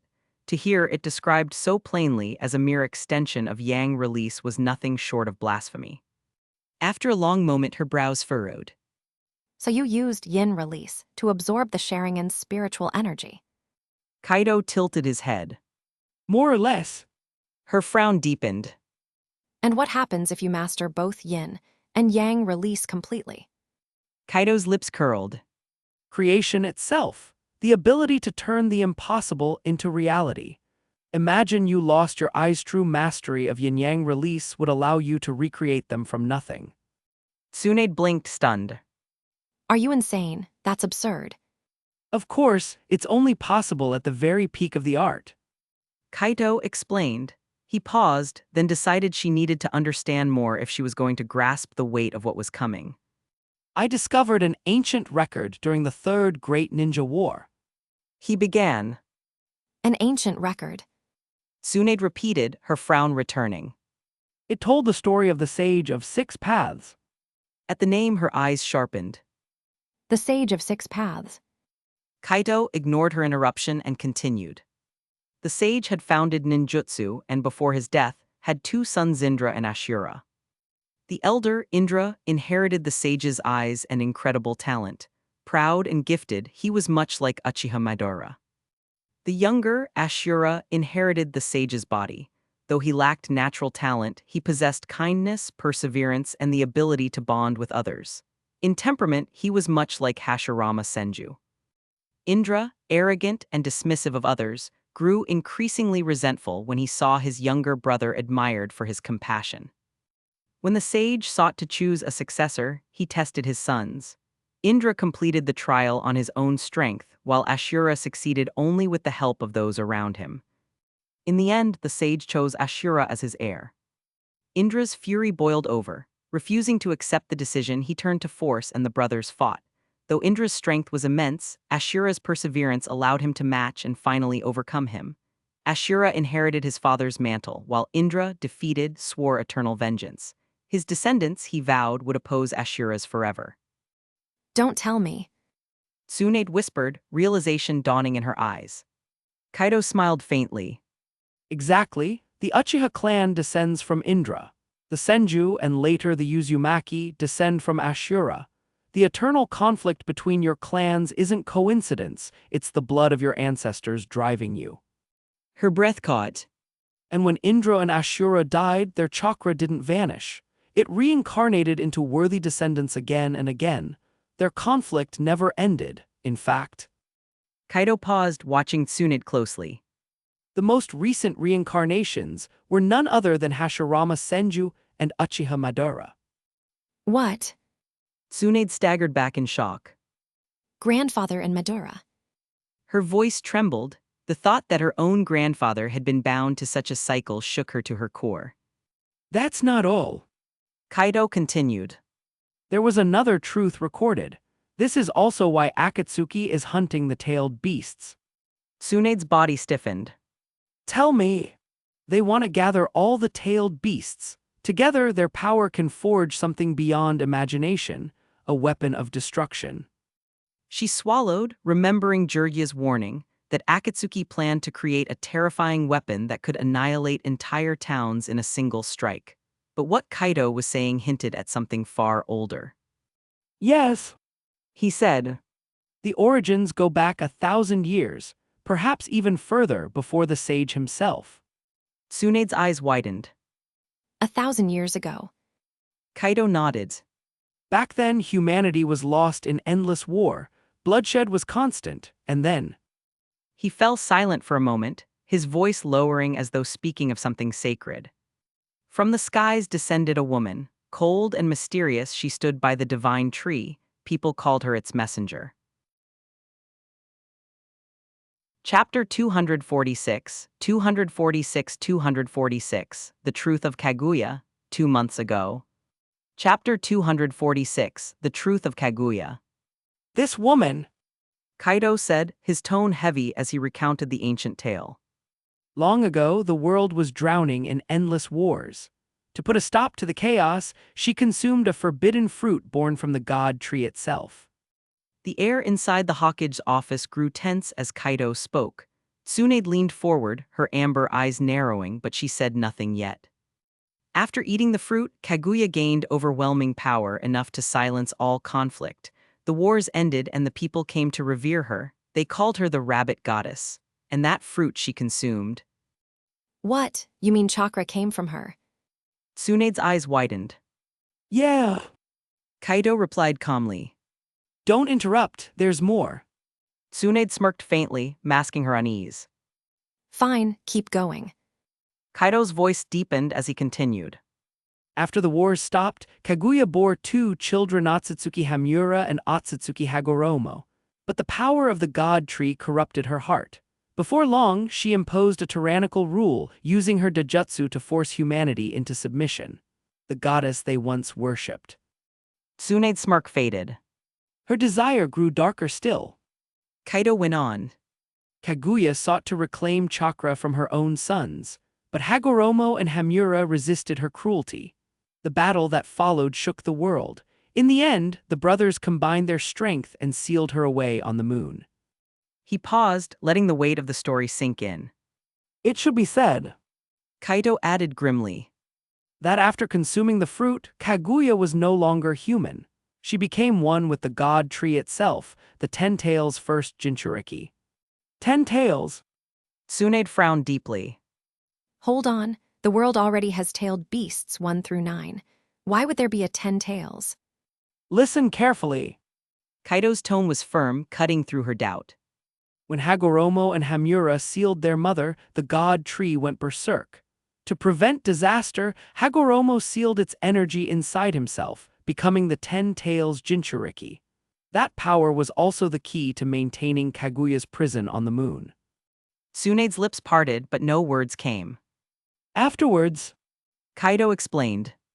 Hagoromo, whom history remembers as the Sage of 6 Paths, founded Ninshu, the predecessor of the Shinobi system. Meanwhile, Hamura and his descendants settled on the moon. The Hyuga clan is said to be their branch here on Earth, inheriting the Byakugan from Kaguya. The office grew quiet as Tsunade absorbed the impossible truths. When Hagoromo neared the end of his life, he foresaw the danger of the 10 Tails returning. To prevent that, he used yin-yang release to split its chakra into 9 parts. Those 9 fragments became the tailed beasts we know today. The Akatsuki's goal is to gather them all, revive the 10 Tails, and create a new Jinchuriki to control the world. By now Tsunade's eyes were wide, her lips parted in disbelief. She looked as if she'd been struck silent. Unbelievable. She muttered after a long silence. So, the Akatsuki are after the tailed beasts to revive that. Kaido nodded once. That's right. Tsunade rubbed her temples and let out a long breath. All right. Kaido gave a small bow of his head. As you wish. Turning on his heel, he left the office. He knew how overwhelming these revelations were. Even he, who had long since learned them, sometimes felt their weight pressing down on him. A week passed in the blink of an eye. Terumi Mei, the Mizukage of the Hidden Mist, finally took her leave. She had lingered longer than expected, but as a Kage, her absence would stir rumors back in her own land. Kaido didn't press her to stay. Instead, he spent the last night by her side, parting without words the following morning. By the time the sun hung high above Konoha's gates, Kaido stood there with Hinata and a few others, watching Mei's figure disappear into the distance. After brief farewells, Kaido made his way back to the Hawkage office. Inside, Tsunade lounged in her chair with a lazy expression, though her eyes betrayed that she had been waiting for him. So, She drawled. the babysitter's gone. Yeah. Kaido replied calmly, "Don't interrupt, there's more." Tsunade smirked faintly, masking her unease. "Fine, keep going." Kaido's voice deepened as he continued. After the wars stopped, Kaguya bore two children, Otsutsuki Hamura and Otsutsuki Hagoromo, but the power of the god tree corrupted her heart. Before long, she imposed a tyrannical rule, using her Dijutsu to force humanity into submission, the goddess they once worshipped. She's already left the village. He reached into his cloak and produced a scroll, placing it on her desk. This contains everything I've gathered on the Rinnegan. It's thorough.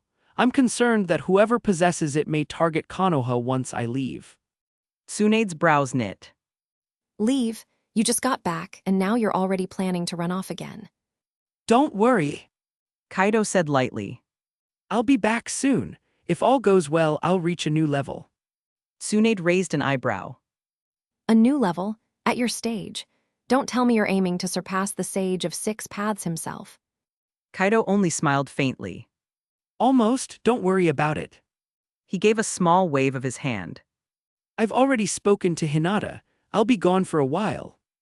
Before she could respond, his figure blurred and vanished in an instant. The dense forests of the Land of Fire stretched endlessly before him. Each step Kaido took carried him hundreds of meters, his speed blurring into streaks of afterimages. His senses spread outward in waves of electromagnetic induction, searching for a place only he remembered, the passage to the moon. The only way forward for his growth. This is it. He murmured. The path forward. Chapter 247, 247, The Tensagen, 2 months ago. Chapter 247, The Tensagen. The pool before Kaido was no ordinary body of water. It was a passage forged by the power of the Tensagen, a tunnel between Earth and the moon.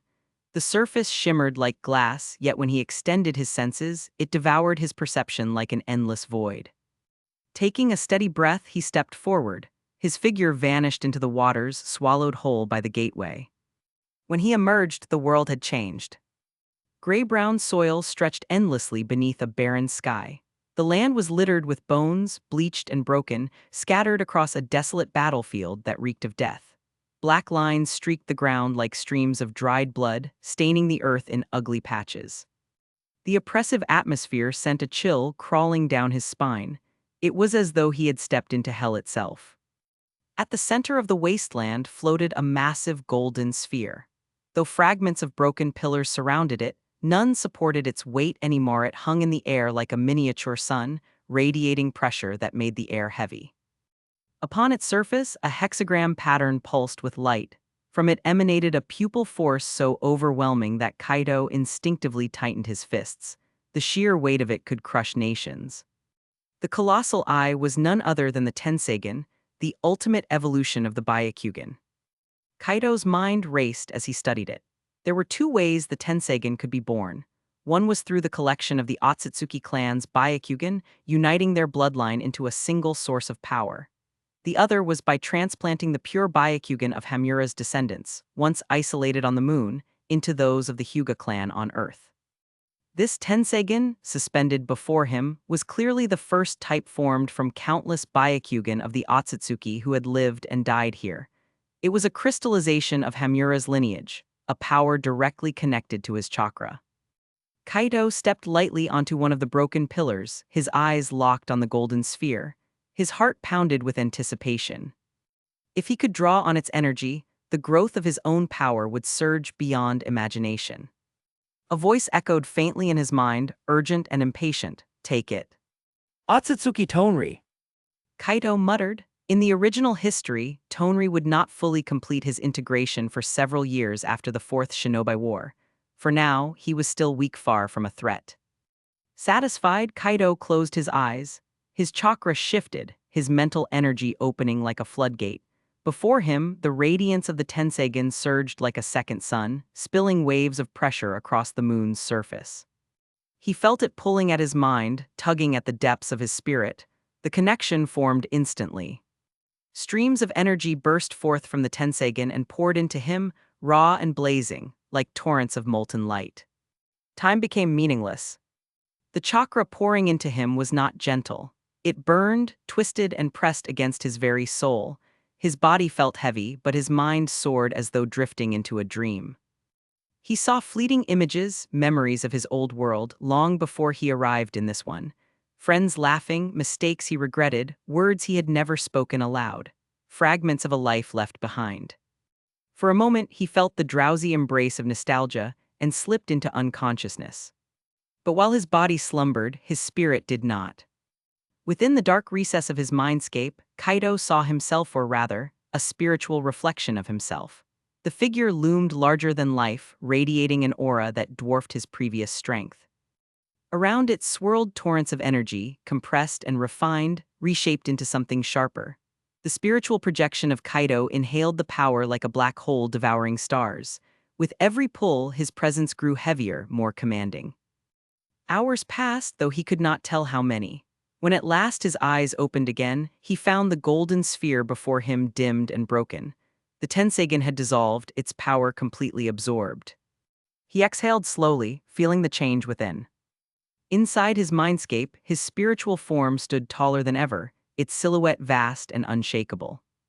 Then, like a whisper, knowledge bloomed in his mind. Memories not his own flowed into him, secrets of yin release, the methods to shape illusions not with hand seals but with willpower alone. His eyes sharpened. So that's it. Closing his eyes, Kaido followed the instructions. He focused, channeling his mental energy directly into his eyes.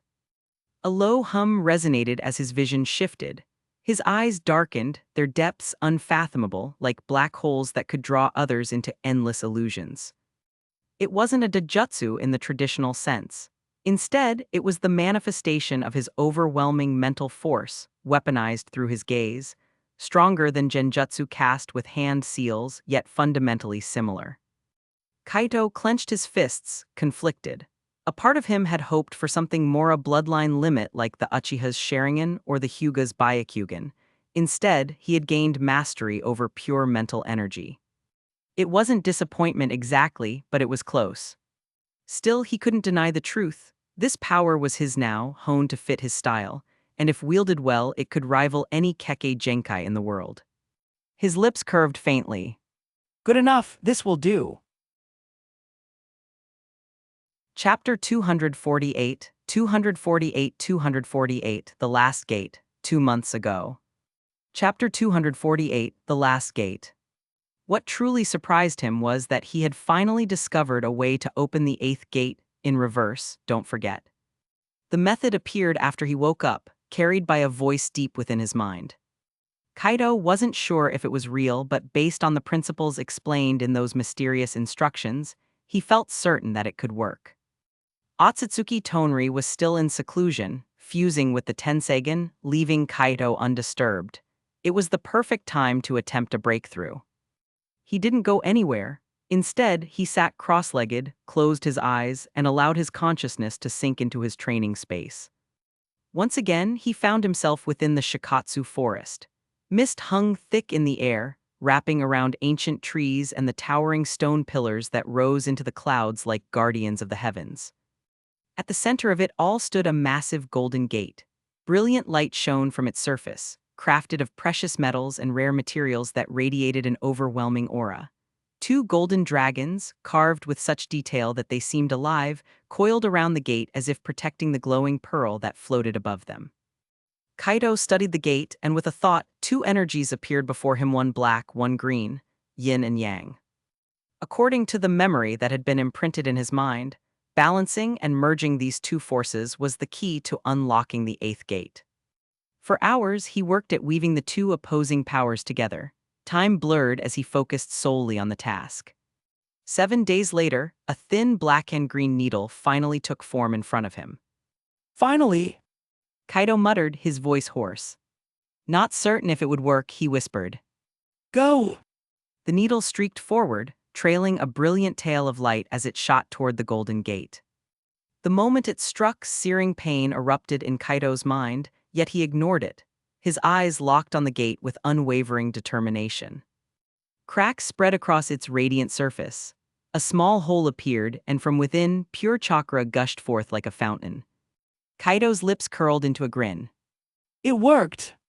Wasting no time, he began forming another yin-yang needle, repeating the process again and again. Days turned to weeks inside the training space. Each strike of his creations chipped away at the massive gate. His progress was slow but steady, the once impenetrable doors now riddled with holes and fractures. A month passed in this relentless cycle. Kaido's skill in manipulating yin and yang grew sharper. He learned to shape his creations not just into needles, but into drills larger, stronger, and far more destructive. He conjured 20 at once, sending them hurtling toward the gate like a storm. The sound of breaking glass rang out. Cracks spiderwebbed across the gate's golden surface before it finally shattered. Boom! A wave of golden energy burst forth, engulfing Kaito's body. It flooded his limbs, his chest, his very core. His entire being trembled as his body underwent a complete transformation. Muscles tightened, bones reinforced themselves, and chakra surged through him with unstoppable force. His body felt reborn. Kaido clenched his fists and laughed under his breath. This power! The ground beneath the Shikatsu forest trembled as his aura leaked outward, shaking the land for miles around. Yet within his training space, Kaido remained calm. The 8th gate had been opened, and with it, a new chapter of his strength had begun. Next! Kaido whispered, his eyes gleaming. I'll master every yin and yang technique in my memory. Chapter 249, 249, Awakening of Space, 2 months ago. Chapter 249, Awakening of Space. It took 3 days for Kaido to stabilize the sudden surge of power within his body. 3 days of steady breathing, honing his control, and forcing the raging energy to bend to his will. By the end of the 3rd day, his presence was calm again, restrained until he seemed no different from any ordinary person. Then, without warning, the world before his eyes distorted. His vision swirled, and in a flash the barren wasteland shifted around him as though he had been teleported. So I'm finally out. Kaido murmured, his tone quiet but edged with curiosity. That was faster than expected. He immediately summoned 1,000 shadow clones, letting them adapt to his newly strengthened body, while he processed the flood of knowledge that had suddenly forced itself into his mind the moment he opened the 8th gate. The memories weren't ordinary, they were instructions, instincts burned into him. They revealed the principles behind yin and yang chakra, the creation of the truth-seeking orbs, and other techniques that transcended the limits of normal shinobi. Kaido closed his eyes briefly, attuning himself to his chakra. Wind, lightning, water, fire, earth. This! Kaido muttered, frowning. Could it be? His expression shifted. A spatial attribute. The thought sent a thrill through his chest. Shaking his head, he chuckled under his breath. No point overthinking, let's test it. He focused, drawing the mysterious white chakra into his hand. He thrust it forward. Re-ep. The air itself tore apart. 5 ragged claw marks slashed open before him, revealing a deep black void beyond. The energy that poured from the cracks made his body tremble with instinctive caution. The pressure of raw space. Kaido's eyes widened. So it really is a space attribute. His heart raced, excitement bubbling beneath his calm exterior.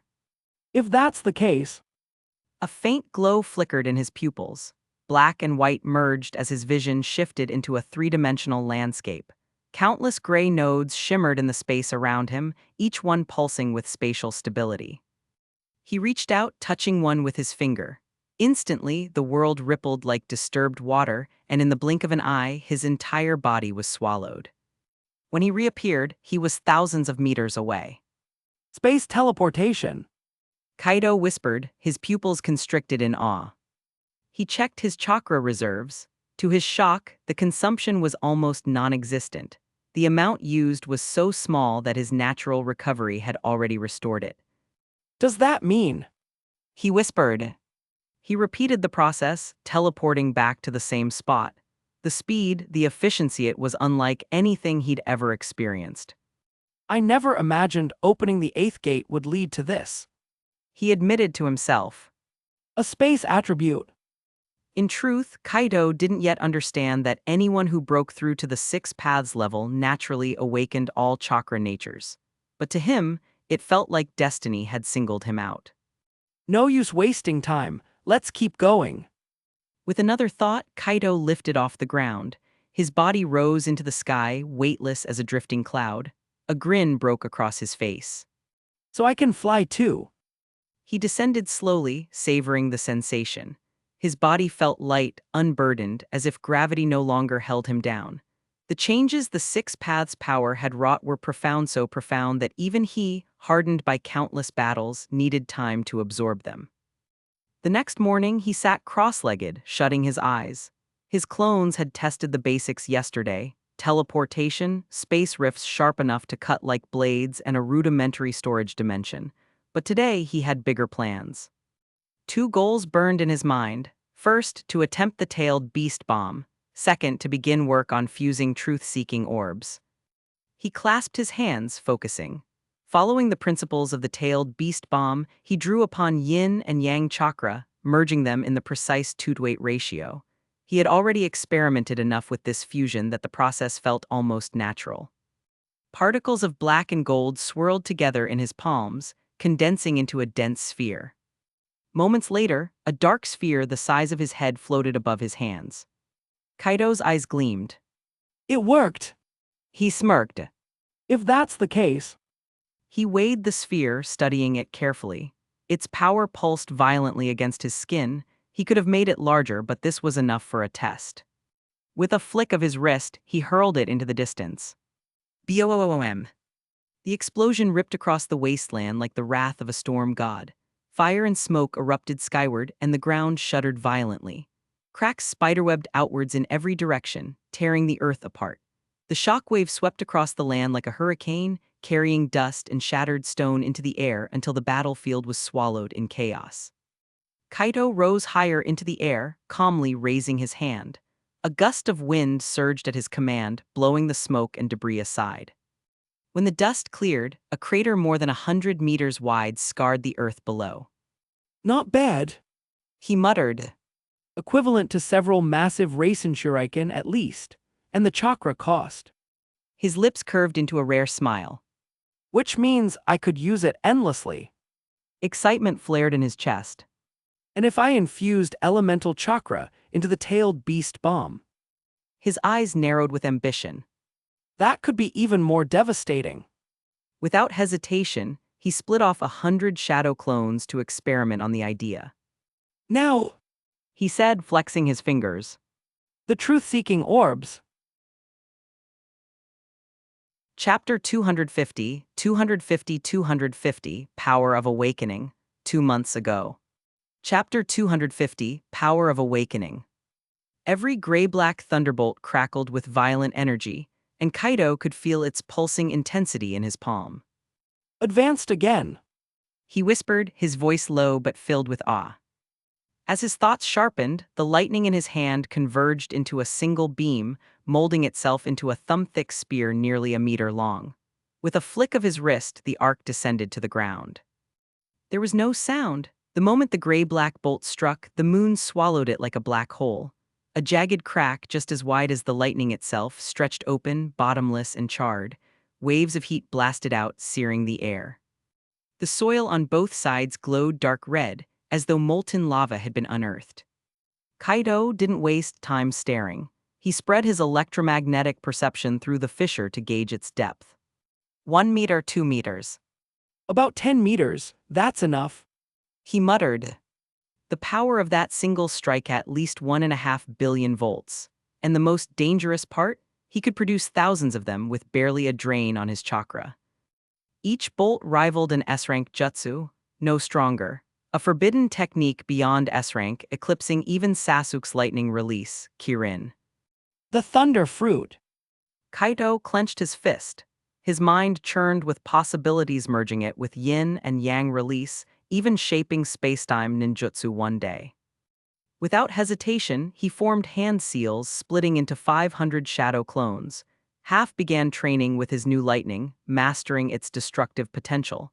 Another portion practiced yin and yang techniques. The rest focused on refining spacetime jutsu. Meanwhile, the original Kaito sat cross-legged in the depths of the Shikatsu forest, quietly feeling the changes within his body. His chakra reserves had multiplied fivefold, coursing through him like endless waves. His physical body radiated strength, tested constantly through his clones, but his spiritual energy, the most shocking change of all, had transformed. Inside his mindscape, a vast forest had sprouted, stretching for kilometers. Towering trees reached into the heavens, each trunk thick and overflowing with vitality. All of it was born from his spiritual energy. He thought, It's several times stronger than before. The 8 gates played a part in pushing me to this point. closing his eyes, Kaito whispered, System, open my task panel. Ayanami Kaito. Bloodline Sage Body. Devil Fruit Thunder Fruit Awakened. Kekkei Genkai Wood Style. Taijutsu 6 Paths Intermediate. Chakra 6 Paths Advanced. Ninjutsu Clone Technique Fireball Technique Chidori. 6 paths. In his mind, a ranking of realms appeared: primary, intermediate, advanced, and peak.